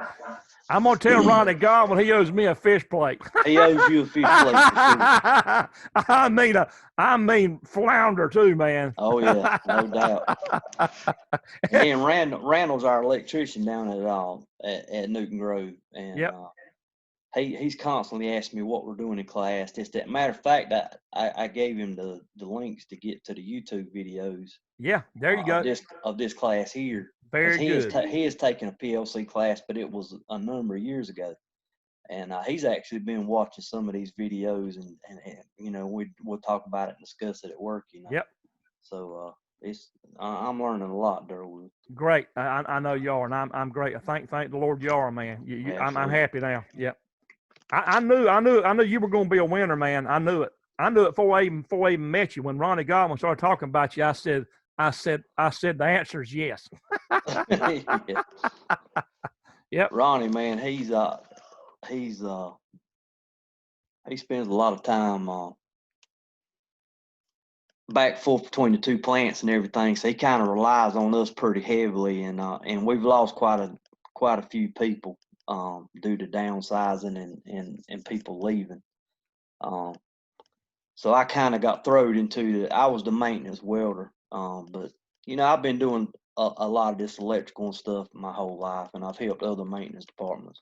And he kind of threw me in the fire, but I keep coming up swinging. So, but he knows you was a chunk of gold, though, didn't he? Yeah, he wouldn't have done it if he didn't know you better, Yeah.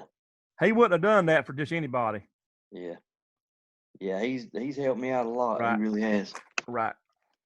Yeah, people got a way of knowing whether before they throw you into something whether you're capable or not, or they wouldn't do it usually. Oh yeah. Yeah. Nobody wants to see you. Nobody wants to see somebody drowned. So no, and they don't mind it. They don't mind helping you out. And when I run into something if I don't fully know it or I'm not comfortable with it, I go get the proper people and we come out there and we deal with it. So right. But so you and Ronnie, whenever you were looking at the diagrams, were you actually troubleshooting something, or was he just kind of testing? Yeah, we the first time we were actually troubleshooting something, and we were trying to trace out why something wasn't working. Come to find, we had a coil that was shattered. Okay. And we had a few other issues with some start and stop buttons on this particular machine, and we started tracing out wires, trying to find out if they were skin or arcing or whatever. And we wound up having to break out the blueprint or the schematic on it, and he started quizzing me, I guess you'd say, and I passed with flying colors. So he was happy with it. I knew, hallelujah, I knew you would, man. Oh yeah. And he was grinning like a possum, wasn't he? Oh yeah.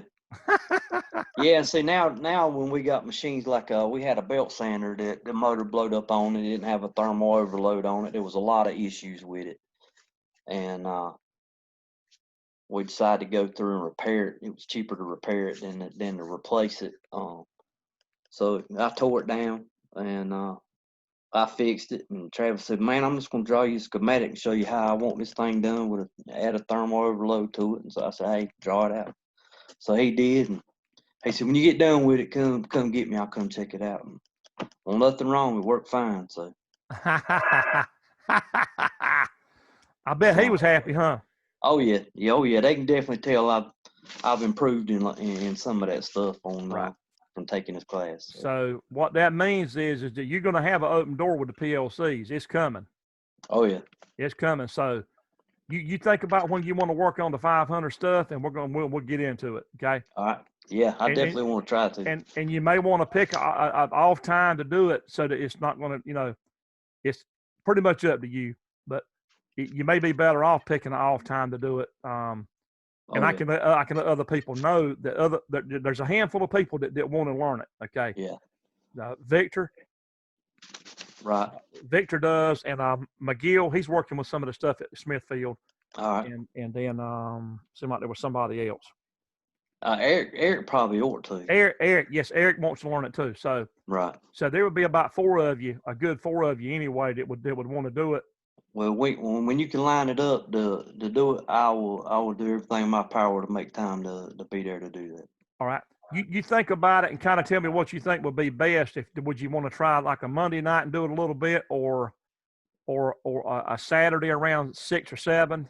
Yeah, the Saturday probably work out good.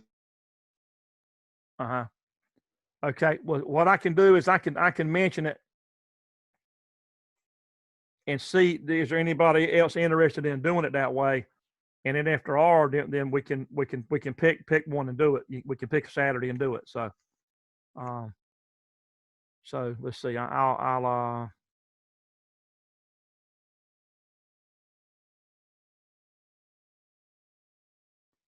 RS Logics 500.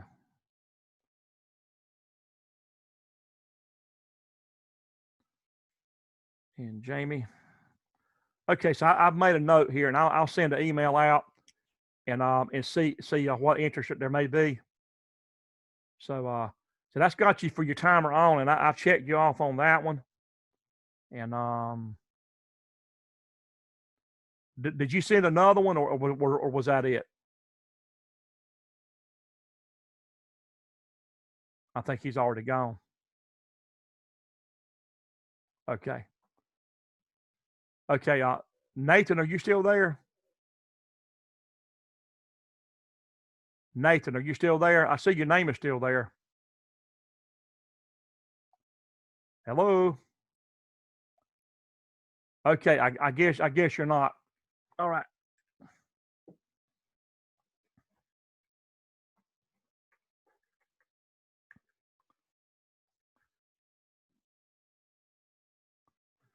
Okay, so we're gonna conclude this evening, and it's been a real productive evening.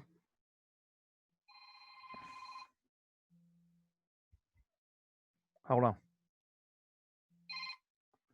Hello? Hey. Okay, that's okay.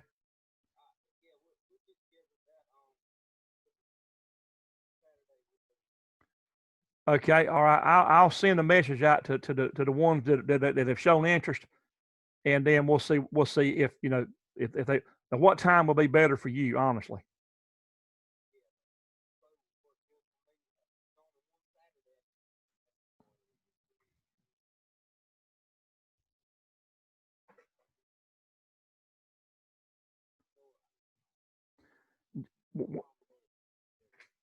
Right. Just kind of let me know when would it work.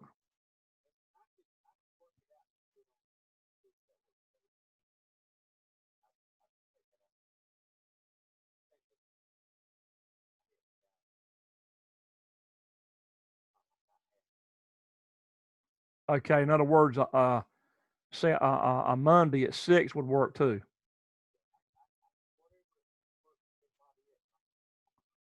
What I'll do, I'll send an email out and ask.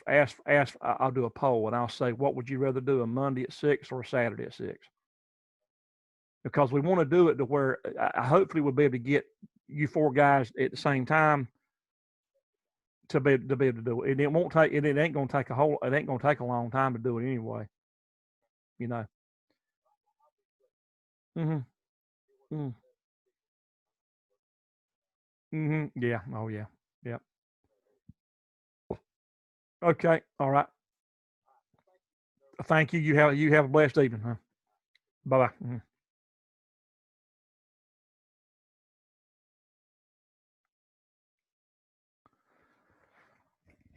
Okay. Nathan, are you there? I see your name is still there. Okay, evidently not. Okay, so I'm going to end the session, and again, this is intro to PLC's class for anybody that might be watching it that's not connected with the college. And thank you for watching. If you are on YouTube, and my name is Durwell King. If you want to, if you have questions about classes that we're offering coming up, you can drop me an email at dking@sampsoncc.edu. That's Sampson is SAMPSON. So it's dking@sampsoncc.edu. And I'll be glad to answer your questions. The PLC class is going on till July the 8th. The recordings are going to stay on YouTube, so you can go back on there and watch them later. You know, they're going to stay in YouTube as long as they'll let them stay in there. The next class is coming up would be Introduction to Electricity. That'll be starting in August, and it'll be a face-to-face class on Tuesday from 12 noon to 2 o'clock. From August, I forget the date, it'll run from August to the middle of November. And then there'll be online classes. The lecture part will be on Thursdays, 12 to 2. And then the lab portion on campus will be on Tuesdays from 12 to 2. And then residential wiring will be on campus, the hands-on part. So the lab part will be on campus Tuesdays and Thursdays from 6 to 9 o'clock at night. So 6 to 9, 2 nights a week, it will be the hands-on portion with residential wiring at the school, hands-on, doing house wiring. And the lecture portion will be, I'll be doing pre-recorded lectures from the book. They will be recordings that'll be put on YouTube. And so that's the way it's going to have to be done there. It'll be a hybrid class with mostly hands-on at school, and it'll be the lecture portion will be pre-recorded lectures that you can have to watch in YouTube and then do online assignments. So anyway, if you are interested in taking any classes coming up in January, we'll have motor controls and also a electrical maintenance for automation systems. That'll be in January of 2021. So anyway, you can get an electrical certificate with 4 classes. The one you're watching now, plus Intro to Electricity, Residential Wiring, and Motor Controls. And then the one you're watching now, you can get an electrical certificate in 1 year. There's going to be an electrical degree starting up in August, a 2-year degree in electrical. And that's going to be having more broader with some classes in there with electric code and contractor type classes in there, some solar field type stuff for photovoltaic systems for solar fields and all that. So things are broadening out. But the program that I'm in, industrial systems, it's industrial in nature. So anyway, drop me a line if you're interested, and thank you for watching the video. And if any of you have questions, you can drop me an email. If you're a student, drop me an email. You can call, and I'll help you in between classes. And thank you. Y'all have a blessed evening, and thank you for watching.